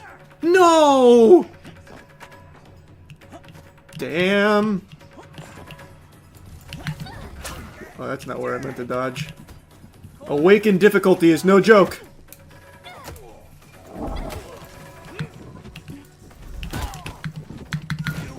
Ooh. Yeah. By the power of the unknown 9.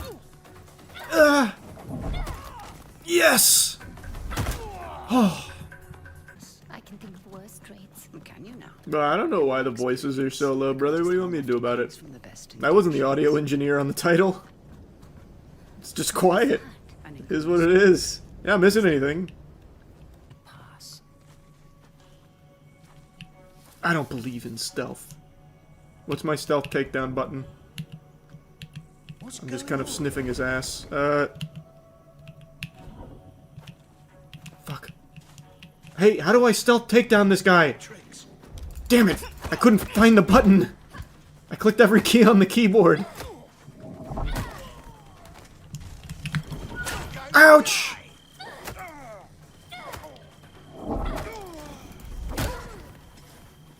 Thanks for the help. Much better. Why are you still crouching? They're dead. I killed them. Is that middle mouse button? No. Oh, I see. It's mouse wheel up. Impressive. Can I just spam this? Ha! Oh no, I have a shade meter. It was just a wind! A strong gust! I can't... Wait, I can't turn my camera. Help! Help! I'm stuck looking in one direction. Help! What is happening? There we go. Fixed. Oh, they lost sight of us. Yeah! Damn that breeze! What the hell? What the hell, indeed! Stay back! I see an opportunity!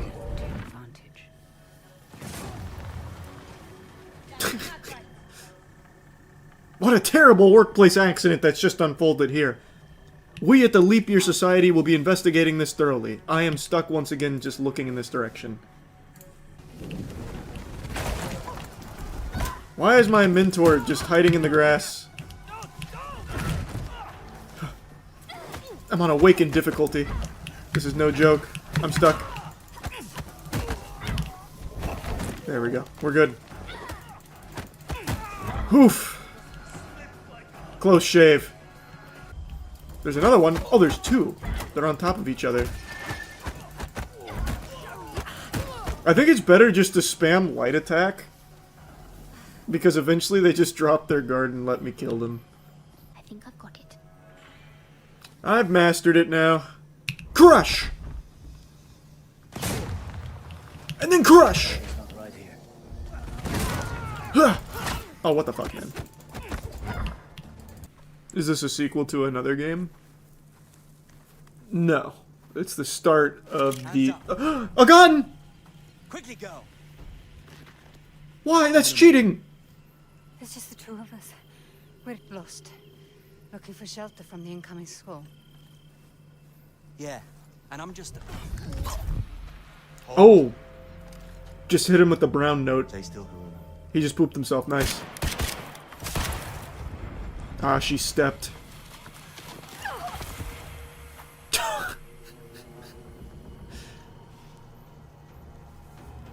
Nah, probably won't be a Last of Us Part 3. Up! I was reading chat. Why are you running away, just leaving me this? Coward. What are you doing? You're a terrible teacher. Ow! Okay, maybe it's not best to just spam light. That comes out pretty quick. Dig sites we came across. Vincent is searching for something, unsure where to dig. That large camp near the storms. I have a hunch that she's about to die at the end of this tutorial section.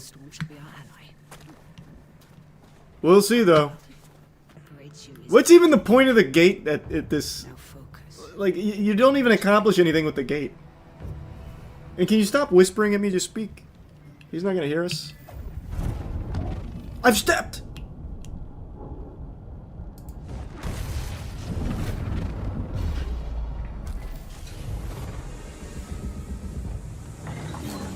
Nice. Time to step.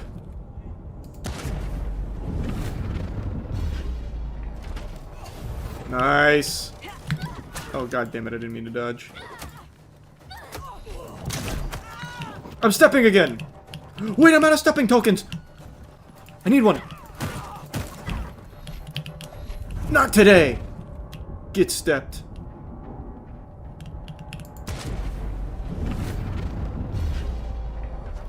Outsmarted. Oh, wait, he missed. I'll crush it then. Hiya!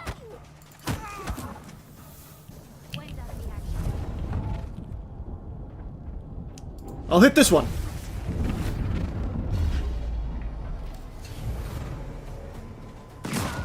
What? How did you know? What?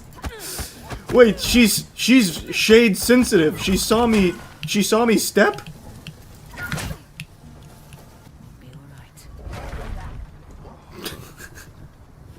Help, I just fell. That was weird.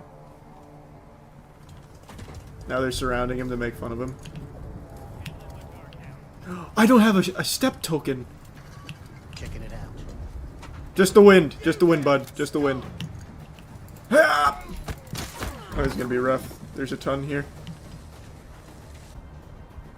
Can I kill this guy for fun? Oh, it wouldn't even let me. Oh! Ouch!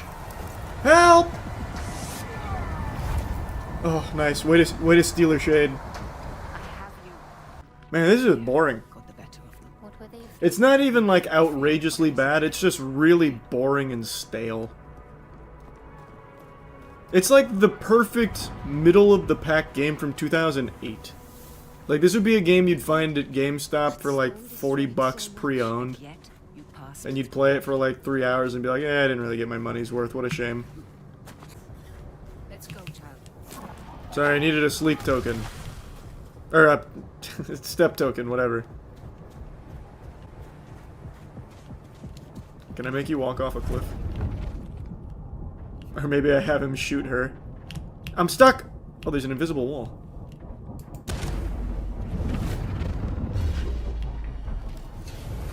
What was that? What do you mean, what was that? You got shot.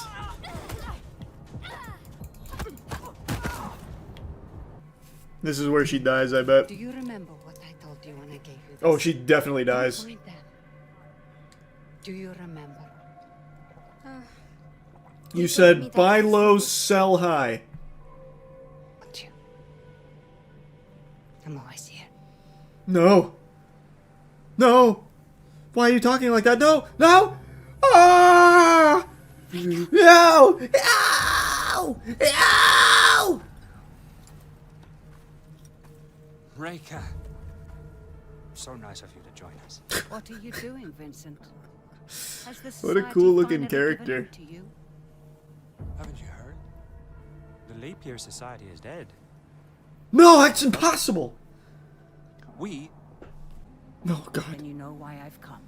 Of course. Evil Willy Wonka. I knew just what to do to bring you here. You can't step into all of them Such at once. wasted potential. But I suppose this is how the world turns.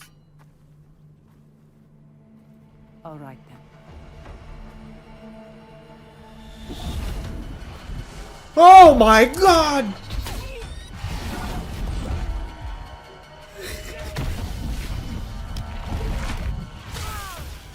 Damn, she's good. No, it's an anti-step field? It's draining her shade. He thought of everything.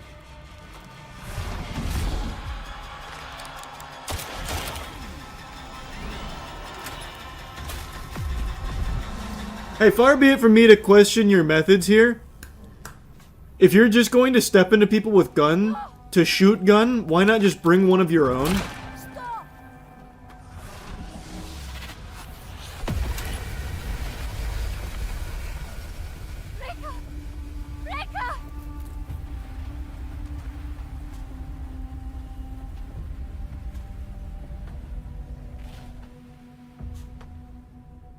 Run. Okay.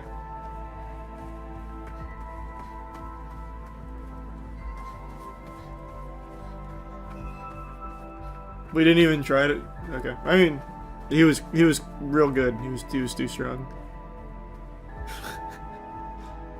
A brisk jog away.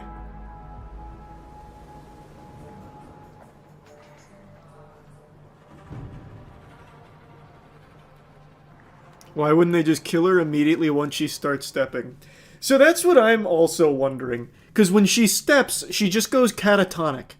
But her body's still there. She's basically just force ghosting herself, but her body's still present. They could just be like, she stepped! You might as well have middleman written across your face. Oh my god, he just brought him in for an actual kiss. It's working for me. Their lips touched. That was awesome. And just who might you be?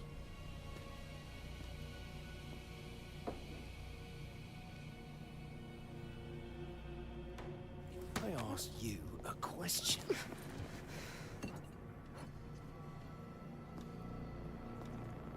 You don't know who you're dealing with, do you?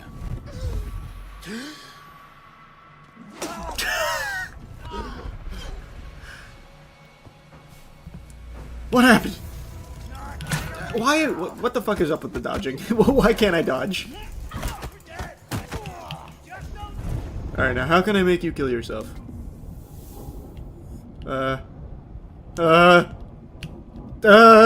Hit your head on the wall.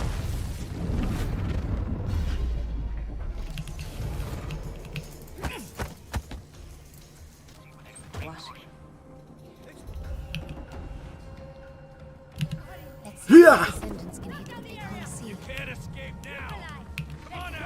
Outsmarted. Yeah! I'm gone again. Oh shit, I ran out of am. Hip. That's gaming. Combo.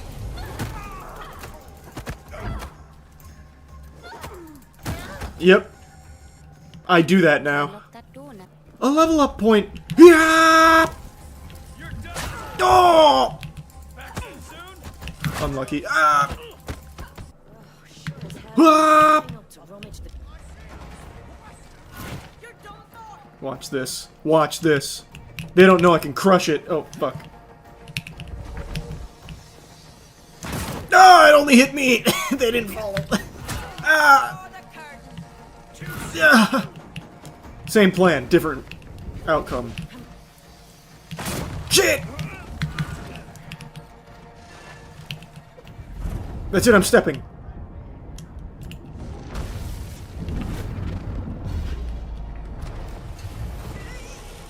Ah!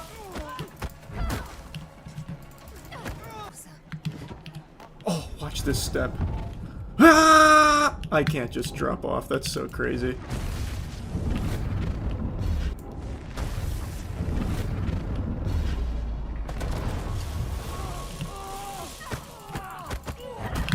I have to step again. Oh, I'm out of steps.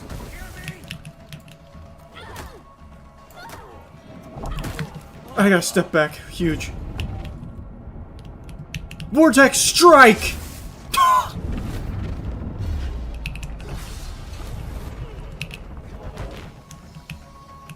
What a combo!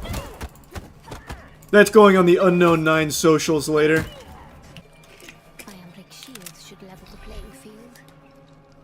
My Umbric shield? Okay. Nice! Get shielded, idiot! Umbric shield! Crush!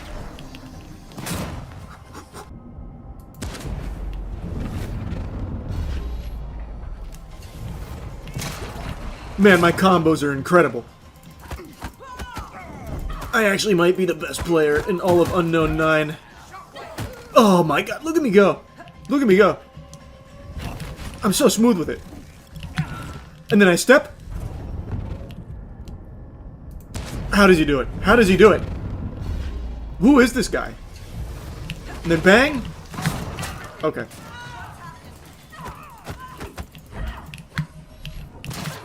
He's still alive? Uh-oh. What? What kind? He still hit his friend. Just as I calculate. Ah! Ooh, that was smooth. Unlucky. A lot of explosive barrels around here. It's so interesting. Ah! My shade! Man, my dodges are nuts. Push him off. Imagine they just landed perfectly on that bench sitting down. That actually would have made this purchase worthwhile if that happened. Holy fuck, that would have been cool.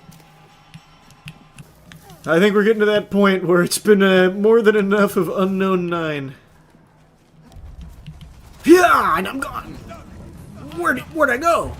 I'm right here. Yeah. You get stepped. All right, let me shoot a civilian. Fuck, I can't see any. No.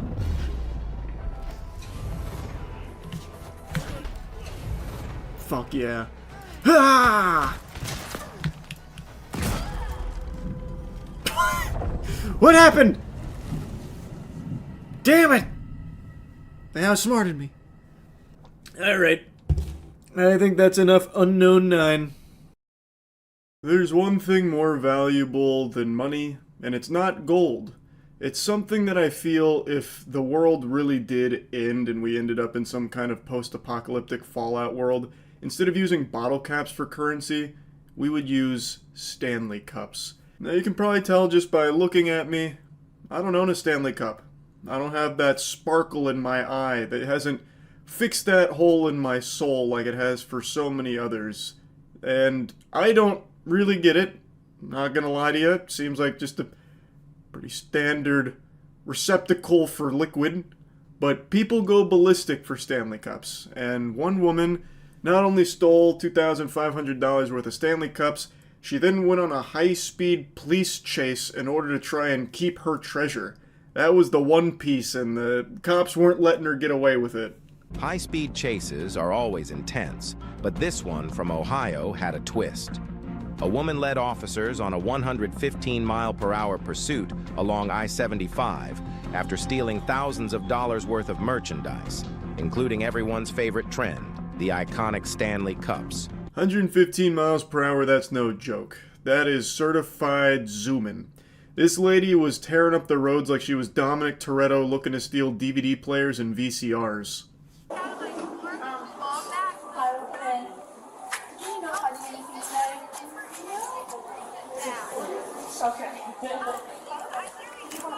No, I'm not sure what the product she had in the bags, but I know that it was the 2 bog bags and then product was stuffed in there. Gotcha.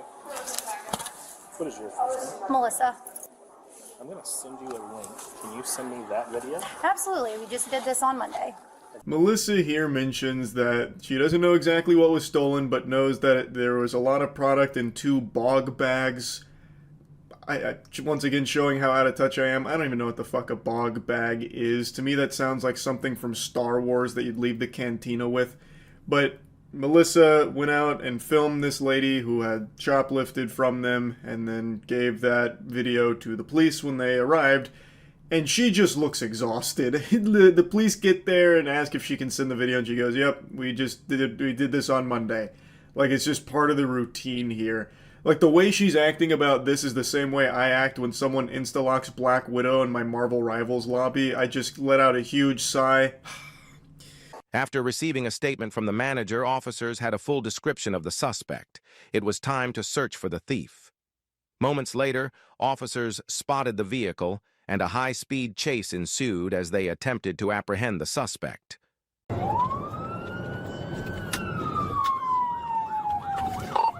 We are eastbound on North Dixie Highway. Because of the video Melissa filmed, they were able to get the whole kit and caboodle on the vehicle that the shoplifter was driving, and then they just so happened to have a random NPC encounter out on the road where they saw the vehicle. They flipped on the sirens, and the Stanley Cup super soldier cracked her knuckles and said, "It's playtime." So she goes pedal to the metal off rip, but the astute observers amongst you will have noticed she didn't forget the road rules. She didn't just wipe her ass with etiquette.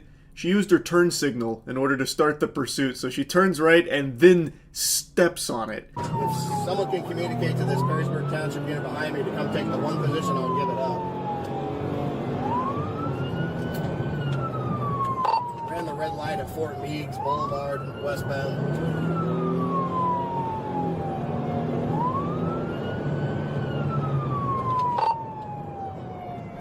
At the traffic light at Levis Commons and Jefferson Street through. Now, of course, I'm exaggerating a little bit by saying she stepped on it. She's pushing that car to its limits, but it's just chugging along at like a casual 50 to 60. It's not even really going that much over the speed limit. The big thing is she's running red lights. She's not pulling any kind of crazy maneuvers. She's not fucking spinning it 360 degrees and barrel rolling and ramping it off of a parked tow truck or anything. But she is doing her best to try and elude the officers here on this pursuit. All just to hold on to a couple goodie bags of Stanley cups. Fucking beverage containers.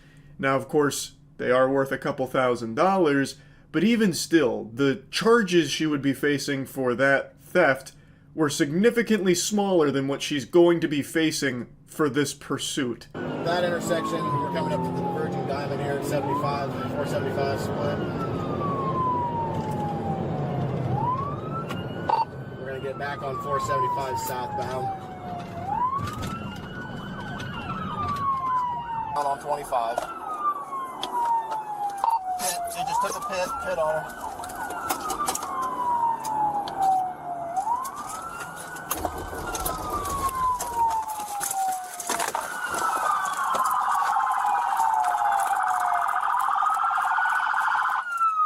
Now, it doesn't feel like this pursuit went on that long, and it doesn't ever seem like it reached 115 miles per hour unless it was briefly where it cuts away from the dash cam footage to the officer's body cam, which is possible.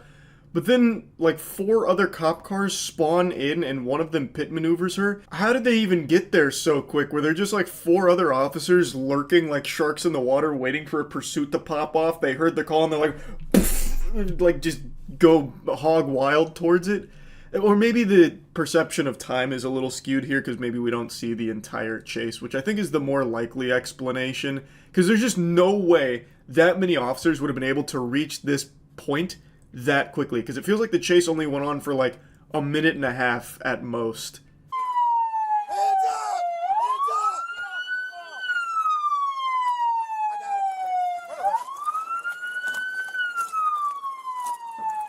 Anybody in the back? Yeah, what'd you do? What'd I do? Tell me what I did. Stealing from dicks. Oh, I fucking bogged you. You weren't running, were you? The chutzpah to ask the cops what I do. As if she's just totally innocent here. Like, let's just assume she didn't know that they were aware that she stole from Dick's Sporting Goods, right? You just went on a high-speed pursuit. What do you mean, what did I do? Pardon me, officer, I was under the impression this is a free country. You're telling me I can't engage in a little high-speed police pursuit? What happened to freedom, What happened to freedom? This country's gone to the birds. Ball bag. $100 ball bag. Come down here and play it. Thanks, guys. Get caught up to do it too. Thank you, guys. The officer rolls up and they exchange fist bumps, congratulating him on a job well done with the pit maneuver. Hey, brother, that pit, Insano style, excellent work, gnarly. Pats him on the ass or something. They just look like they're having a great time. Like, it looks like they're just having a lot of fun. I half expected them to thank her for letting them go on this high-speed police chase. You did a felony. You go to prison now for stealing some clothes. That's stupid. Guess what? Slap on the wrist. All for a little stuff. Yeah, for a misdemeanor. Kind of dumb, but what do you need help with? I got a tow truck coming. I'm just gonna get our evidence here and go from there. We're gonna set up here, though. I thought you guys had it boxed in there, but.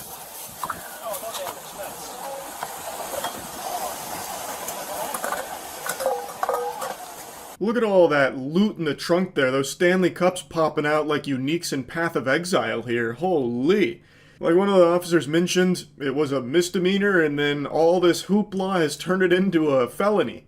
I mean, it is a lot of money worth of Stanley Cups. The merchandise apparently came out to like $2,500. Like, that's a lot. But it's probably not worth throwing your whole life away on this police chase for. I mean, I just want to call and make sure my baby back with my daughter. That's it. If you would have stopped in Finley, and we would have wrote you a court date and you would have left. And then you could have called your dad, or your baby dad, and your daughter. I didn't know how Finley works, so I wanted to get to Toledo. Toledo, and now what's happening? You got a felony. I went to Perrysburg, and then I'm like, fuck Perrysburg, so I was like, let me get to Toledo. It's terrible excuses. All right, but no, you're not going to use your phone anytime soon, so sit tight. So this kind of confirms what I was saying earlier, that this must have spanned many different areas over the course of a longer period of time than the video lets on, because now she's in a different county, and it's really blown it way up. So she's saying that, oh, she wanted to get somewhere else because she doesn't know how it works over there and wanted to get over here, and the officer's like, that's fucking stupid. I don't know how she thought that excuse would work or what the thought process was, because as the officer mentioned, if she had just pulled over initially, it would have been like a simple, quick procedure. She would have just left, but instead she stretched it out over the course of many miles, and she's like, well, there's a reasonable explanation for that, officer. I didn't know how it worked over there, so I wanted to get over here. But what seems to be the problem. And the officer actually gets really upset by her. Like, he goes in. He starts mocking her and insulting her. He was just kind of, like, fed up with her shit. Enjoy the kindness. I had a newborn baby. I just need, can you call him? Let me tell you something right now. I am being a dick. I don't give a shit. Okay, you know how many lives you're just putting in danger out there? Myself, all these officers, all the citizens out there. And then you're worried about your little baby. You could have stayed home and taken care of him like a good mom. I am. That shit sounded like an Xbox Live lobby right there. He just starts going in. So, he's not wrong. She did put everyone on the road's life at risk with the way she was driving. We didn't get to see all of it, but she was running red lights and weaving between cars. And it apparently did reach over 115 miles per hour. That's not Weenie Hut Jr. That's not nothing. And she tries to use the excuse that she has like a newborn baby at home. Don't really see what that has to do with anything here. I have a newborn, and he refuses to drink out of any chalice that's not a Stanley Cup. What was I supposed to do, officer? I had to steal all $2,500 worth of Stanley Cups. I had no choice. And then I had to go on a long police pursuit to try and maintain it, or else my baby would have died without Stanley cups. You don't get it. Dude wasn't having any of that. Puts on, like, his mocking voice and then calls her a bad mom, which she is. She is objectively a terrible mother. Good work. Good work, officer. Good work. Fucking dumbasses. For a fucking purse. Y'all slow as fuck. Did all that shit for a purse, and they just fucked my car up. Nah, I really ain't gotta pay for my car. You fucked your whole life up for some Stanley cups. I would argue that's far stupider. Now, you could make the argument that it wasn't worth the pursuit since they already had, like, her license plate or everything. And I've definitely seen that pop up when, like, looking at police chases in LA. Because sometimes the officers will just be like, alright, enough is enough, it's getting too dangerous, we'll just go ahead and arrest them later since we have all their info. I feel like that probably would have been an option here, considering they had the license plate and everything about the car, but I guess they didn't have any information about the owner, nor did they have the evidence that she stole, so perhaps they felt that they needed to engage in the pursuit, otherwise they wouldn't be able to arrest her later. Couldn't really tell you. And he keep touching my motherfucking wallet like you about to touch my money. Why is y'all in my money? Thief ass pigs. Your mama bitch and your ugly ass kids bitch. How peculiar. She likes to steal, but doesn't like to be stolen from. Hypocrite. I just love that she calls them thieves. That was just like the icing on top of the cake. Thieves! It's disgraceful! Disgusting, how could you? Now, who knows, maybe they did actually take money out of her wallet. That has happened before, I've definitely read about that. It's possible. I don't know, I don't have the body cam footage for that. But I can't help but giggle that she steals, goes on the high-speed police pursuit, gets arrested, and then gets mad that they're going through her things. Anyway, though, that's about it. See ya. In life, there's always going to need to be things that you need to fix or replace. You're going to eventually need to change the oil in your car. Your favorite pen will run out of ink and you'll need to get new ink or a new pen. All the food in your house will either expire and you'll throw it out, or you'll eat it all. You gluttonous monster, learn photosynthesis like a real man. But there's one thing that absolutely needs some fixing that often gets neglected and not spoken about as much, but it's equally as important as everything else. Your tailbone. Tailbones only have a certain amount of mileage on them before they need a little sprucing up, spritzing a little WD-40 on them so they can keep running well. And that's where tailbone adjustments come into play, a crucial component of overall health and wellness recommended by every scientific expert under the sun. I'm sure all of you know oodles about tailbone adjustments. They're a standard procedure. And recently, a video has been popping up all over the place with people making fun of just a good old-fashioned tailbone adjustment, and well, I tell you, sports fans, I found it sickening. You know, yes, a tailbone adjustment may not be the prettiest thing in the world, but sometimes the most important jobs are the dirtiest. I wish there wasn't music in here so we could hear more of the action, because that noise that briefly broke through the music that sounded like the Ed, Edd n Eddy crashing sound effect, like a fucking explosion of carnage, I am curious what that was. So, this is a tailbone adjustment, and based on the little bit of research I did, it's something chiropractors do occasionally with coccyx manipulation, though I don't think she's necessarily using textbook protocol here. This isn't the technique that I've seen the others employ. She's just fingering his asshole and nothing else. She's in there, like, putting a whole thumb in there. It almost looked like she was gonna go work him like a fucking puppet, like a ventriloquist act, where she was going to shove her whole hand up his ass. I also just can't comprehend how this guy is being such a brave warrior about this, because his butthole's getting tickled. Like, how is he not squirming, going, oh, like, how is that, like, how is he able to just sit still during all of that? That has to be remarkably uncomfortable and downright painful, the way that she's, like, pushing on it, and she's, like, slapping up on it a little bit, too. Like, that's gotta hurt a lot. It's like she was trying to break a fucking dry spaghetti noodle with his tailbone here. Actually, the maneuver Naruto used with the 1,000 Years of Death. So she's just getting in there with one of these the whole time. Now, of course, she's also at risk here, too. She's in the splash zone of a fart. So this is dangerous to both parties, no doubt. But I just cannot get over what she's even trying to accomplish here. She also does, like, this flourish with her hand, like it's a magic trick or something. So she's doing this over his butthole. Maybe there was a little bit of flatulence there and she was wafting it away from her workspace. I also feel like the last thing being manipulated during this procedure is his tailbone. It seems like most of the business is going right into the ass crack and nowhere else. Like, I feel like he comes in there saying like, hey, it kind of hurts when I sit a little bit. She bends him over and then just starts like fucking speed bagging in his anus. And he's like, what the fuck?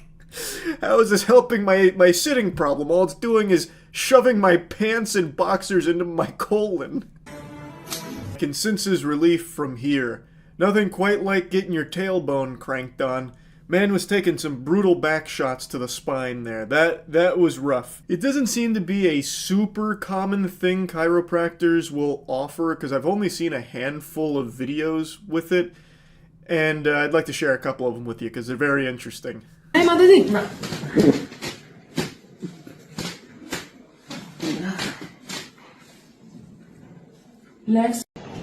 Now, in this tailbone adjustment, there's more questions than answers.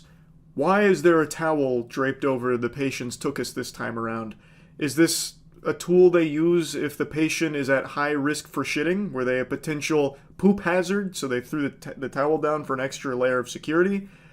But wouldn't then that also diminish the ability to adjust the tailbone? In fact, I would argue that it increases the risk of injury to the patient, because now, in order to breach the towel, the pants, and the undergarments, you will need to exert even more force onto the tailbone, so that you're putting even more pressure there, which I feel like could make it more likely to injure them. Now, of course, looking at the angle of attack here, the angle of azimuth, it doesn't seem like they're going directly on the tailbone. It looks more like they're trying to, like, surprise attack it, like with a pincer maneuver with two fingers, where they're going, like, they're riding up the chocolate starfish and then kind of flanking the tailbone almost.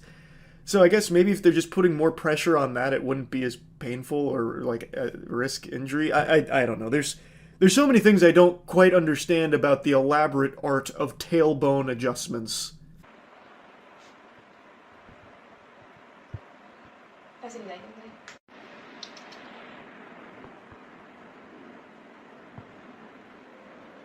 It looks like they're trying to use a car jack in the ass. It's like when you're trying to fish something out of the drain that just fell down the sink or something. Is this really the only way? Is there nothing more effective?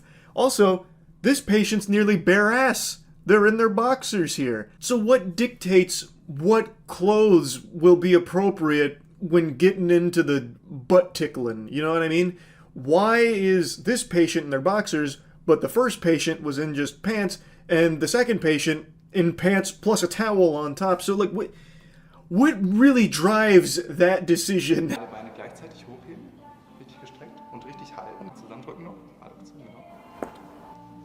My brother, that wasn't her tailbone cracking, that's a toot. She broke wind. Which I think is totally normal given the position here of a tailbone adjustment. But this was a very different technique. So this one didn't deal with any kind of fingers and any orifices here. This time he spread her legs like a Thanksgiving turkey and then just pushed them to the side, I guess, for the tailbone adjustment relief stuff. I don't know. It seems like there's a big discrepancy between what techniques are used by what chiropractors. I don't really know. All I know is, probably doesn't feel that good. I don't think there's a whole lot of relief that comes from a tailbone adjustment visit. You probably go there with a little tailbone pain, and you walk out waddling because your ass has just been violated. Like, I feel like you're gonna leave with more problems than you arrived there with. But, you know, maybe that's just spoken like a non-believer that hasn't had his tailbone worked on, you know what I mean? And I don't think I'm going to be rushing out there to book a tailbone adjustment appointment anytime soon. Don't really want to do that. If I ever wanted to have a finger in my butt, I'd just do it myself. I mean, I can do that. I don't want to, though. So yeah, anyway, I just wanted to talk about this because I saw the video being thrown around all over the place and I was giggling about it, so yeah, that's really about it. So yeah. Competition is a great, beautiful thing. Coke competing with Pepsi. Dick competing with balls. Competition is the best possible thing for consumers because then it leads to companies competing with each other to offer the best product, so you'll choose them over the competitors. When there is not a competitor, there's no incentive for the company to do anything different or be any better. It can just be complacent and stay the same.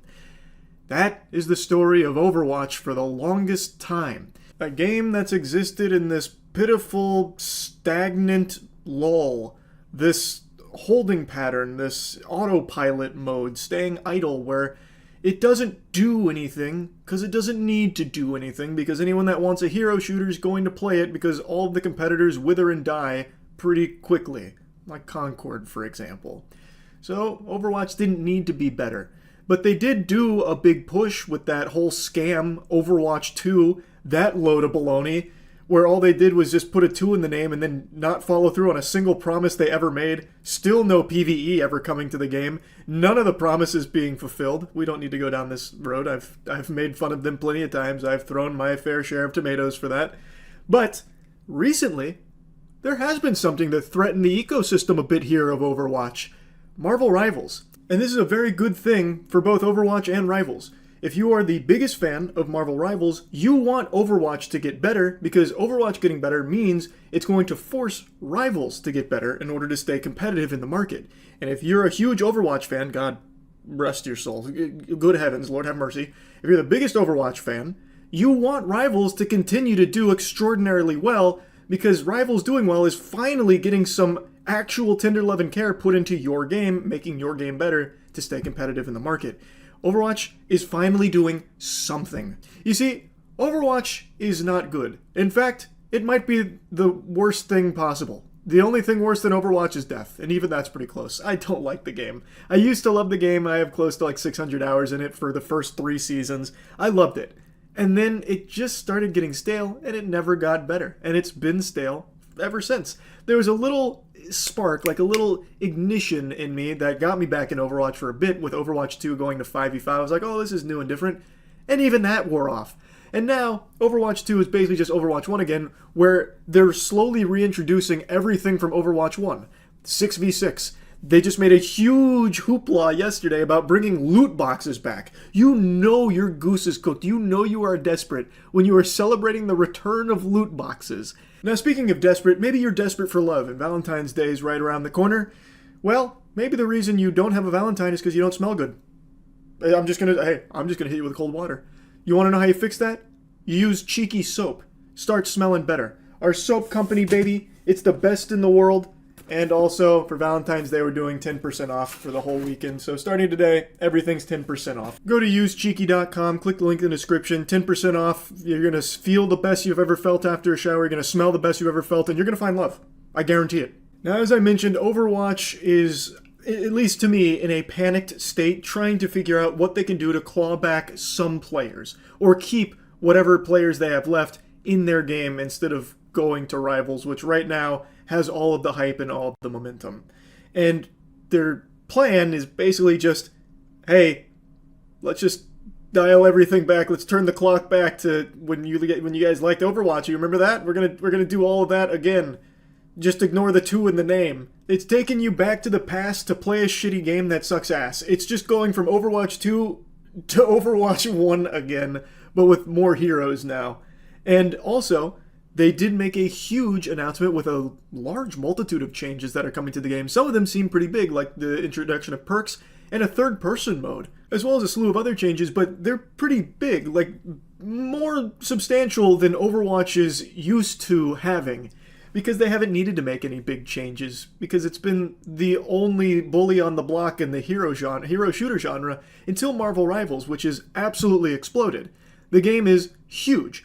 And most people really like the game, actually. It's been able to hold over 250,000 players on just Steam since its release. And it's not showing any signs of slowing down, with constant updates and constantly listening to community feedback. Like the other day, Marvel Rivals rolled out this delusional, brain-dead idea of doing a mid-season rank reset that everyone was vocal about their disgust with, saying like, hey, you just blowing from stupid town? Can we not do this? And the devs heard that, they're like, you're right. We won't do this. We're going to put away the Orb of Confusion, and we're not going to do that. Sorry. Like, that's great. If it was Overwatch, they would have rolled that out the next day just out of spite. Like, fuck you guys. Point is, Marvel Rivals has been absolutely biblically slapping Overwatch in the mainstream consciousness of hero shooters, and in player count as well. Overwatch player numbers on Steam are brutal in comparison to Rivals, but there are a large chunk of players for Overwatch that are on console, and that same is true for Rivals, where it is likely more people on Rivals than Overwatch. Point is, Rivals has been shoving Overwatch into the lockers. It has been putting its head in the toilet and swirling the game, and now, because of this competition, Overwatch is finally doing something to try and breathe life back into the game and make a better product. So, we went over some of the changes on stream last night, and I think this is a great thing, both for Rivals and Overwatch. A new era of innovation and excitement. Loot boxes are back! It's so innovative, they've never tried that before. Not just the loot boxes, they're adding perks to the game similar to how Apex does it, and they're adding a Valorant-style game mode. Oh, wait, they're putting effort into it? No, why would they do that? Heroes are about to get a whole lot more heroic with perks. Perks are here to completely redefine your strategy and how you play your favorite heroes. Think of them as hero-specific bonuses that level up your gameplay and not just your hero. Oh This means shit! you can That is customize exactly how like you play Apex in a Legends, match yeah. like never before. Oh, it's back! Yeah! Yes! Yeah! Major perks are gameplay shifting additions to your hero's kit, changing your core loop and redefining Tomorrow Marvel what your Rivals hero is announced capable perks. of. Let's look at an example now with Orisa. Stadium is packed with Here we go. transformative powers and strategic encounters Third that enhance person. the hero fantasy well beyond anything we've released. This also includes the option to choose how you play in either a first-person or an entirely new third-person perspective from which to see more of the battlefield Third-person and to hero launch shooters could locations never in work. What are they smoking? Where would they even get that idea Go into from? detail and really showcase what Stadium is all about. Well, it looks like they're at least trying to do something with Overwatch now instead of just riding this complacency wave for the last fucking 5 years. That's competition, baby. That'll do it to you. I'm gonna be honest, not enough to get me back into Overwatch, but at least it's trying now. Took them this long to know they got competition. Well, they legitimately did not have competition until Rivals. They were able to just do whatever they wanted, and hero shooters would pop up and die within months. Till Rivals. Now they gotta try. You passed the free loot boxes part. Free loot boxes? Wait a minute. I may have spoke too soon. Free loot boxes? This will be good for both games. Hopefully this will be the start of Blizzard waking up and getting... Yeah. I mean, it is good for both games, 100%. Make no mistake, these are big changes. Beyond the comical reintroduction of loot boxes, there are real meat and potatoes here. You know, like the Stadium mode. Like, looking at the list here, the things that they're introducing, like, these are big. Stadium mode sounds like something that's got a lot of thought put behind it. Seems like it wants to be some kind of pseudo MOBA in Overwatch, so you're going to be earning currency and upgrading your heroes for the match. Seems like they want to put quite a focus on it too. They have like the third person option now as well. Like there are a lot of things they're trying, and just the fact that Overwatch for the first time in a long time is trying is a sign of just how good competition is for games and genuinely anything. When there is a monopoly, when there is something that has a stranglehold on an industry and nothing really threatens it, why would it ever have any incentive to do anything better? It can only ever get worse. That is why you as an Overwatch fan, or you as a Marvel Rivals fan, want each game to be doing well. Because it's going to make your preferred game have to be better and improve and evolve. So I'm happy to hear this. It's not enough to get me back in the game. I'll probably continue to laugh at Overwatch for the blunder that is Overwatch 2, but I can't help but applaud them for finally putting some real effort into trying to make the game better. and I hope that these changes are good changes for the game. So yeah, Overwatch is desperate, and they should be, and from this desperation, hopefully a diamond will be forged, and Overwatch can somehow return to its former glory and be really good again. We'll see. That's really about it. So yeah.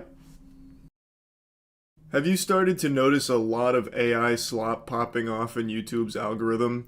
I know I have. I've started seeing a ton of channels that are blossoming, that are getting millions of views through purely AI-generated videos. Right now, the big ones are through shorts that are just doing like top 10 lists with an AI voice and AI images to accompany them, like top 10 facts about lizards scientists don't want you to know. It's being used to pump out shorts like that, or just making up things for shorts like, this comet narrowly missed Earth, we almost all died, and it's a brief little sci-fi story that ChatGPT cooked up that they posted.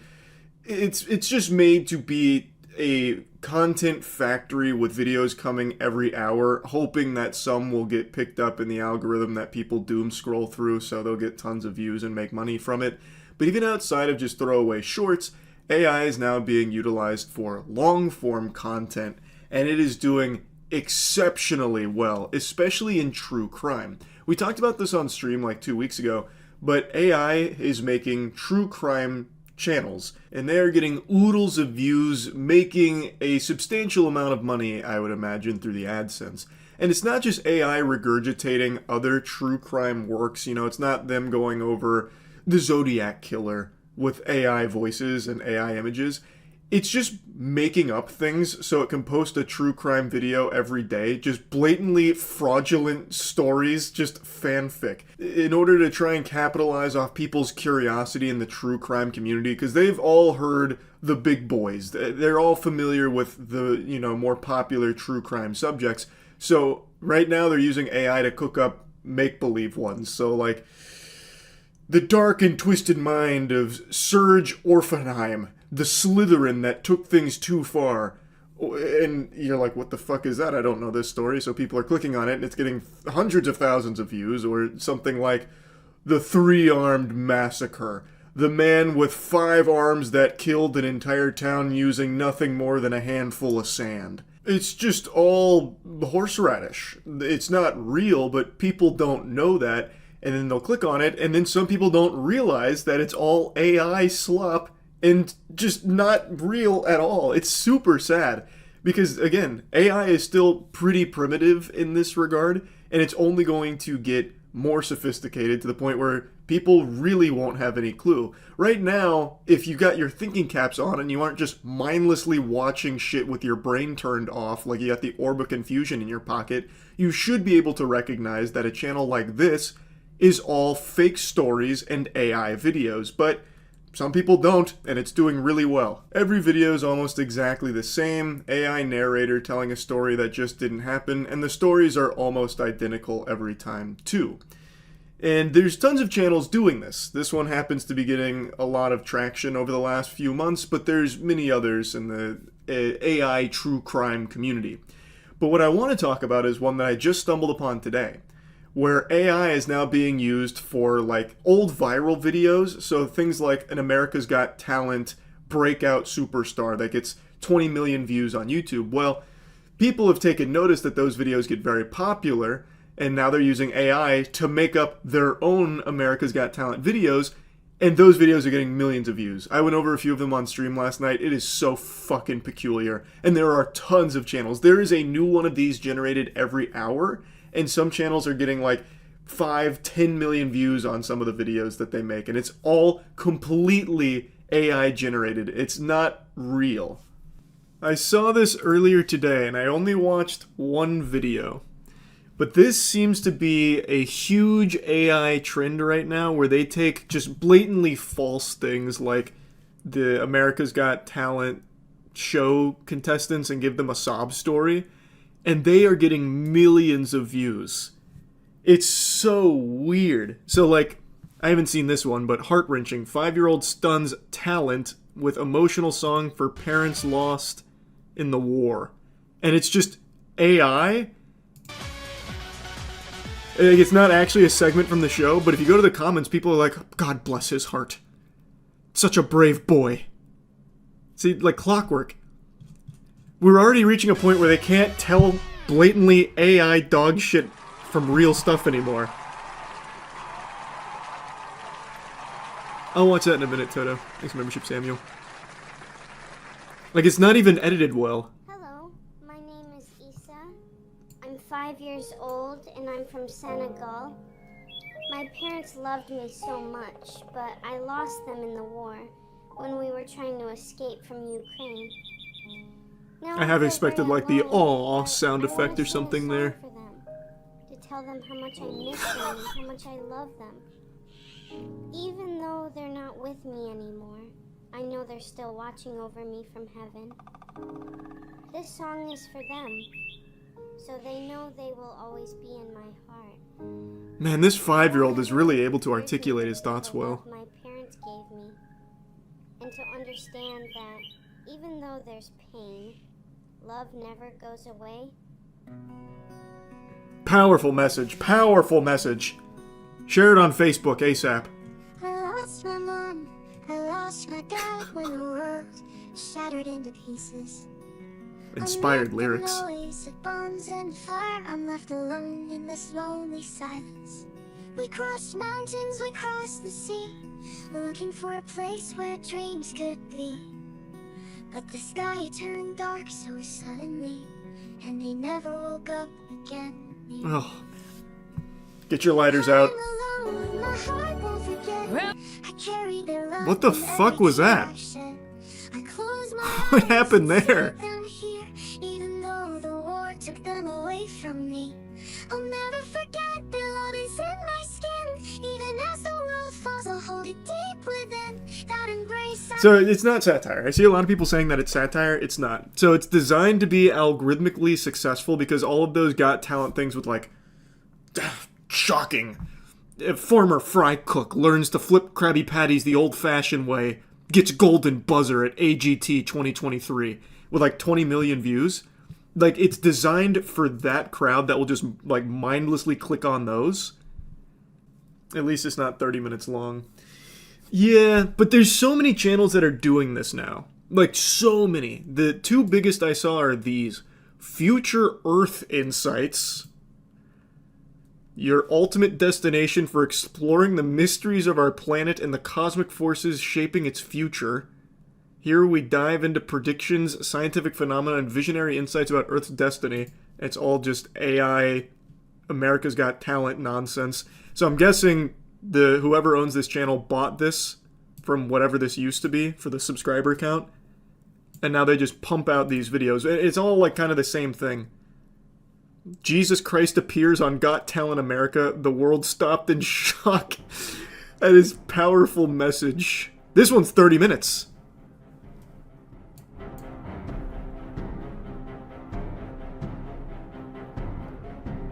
But this is what YouTube is going to become. Like, almost exclusively this. As AI gets more and more sophisticated. Got Talent. Not to display a skill, but to share a message that transcends time and circumstances. A message of hope. Where is he? And love. Bring him down from the rafters. I am not here to win an award or applause, but to touch your hearts and ignite a light that can transform your lives. Blessed are the poor in spirit, for theirs is the kingdom of heaven. Blessed are those who mourn, for they shall become before men, that they may see your works and Golden glorify buzzer! your Father in heaven. Do not think that I came to destroy the law or the prophets. I did not come to destroy, but to fulfill. For assuredly I say they're to laughing you, at him. Till heaven and earth pass away, not one jot or one tittle will by any means pass from the law, till all is fulfilled. Probably not tonight, Valdi. We'll see. Whoever therefore breaks one of the least of these commandments and teaches men so, shall be called least in the kingdom of heaven. Damn, the one time I skip But America's whoever Got does and Talent, teaches Jesus them, appears. He shall be called great in the kingdom of heaven. Love your enemies. Pray for those who persecute you. Do not only love those who love you, for even those who do not. Do not fear, I am by your That's not Jesus. Every It must be a multi-part performance. Brought out the Virgin Mary. divine love is your shelter. It will always be your best friend in the desert. I will be your water. In the storm, your calm.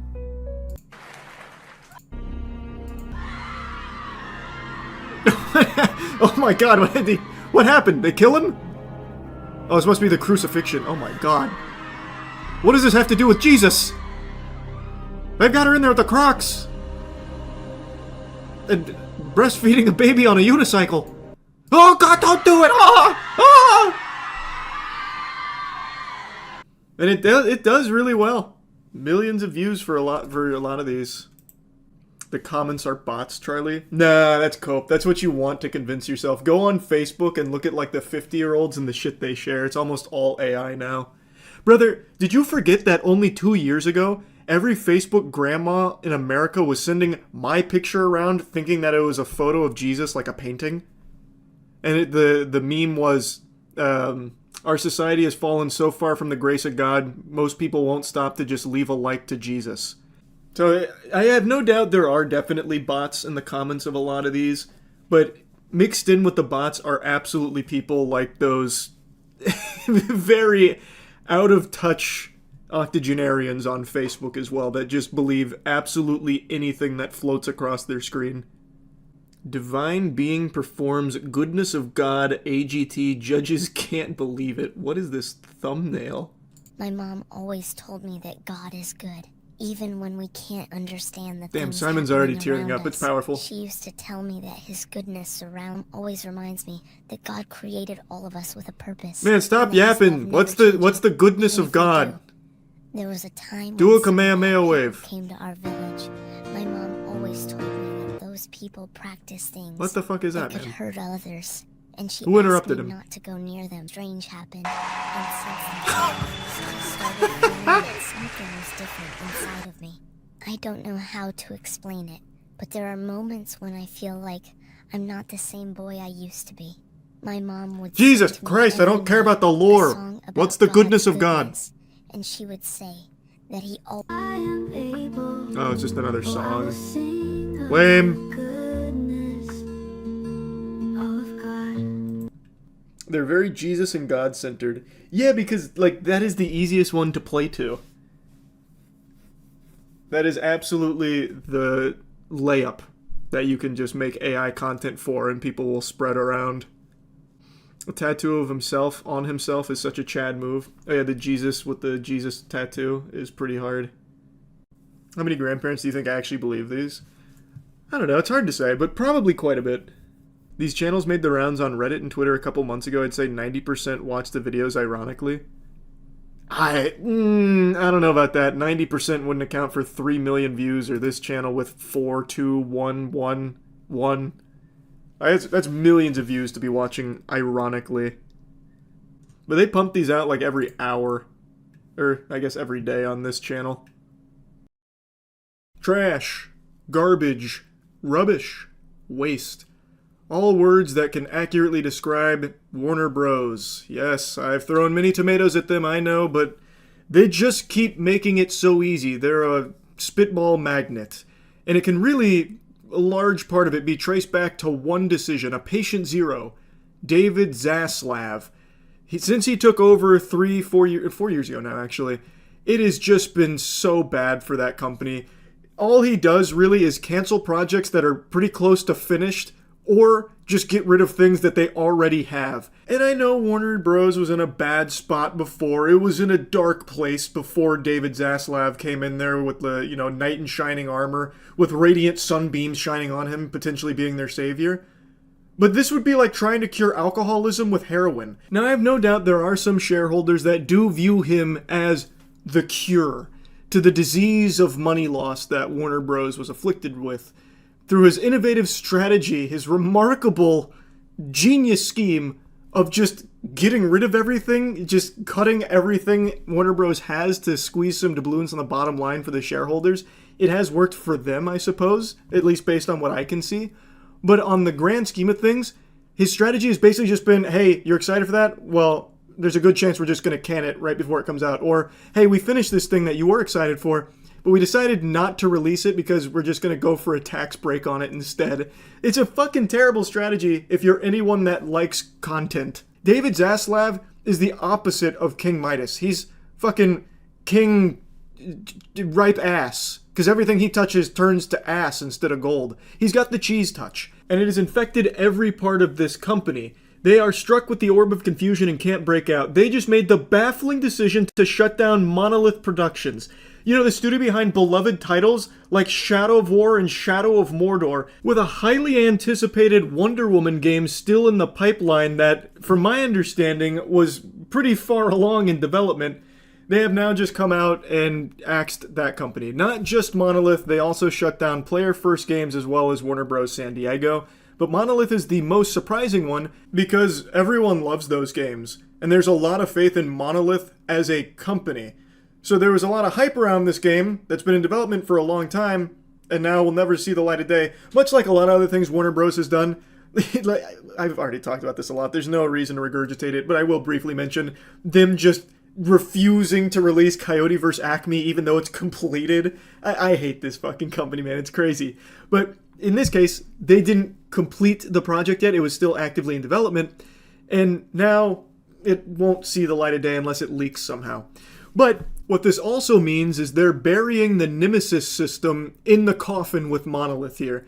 The Nemesis system is one of the most innovative systems we've seen in the last decade. It was a really cool feature that was present in Shadow of War and Shadow of Mordor, and Warner Bros. Patented it, which is why you haven't seen it outside of those two games. And the thought would be that they'd use it in their products because they own the patent, but no. Instead, they crossed their arms and said, "It's my toy to not play with. You can't touch it. It's mine to do nothing with." And now that they've killed Monolith, it truly is going to be something that they're going to do nothing with, I imagine. And that patent doesn't expire until 2036. It's so infuriating how dog shit Warner Bros. Is. Like, they're not even doing business, they're doing shitness. Like, I hate to keep bringing up things I've already talked about a lot in regards to this company, but Coyote vs. Acme. They finished that movie. It had like a $70, $80 million budget, I can't quite recall. And instead of releasing it, they just decided to claim a tax loss, which didn't recoup the budget or anything. It barely even made up for half of their total spend on the production in the first place. Great work, David. Big gold star for that one. Let's go ahead and see what he had to say, though, about gaming in general with Warner Bros. So the main goal with the structuring of Warner Bros. Game development studios is that they want to focus on 4 really powerful games, according to the lobotomite himself, David Zaslav. You know, really powerful games like Suicide Squad Kill the Justice League, which lost them 200 million clams, by the way. Rocksteady wasn't on the chopping block. I love Rocksteady for their previous work. I fucking hate Suicide Squad, plus that company doesn't have, like, the most important people at it from back in the day. I don't know if they'll turn it around, but Suicide Squad Kill the Justice League was one of the worst games of 2024, and yet Monolith, who actually has majority bangers, heaters, and their last 2 games have been super heaters, somehow they're the ones that get axed? Okay, fucking make it make sense, David. Now, what he's actually referring to is Harry Potter, Mortal Kombat, DC, and Game of Thrones. Those are their key franchises, and they don't want to, like, venture out beyond there, even though I think this is super stupid to just marry your whole fucking development studios to just these 4 properties. I have said for a long time, I think the path forward for these studios is that they do a lot of smaller projects that don't cost as much or don't take as long to develop, and instead focus on being creative and unique. So that way, there's not as much spend, but there's a lot more potential. Things like a Hi-Fi Rush, for example. Like, there's, I think, significantly more potential in that, as opposed to just making a fucking $200 million Suicide Squad Kill the Justice League loss. But anyway, here's the statement in its entirety. We've had to make some very difficult decisions to structure our development studios and investments around building the best games possible with our key franchises. You've already failed. You haven't made the best games possible in a long, long time. Than Harry Potter, Mortal Kombat, DC, and Game of Thrones. After careful consideration, we are closing 3 of our development studios, Monolith, Player First Games, and Warner Bros. San Diego. This is a strategic change in direction and not a reflection of these teams or the talent that consists within them. The development of Monolith's Wonder Woman video game will not move forward. You know, interestingly enough, Wonder Woman's a DC game, huh? From a beloved developer? Why didn't that make it? I mean, it's part of your key franchise approach. What is this strategic direction here?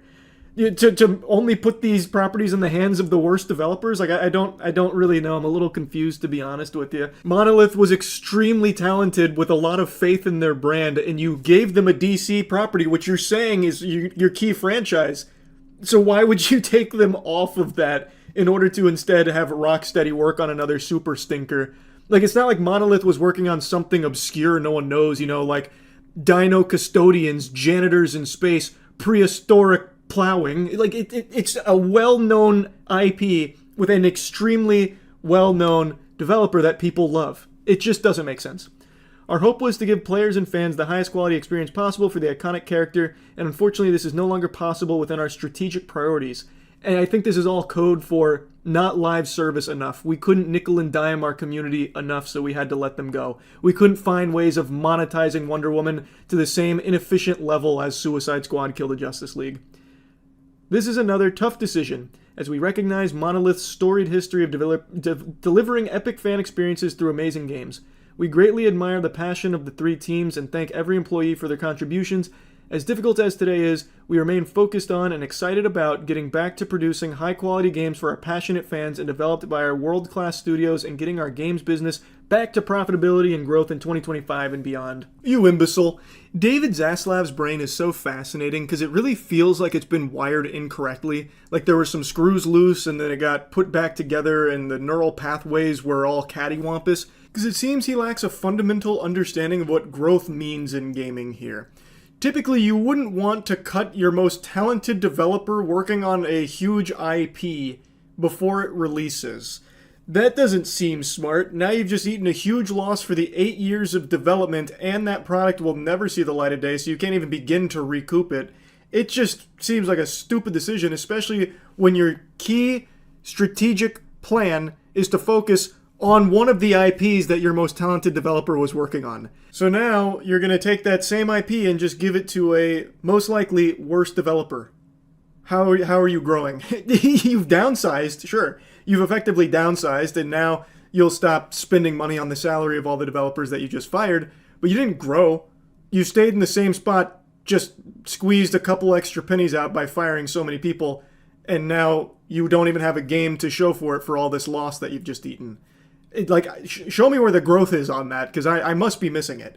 I just think it's a terrible decision, and I hate the David Zaslav strategy to everything of just get rid of everything, and if we're not spending any money, that means we're not losing any money. I hate it. I really don't like it. So yeah, I just wanted to talk about that a little bit, especially because I love Shadow of War and Shadow of Mordor, and the fact that we're not going to see anything else from Monolith now, and let's say like pie in the sky, Monolith gets to stay together, someone else takes the entire team intact and they work on something, well, they still can't use the Nemesis system they created because Warner Bros. owns the patent, at least to my understanding. So yeah, Warner Bros. Is trash. That's about it. See ya. 15 years ago, I reviewed a video of a guy playing games online. His name was Penguinz0. He was a short guy with a funny voice and an unusually large head, but he was good at what he did. So now, a decade and a half later, I'm told he's doing really well for himself. And so I came to check up on him and see how he's been doing.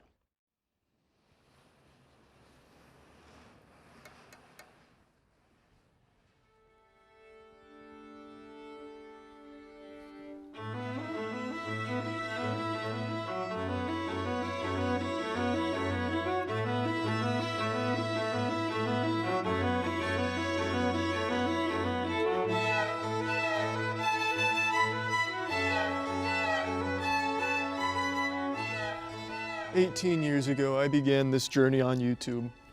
Over half my life I've spent making silly shit online, and I've loved every second of it. And I can only hope you've enjoyed it as much as I have. But it's time I step away. Don't cry because it's over. Smile, because Season 2 is going to be even better. I'm leaving you all in great hands." That's about it. See ya.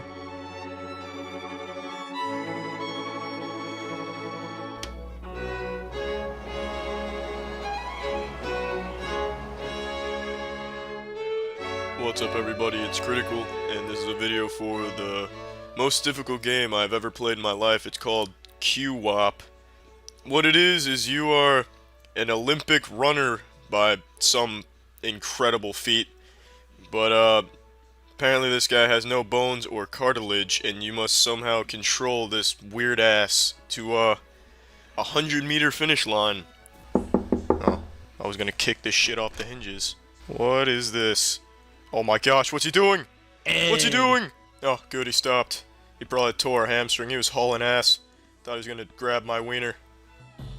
Chef Vortivask, this court has seen you accused of terrorism and heard your defense. Why the fuck is Bill Clinton reading an encyclopedia? And what the fuck is wrong with this dude's mouth? Well, fuck you, you tuxedo-wearing son of a bitch. Are you really off balance after one cocktail? You're a fucking lightweight. And you call yourself an alcoholic? You should be ashamed. Okay, the controls are extremely unresponsive. And I don't know if it's because the game is not well made or because of all the alcohol. Oh!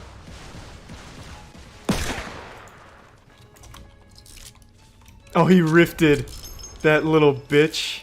You think that's gonna save you? From the revolver god? Woo!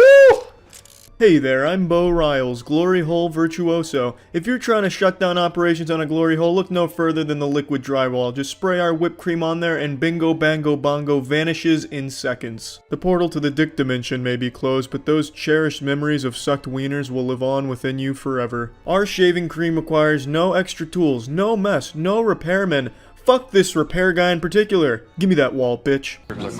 This is her Colorado cases. Okay, listen. Smoking device with suspected marijuana in the pipe bowl, small red hot tin containing used syringe, 3 Ziploc baggies. Kill him, I'll give you money. How much? What's the bounty on me team killing this guy and looking at his reaction? 200k GP. We're talking in GP, I'm on it. Stop fucking shooting me! What the fuck is wrong with you? Chill! It was a misinput, calm down! You calm the fuck down! There was a misinput! Oh my fucking god. I was an extra in the Hunger Games Mockingjay Part 1. I know, no autographs. I'm just a normal person like all of you. I put my pants on one nipple at a time and wipe my ass crack after a hard shit with both hands.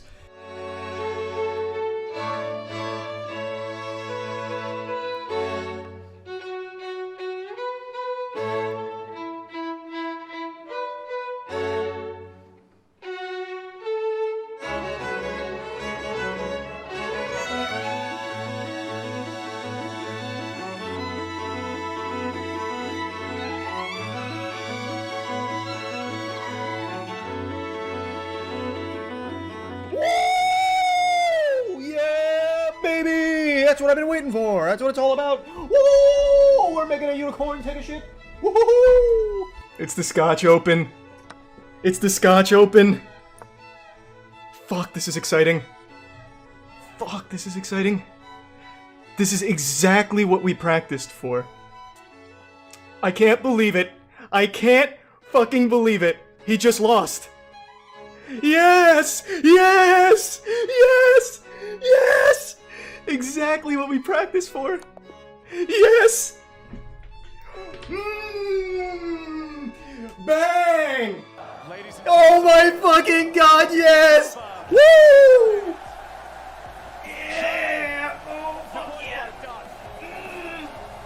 Yes! Woo! Woo! Oh my fucking god! Bro, that was a lower bracket run for the fucking ages! Hey Charlie. Hey Charlie. Hey Charlie. Hey Charlie. Hey Big Moist. Hey Charlie. Hey Huge Charles. Hey Charlie. And Drew Gooden's here. What's up? He's like over there.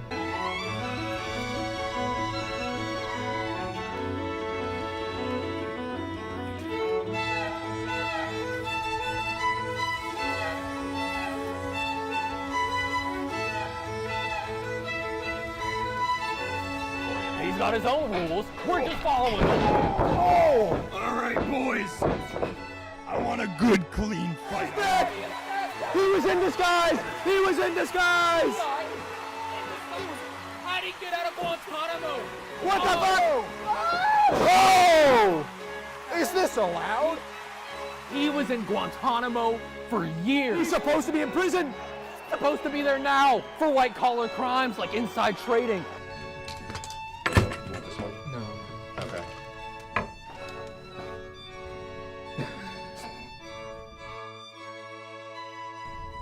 You're bringing shame to this warehouse. I'll just finish it. Yeah! So Charlie always has a fear of his balls hanging out. was awesome. How close was I? Okay. All right, you ready? Ready. Oh yeah, that's nothing. I get that worse at the... Yeah, I'm not worried. What you have there is not clips. These are mags. The same way that this is also a mag. Well, that's the end of this video. Remember to rate the video, comment the video, and subscribe if you want to see videos similar to this one. See ya.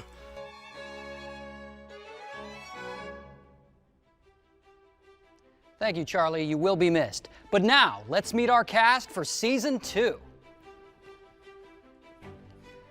First up, playing the part of Chelsea, we have Iron Mouse. Hello? Is this thing on? Hi! It's me, Iron Mouse!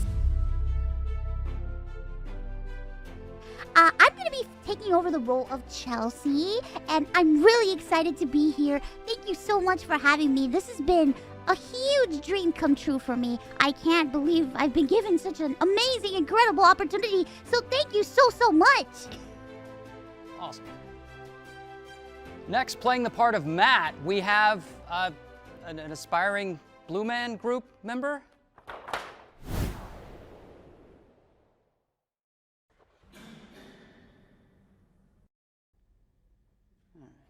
Okay. And next up, playing the part of Aaron, we have Antron. Super excited to be here. I can't wait to tackle this challenging role. I have an extensive background at Juilliard that I plan to use to a T, indubitably. Excellent. And playing the role of Chase, we have Jordan. Hey, how you doing? Happy to be here. My name is Jordan. Don't really know what's going on. Just got out of the Everglades with my snakes. Yeah, happy to be here. We're gonna have a killer Season 2. Let's go. Indeed. And playing the role of Danny will be Neil Blomkamp. Hi, I'm Neil Blomkamp. I have been hired to direct Season 2, which is, I would say, an amazing opportunity. I'm extremely excited about where this could go. I've been a really big fan of the channel for a long time, and the offer kind of came out of nowhere. I couldn't believe it at first. But this is one of 30 warehouses that have been purchased for Season 2. We also have about 6,000 to 7,000 acres in Idaho that have been purchased. That's for bigger gags. We have 5 hot air balloons. We have 2 helicopters. These are smaller replica scale helicopters that just for testing some of the gags. I think it's going to be pretty big. I mean, like pretty big. Oh, but we're not done yet. We've got one more big reveal. And now, the moment none of you have been waiting for, the man who will be replacing Charlie. You might know him from Twitch, the one, the only Mr. T-Pain!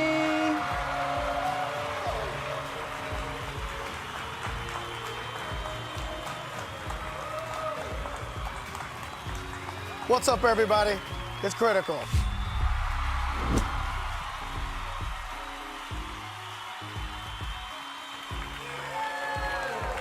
Woo!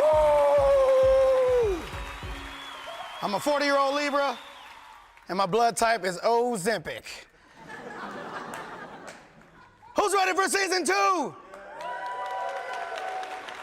I said, who the fuck's ready for Season 2? We have so much in store for you. We're gonna do movie reviews. We're gonna play some video games. We're gonna talk about current subjects. And then we're gonna play some more video games. We're gonna do more shit than your creepy uncle at a Turkish bathhouse. This is gonna be the biggest thing I've ever done in my career, and all of my exes are from Florida. I've done some big shit. And now, let's get Season 2 underway and this party started. In 5, 4, 3, 2, 1.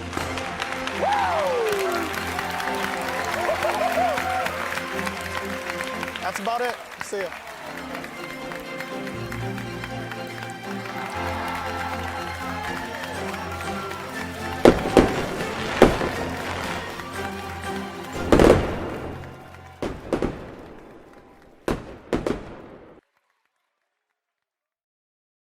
For nearly 20 years, there has been one game that has been a constant in my life that I've never abandoned. Yes, I've gone out to get milk occasionally and taken a year or two to come home to it, but it's always been there for me like a loyal dog wagging its tail, just happy to see me.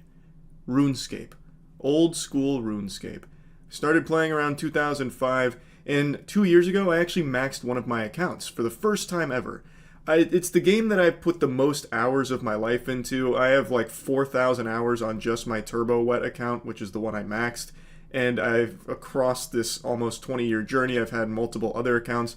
It is far and away the game I've put the most hours into. I'd estimate I probably have between 8,000 to 9,000 hours across all of my accounts. I love that game. It is near and dear to my boners. And now, it's being ruined. What happened to the game I love? Jagex announced catastrophic ideas that, no exaggeration, killed the game. They've been ruined by greed. It's like Orochimaru's curse mark if that curse was more money. They cannot help themselves. They need to double fist the cookie jar here at the expense of its player base. I learned about it on stream. I'm going to show those clips to go over like the general basics, but fundamentally what they've done is they're toying around with the notion of changing subscription tiers so they can maximize profits at the expense of the player experience in the game. They sent out surveys to players randomly about ideas that they've had for membership tiers, and some of those include ads in the game, so you'd be paying a monthly membership fee and still getting served ads, a membership tier option that will lock you to only playing on mobile devices, membership options that give you additional security benefits to your account. So literally pay to win, keeping your account safe. It's just lunacy. And of course the community responded to it very poorly, because that is a game-killing direction to take it. If you've never played RuneScape, maybe you don't understand the magnitude of these changes and how greatly they affect the game. But it is no exaggeration to say that if they go down this path, most players will feel like they have been wronged and maybe go elsewhere. RuneScape is a harder thing to quit than heroin. But I think, and based on the community response, those changes are enough to push them away from the needle. They are that bad. I actually haven't looked into this too deep myself, so we're going to be learning about it together. So fundamentally, as I understand it, old school RuneScape, well, RuneScape in general, is now introducing new membership tiers, and there are tiers where membership comes with ads in-game. Which is horrible. Absolutely horrible. Shorter AFK timers and only giving you access to the game on mobile. So you'd pay a subscription to only be able to play the game on your phone? What? That's turbo ass. Bro, that is some Uber cheeks. What a terrible idea. Like, this has always been said as a joke, but it's also just kind of true. No one ever really quits RuneScape, they just take breaks. Some other elements pitched in the survey that incent players include enhanced player support that would let you get support updates that were more personalized to your case, additional account security features, and getting better stats, data, and tools with advanced API access. How in the fuck are you going to paywall additional security features? That is a huge component of RuneScape. Like, account security is a very serious thing in that game. And to lock that behind a wallet is nuts. One of the reasons we include controversial or polarizing topics in surveys is because they provide valuable insight into what players truly like, dislike, and feel strongly about. Yeah, but like, that's super stupid. That's like saying, hey, if we gave you guys the option to give us money for nothing, would you do it? Most people are going to say no, and you don't really learn anything because you should go into that with the assumption that they're not going to like that idea. You know what I mean? Like, I don't think you need to be asking them questions you're not actually thinking about. and the questions you're asking you should already know are not going to be received well.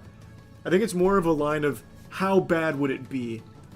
Like, how many people would really hate if we added ads to the game at this subscription tier? I think that's more of the plan. Old School RuneScape and RuneScape 3 Community Worlds, 1 member character, $10.49 per additional member character per month, enhanced player support, pause membership option for $22.50 a month? See, like, this is where that excuse, or that explanation of, well, we just need to see what people dislike, falls so flat. There is no world where anybody in any game, not just RuneScape, would see this and be like, what a good deal. What a great deal. Now, after the backlash, they did walk some of it back, and they made a statement. Now, a lot of people were satisfied with the statement, but I think No Monkey really covers it best, that they really shouldn't be.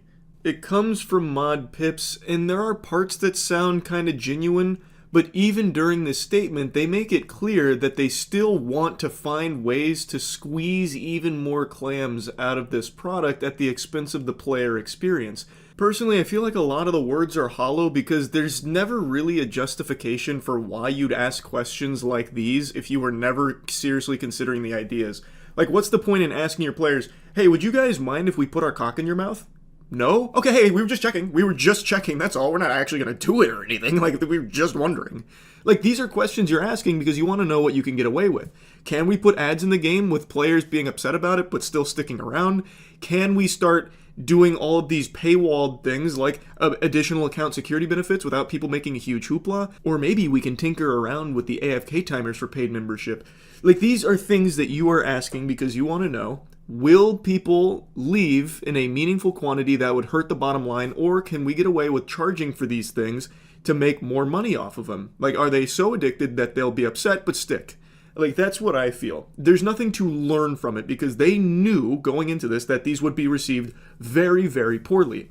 And even in this statement, they make it clear the direction that they want to take this game. So look at this ads in membership section here from the Mod Pips post. At the very bottom, the final bullet point says, while we may explore ads in free-to-play as a concept in the future, there are no plans for this currently, and we will tread carefully considering all feedback. They are still openly saying that they are ideating on ways to implement ads into this product. That's terrible.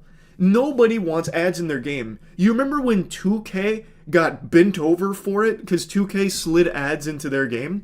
Nobody in any game wants that. Yes, RuneScape can be played free-to-play, but that's not where the bulk of the players are. When you play free-to-play, you're basically getting a tutorial. You're getting a demo of the game. You don't even get 5% of the overall RuneScape content. Almost every RuneScape player is members. So that ads in free-to-play, while it wouldn't affect a huge chunk of the player base, it is going to affect people that might be interested in try the game free-to-play to see if it's even something they'd like. It's still bad, and it's something nobody wants. In any game, not just RuneScape. Oh, and also, there's some sly wording in there when it comes to the AFK timers. It says that they're not going to be doing AFK timers for any paid membership. So what, are you going to do AFK timers for free-to-play? Like, are you going to tinker around over there? It's just, there's so many things in this statement that to me feel like corpo backpedaling safely. Like, they're not making anything really, in stone. They're just kind of saying like, hey, yeah, we were off the mark here. We know that. But man, we really had some great monetization ideas that you guys just, I guess, weren't super receptive to. Now we know. But we're still going to find ways to, shake you down for your lunch money a bit. There's nothing in here of any real substance.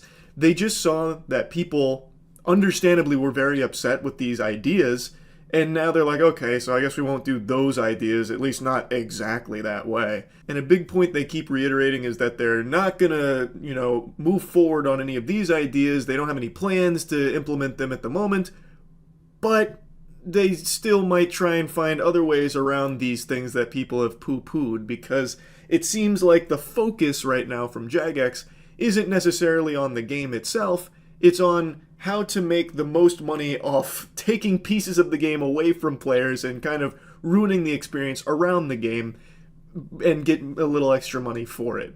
It's just sad. It's really sad to see. And the big thing for me is they've already shown their whole ass, and it stinks. They have shown where their priorities lie by even just sending out this survey with these ideas.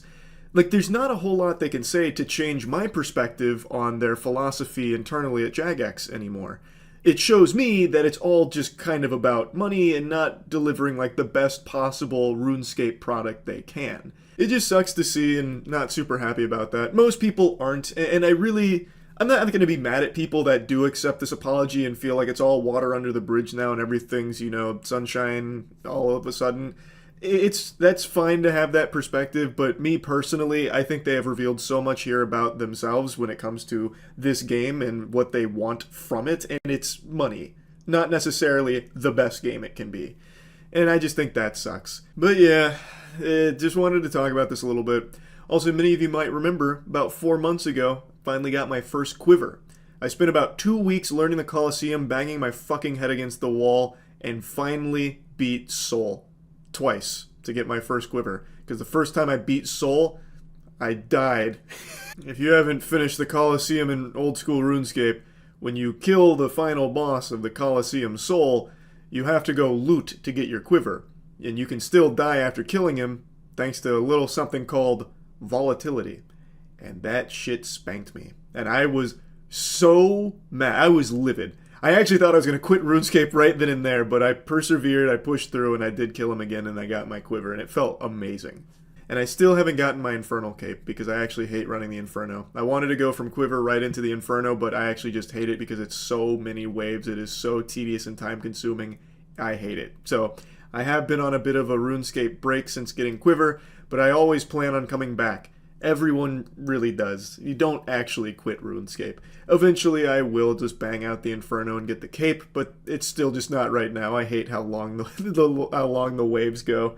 So anyway, just wanted to talk about this a bit. That's it. So yeah. Alright, let's get the old man some action. You see there's a city-killing asteroid that has a 2.3% chance to hit Earth in 2032. That's an extremely high percent that I have to imagine you've mistranslated.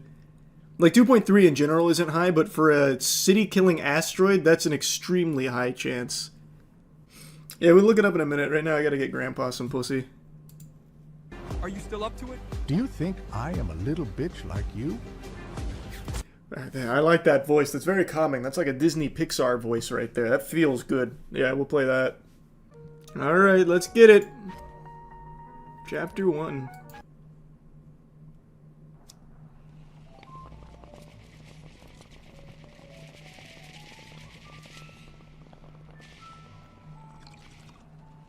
Oh, this is life. What a beautiful moment.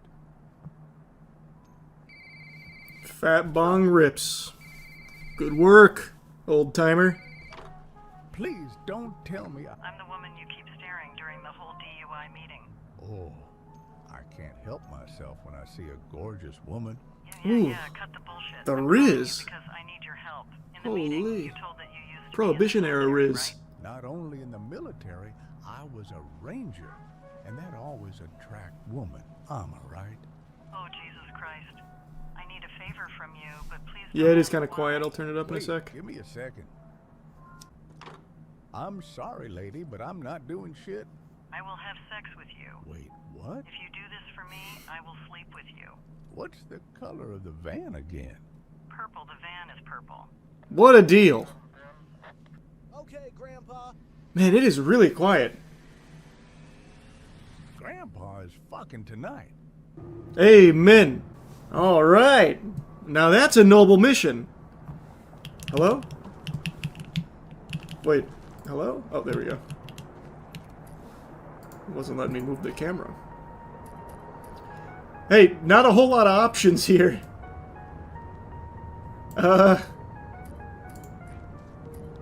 You got one for sound? Like the volume? Anywhere? Nah, Grandpa doesn't need that. Sound a cheek clap, it'll be thunderous. I'll just turn it up in OBS. Even though it's super fucking quiet in general. Alright, let's get it. We gotta smuggle someone. Oh, Get him! No. They found us. Oh, as shit. soon you see them start shooting. Stealth takedown. Oh shit, you blew my cover. Oh, my controller's vibrating. I can't decide between keyboard and mouse or controller. Grandpa's confused. Get off the street! Get inside! Wait, I can just... I have some delicious yummy snacks. Oh boy. Oh boy. I didn't need to do that. I forgive you for eating my... Man, she died and was still just talking about her cat. That's love. You see that shit? You see that, son? Take this! Yeah! My Wing Chun! Ah! Oh man, I just one-tapped him with that. Got him with that flying crane kick. Where's my backup? Oh man, I am smooth with it. Check out the speedrun strat. Nope, can't get on top of that. Shit. Oh! The movement tech. Oh boy, the reload. Ah! Damn. Back to Metamucil. You really get a lot of speed. But I can't combo that. Like, I'm trying to jump at the end of it to, like, get some really good movement tech. But you can't. They should have had bunny hopping. Oh, wait, that's our driver. That's our driver, my bad. Whoa, don't take another step. Are you the guys? Young man, I suggest you lower your weapon if you want to go home tonight. True, this could have speedrun potential. Get in quick. The boss is waiting. Okay, but first we need to stop at the drugstore. You are a cranky old timer. You really need to relax. This reminds me of, like, Drama Club. I don't want new kids. Like when they did the improv exercises and shit. Ugh. Wait, what did you just tell me?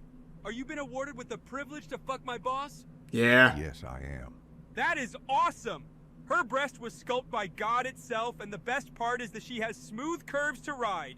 I dream about her almost every night. And you are going to still keep dreaming. I just lost the ability to jump. Grandpa's arthritis kicked in. What the fuck? I can't jump now. Thanks, Boomship Robert.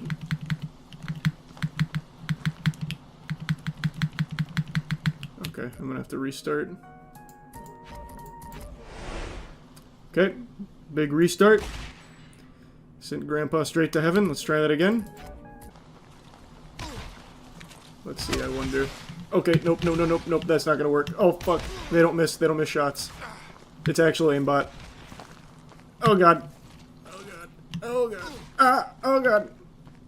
Grandpa's depends are about to be fucking full. But I have to do this. I just realized, what if she is in her period? Alright. Okay. That's a good question. What if?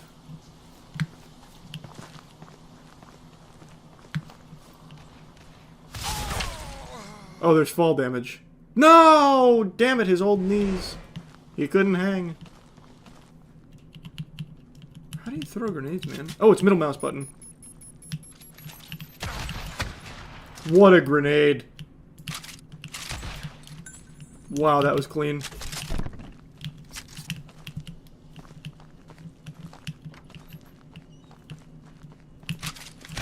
Oh, close call.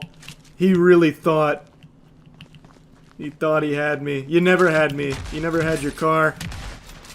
Granny shifting that double clutching like he should. Lucky it didn't blow the nuts off Grandpa. How did he not die? Oh, there's gonna be a bunch of waves, I bet. No, maybe not. Good guy, bad guy? Bad guy.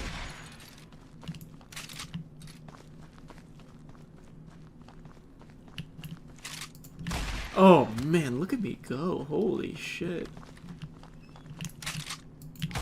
Oh, yikes. Oh my god. My accuracy is unbelievable. It's inhuman. Hello? I'm soft locked again. That door should open. I really don't know what my thought process was there. It is not that kind of game. I haven't missed a headshot in like fucking 15 kills. I'll probably never miss a headshot again, even outside of this game.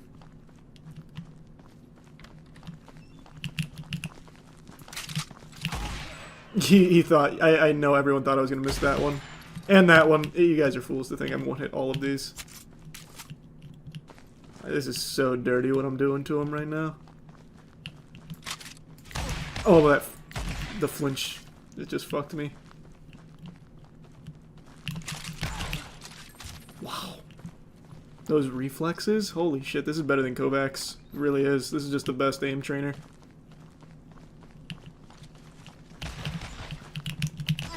Whoa, whoa, whoa, whoa, whoa. Oh, the way he's carrying this strap. Oh, yeah. Yeah, he's been around the block a few times. You can see his aura, too. Oh, you're right. You can. He's got like a little, like a Saiyan aura around him. Like a little white glow. He actually kind of looks like when you crop something out and put a mask on it in Sony Vegas. That's adorable. Whew. Man, they're everywhere down here. We're getting close. She's nearby.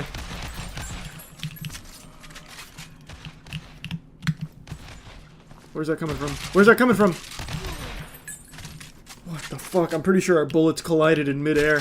I saw the sparks. Help! I'm here! Oh god! Looks like someone is tied up. It's about time you show up. Your dumbass assistant drives really slow. Either way, thank you for doing this. I was starting to worry. You got scared of the feds and lied to me about your military experience. And why I would do that? I don't know. That's much better. Come on. Let's get you out of this place. Wait! What are you doing? We have to go. Your military experience was true. Let's see if your other legends are true. I'm giving you what you came here for. Whoa! But we were in such a rush to get out of here. Bless America. Wow! That's the end of the game? What an experience. What an experience. Wow. What a game. What a game. Oh, wowee. Katsumatsu is by far the worst. Katsumatsu. Katsumatsu is a traditional Sardinian sheep milk cheese that contains live insect larvae. Oh, son of a bitch. This cheese is not for the faint-hearted. Why? Kazumatsu is laced with maggots. Why? It's banned in the US, I believe, so you're good. Do you know how revolting a food has to be banned in the US? We eat fucking poison. Just directly eat poison. And it's approved. You have to be on another level of deplorable to get your food banned in the US. That's crazy. Is it really? I'm looking that up right now, because I just don't believe you. Fucking Sir Strumming isn't banned in the US.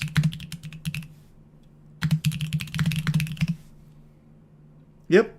Katsumatsu is banned in the US and illegal in the European Union. È forte come la gente di questa terra. Bella. Granito. No shot. Is that real? If you don't properly chew the cheese, the larva will actually live inside your intestines and cause enteric pseudomyositis. Enteric pseudo... How do you say that? I'm not familiar with this. Pseudomyositis? Whatever. It's a condition that occurs when a person accidentally swallows fly larvae or eggs that are then passed into their stool. And when you look it up in like regards to the cheese, you get some articles on it too. But I want like a deeper one on it. So the larva can actually survive your stomach acid from the cheese.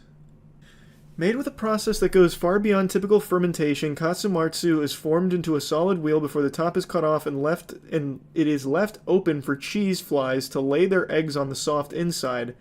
Once infested, the cheese lid is placed back on and it matures in a dark, cool room for several months.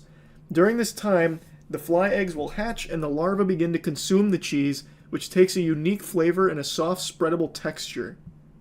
So a TikToker accidentally ate it and ended up in the ER. It looks like it was on a piece of pizza.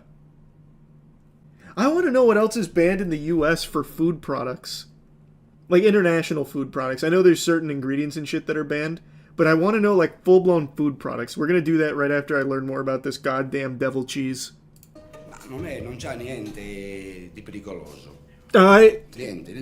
Hospital staff would disagree. Poop is natural too, but you wouldn't eat that. You're not gonna have poop cheese. Who produces it and why?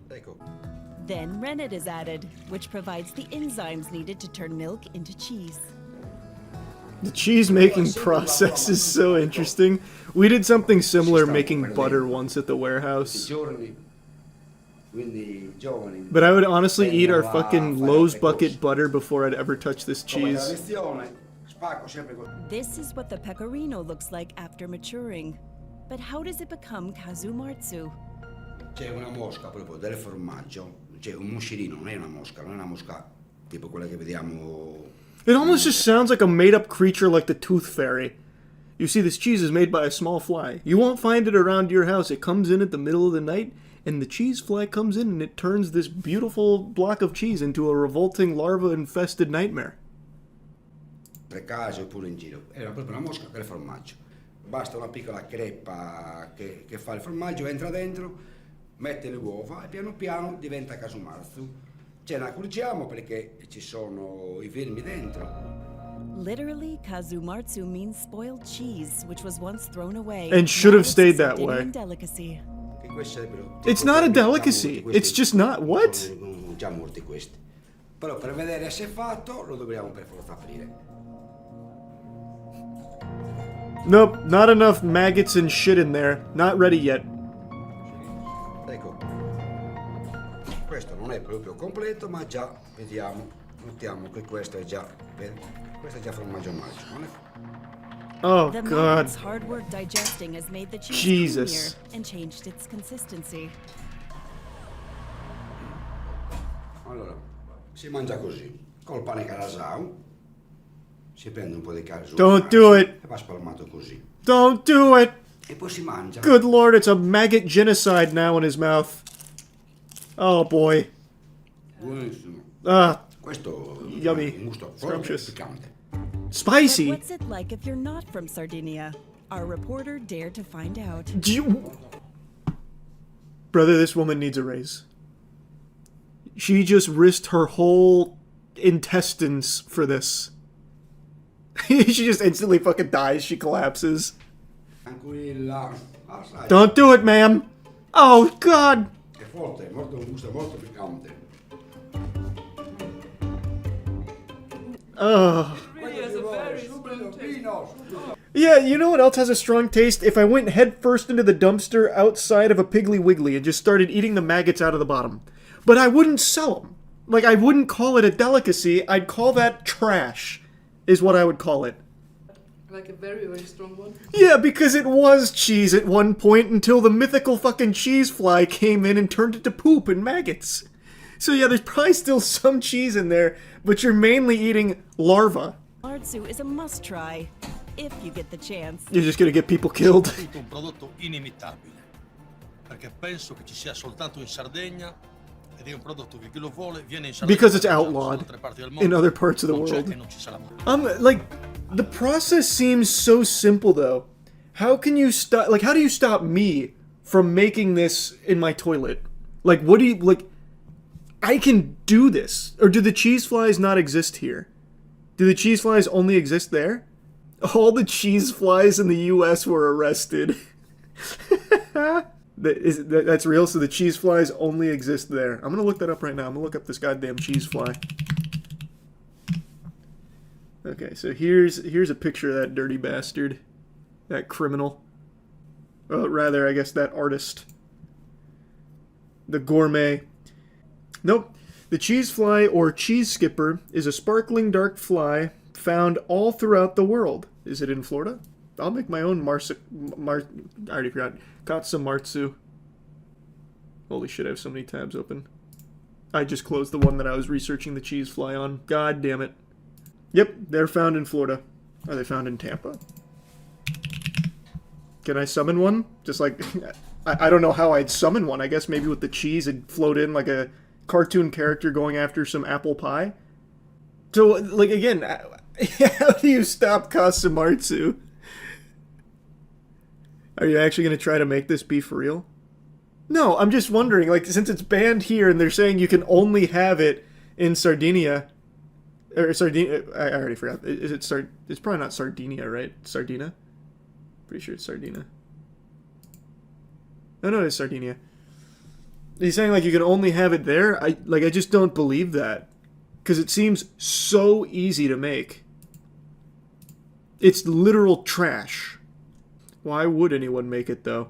Same fucking reason we make Jinkum. I don't know, man. Because we can. Someone's got to. Might as well be me. A few days ago, I made a solemn vow to all of you that I would do something. And by golly, I followed through. Lessermen wouldn't have. They would have tapped out and said, I can't handle that kind of torture. But not me. I watched Emilia Perez. Mostly. I turned it off towards the end. It sucks. It is turbo ass. It's just bad. Oscar nominations came out.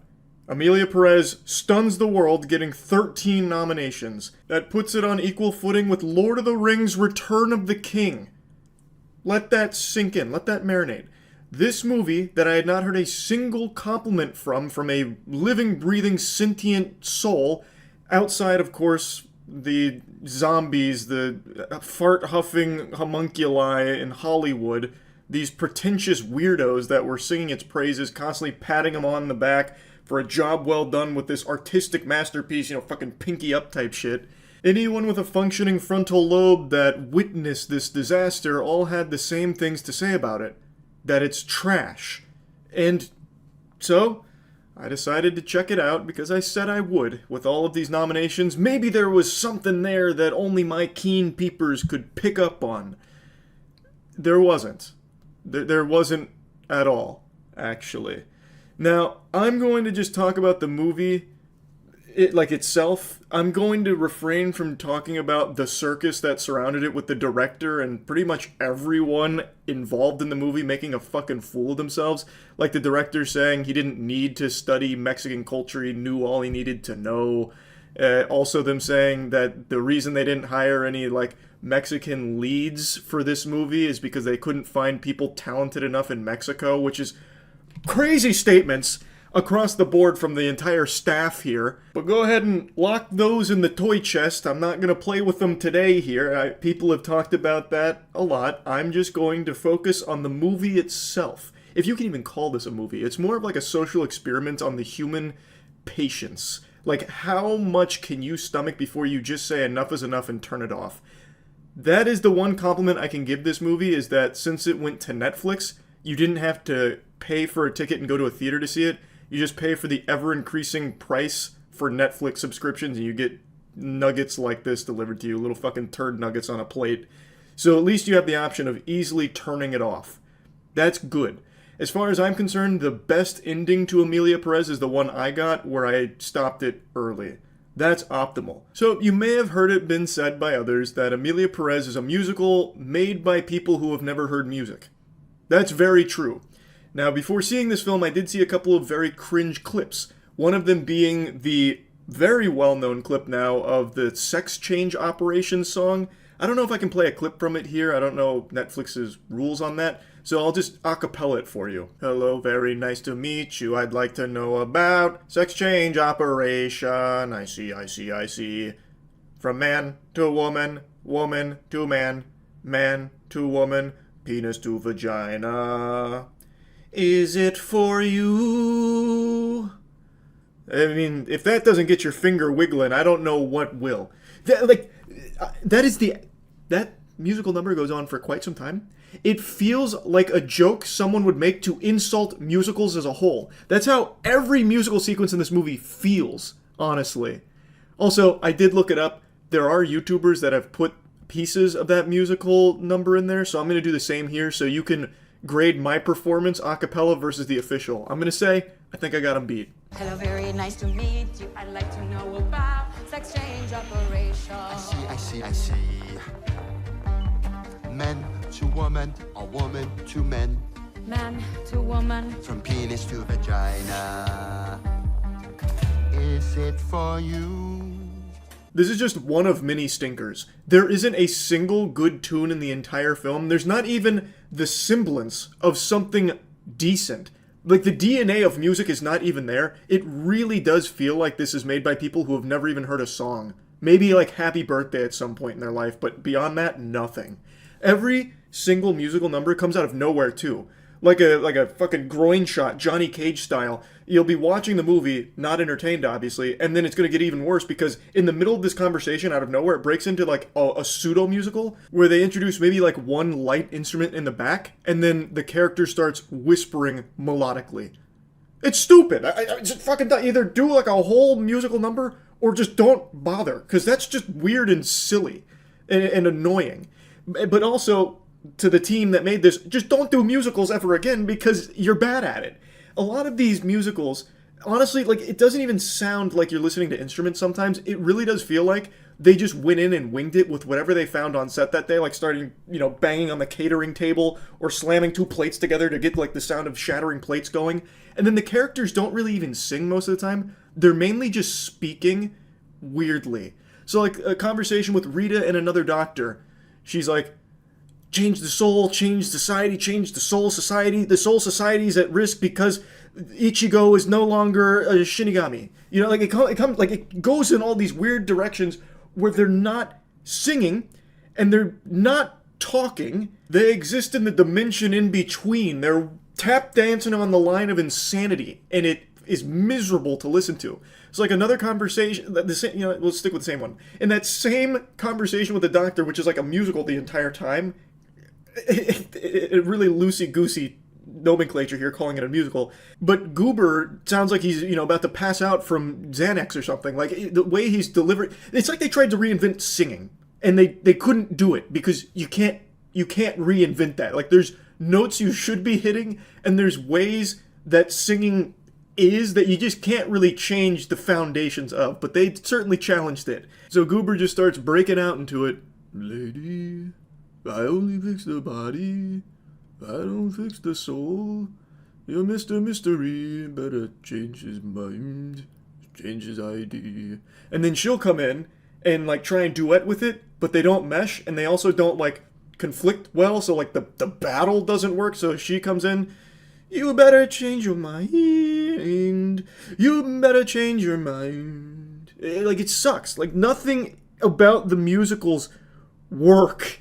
And that's the whole focal point of this film.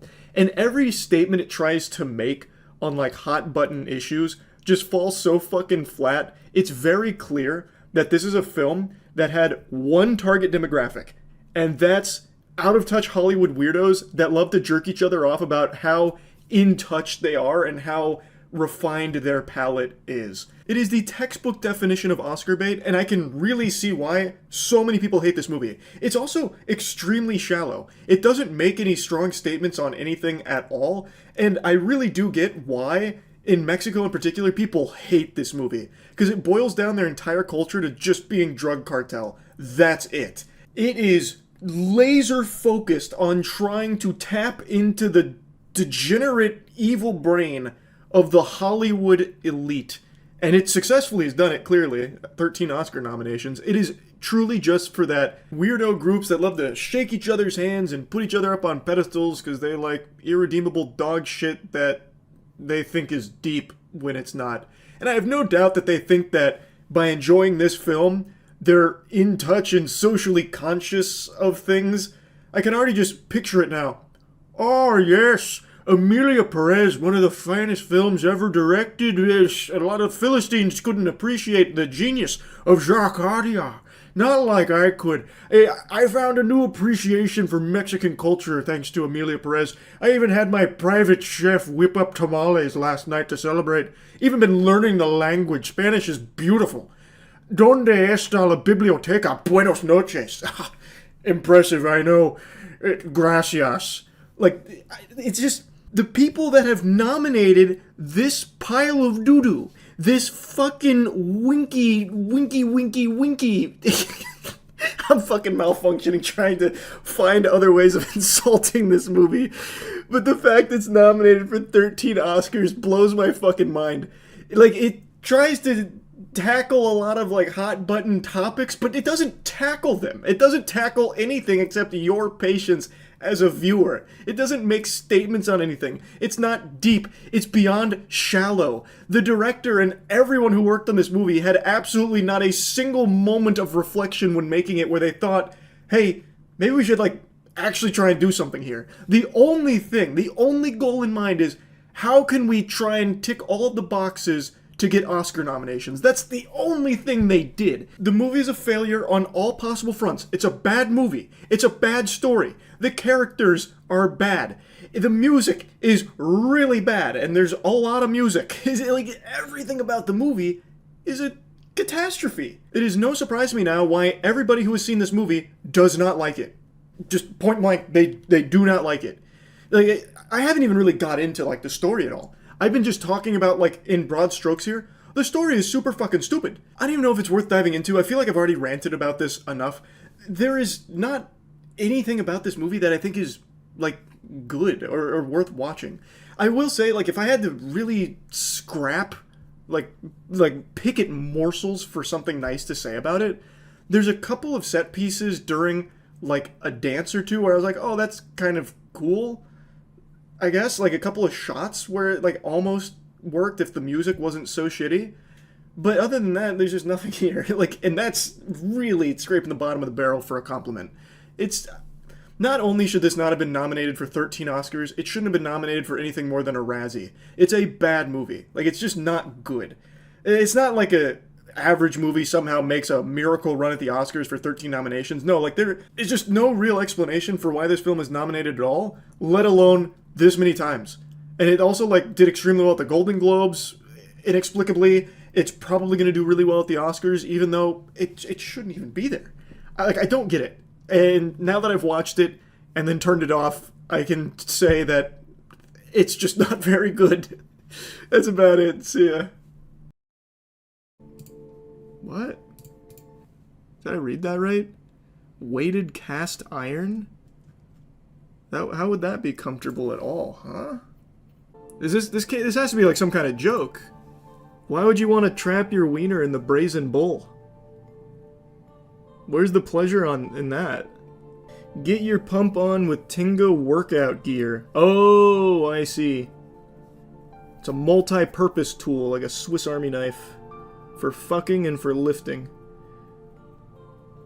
It's now aiming to help consumers get fit. The latest advancement in Tinga technology allows users to make the most out of their pleasure products by adding a weighted iron casing around a Tinga original vacuum cup, which is their signature product designed for men.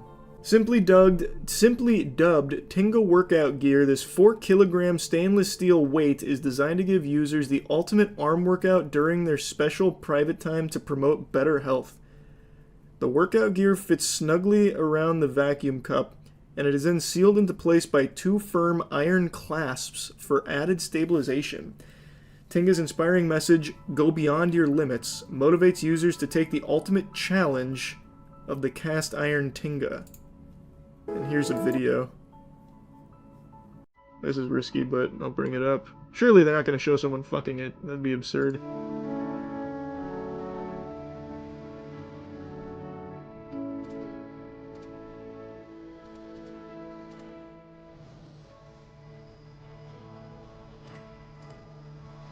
The Facebook royalty-free music sounds pretty good. A little loud, though. The Iron Gooner. Yeah, I guess so.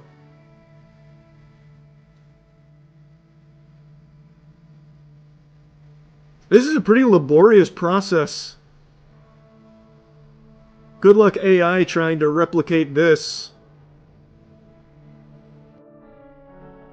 10 sets of 5 within the Iron Maiden, no pleasure without pain. So true. You're right, you're right. I gotta earn my nut. So, you use it like dumbbells? And then you fuck it? Far be it for me to question the experts at Tinga, but you're not gonna get like a real workout from this.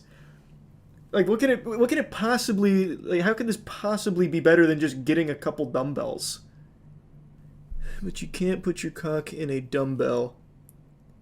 Yeah, but you also can't put your dick in this when you're using it for working out either.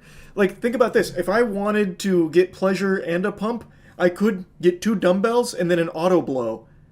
That's the future. My god, that visual is incredible, actually. Like, imagine I'm doing alternating hammer curls, and I've got the auto blow working the shaft. That's modern man. I can't do that with this. You jerk off, it's heavy, so you work out while jerking. It's simple. That's not a workout. That's the same concept as a shake weight. It doesn't work. You don't get a real workout from that. I mean, maybe like an isometric workout, perhaps. Maybe. But even that, not really. Plus, unless you're having like a marathon goon sesh, it's only going to be a matter of minutes. That's not a meaningful workout, and it's only for one of your hands. Or one of your forearms. Can you spot me on my Tinga lift? And no, it's not even saying that you work out while jerking out. According to Tinga, the workout gear product goes above just being a weighted accessory. With enough creativity, it can be used to achieve a full upper body workout. Push-ups to weighted dumbbells and more. Keep in mind, some of these uses will require purchasing too. Do you have what it takes to take up the challenge of the Iron Tinga? How much is 45,000 yen? Maybe I'll buy one. Let me see. It's 285 clams! Oh, this is old too, by the way. They released this in 2020. I don't know why all of a sudden it's making the rounds in 2025, the year of our Lord. This came out in 2020. Oh, this one even comes complete with the demonstration of how you put your Tinga in the iron lung. That I probably can't show on stream. But it kind of opens up, and you just slap it in. Like, like you're loading a mag. That's cool. Yeah, they give you a demonstration of one of the exercises that you're able to do with it. The skull compactor. That's a total body workout for sure. There's an AI-powered fleshlight being shown at CES called Solace Pro. The future is now, old man. Don't think I can show this one. It's called the Lovins? Oh no, that's the company. It's long-distance smart sex toys, including the AI-powered male masturbator, the Solace Pro. They also have the Lush 4, which is the latest evolution of the brand's best-selling female egg vibrator. What? Female egg vibrator? Does that feel good? To have your eggs vibrated? Oh my god! Hold on, I gotta look up the egg vibrator now. I'll go to the previous archaic model of the Lush 4. Or, sorry, the Lush 3, excuse me. This won't have the AI tech of the Lush 4, but it should be fine. This I can probably show on stream because it just looks like a piece of modern furniture, like a chair. Why do they call it the egg vibrator? I gotta be careful though, I don't want it to go to the other side. We gotta keep it on this one before it switches. Oh, I went too deep! Oh, we're going back! Oh my god, it's taking me on a wild ride! Powerful, deep, and rumbly G-spot vibrations with a fixed tail. The model is egg-shaped. It's like a term for sex toys, kind of like hatchback for cars. It doesn't vibrate your eggs. Okay. See, that makes a lot more sense to me. I was gonna say, there's no way it'd be like pleasurable to have your eggs jiggled around. And they also have the Mission 2, which is an app-controlled vibrating dildo featuring advanced TouchSense technology. I feel like I'm on SpaceX's website right now looking at these. This one I definitely can't bring up on stream, even briefly. But let me see the demo. I've got to show you this demo. What the fuck? I've got about, like, 20 seconds here before they show pussy. This demo is nuts.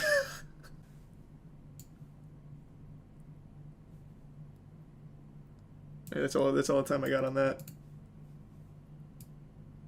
This is some cosmic weaponry.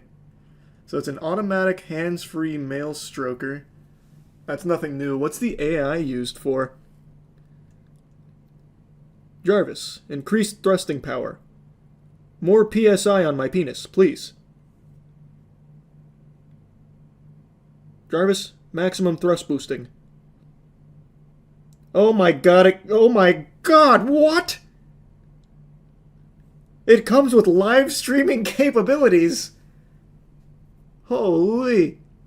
The future is truly here. Jarvis, broadcast this to the Twitch artifact category.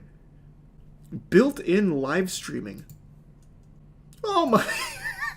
The AI can sync itself to porn and streamers. Can you imagine? Alright, I'm going to my favorite streamer. Jarvis, jack in. Sync me up. It's time to drift. It's got a lot of different angles of attack too, so you can mount it to your desk. That's helpful. It also comes with an app where you can adjust the stroking speed adjustments. 14-hour battery life, that's pretty strong. Looking at the features it advertises, it says you can turn on any video or live stream and have it sync to it. What a scary thought. Hey streamer, I just synced my Solace Pro. Really enjoying your Marvel Rivals gameplay. Man, this really does have the bells and whistles though. Holy shit. Well, how much does this cost? Like $1,000? 400. Oh no. 320. Down from 650, so it's on sale. A 50% off sale. Oh, but it also comes with the Mission 2. So you get the Solace Pro and the Mission 2. But it looks like the Mission 2 is just a dildo. I feel like that's gonna... Like, that's such an overload. You sit on your Mission 2 while syncing your Solace Pro. You're just working every angle of the human body. Mankind wasn't meant for that. Hope they bundle it with the next Xbox. Yeah, maybe they'd actually sell some units. And they showed that at CES. Man, CES really does have a crazy year. The things they've shown this year are nuts. Another standout feature of Lovin' Smart Toys is their ability to synchronize with integrated games. They have their own games? I'm setting the new high score on this one. I've been training for the esports circuit.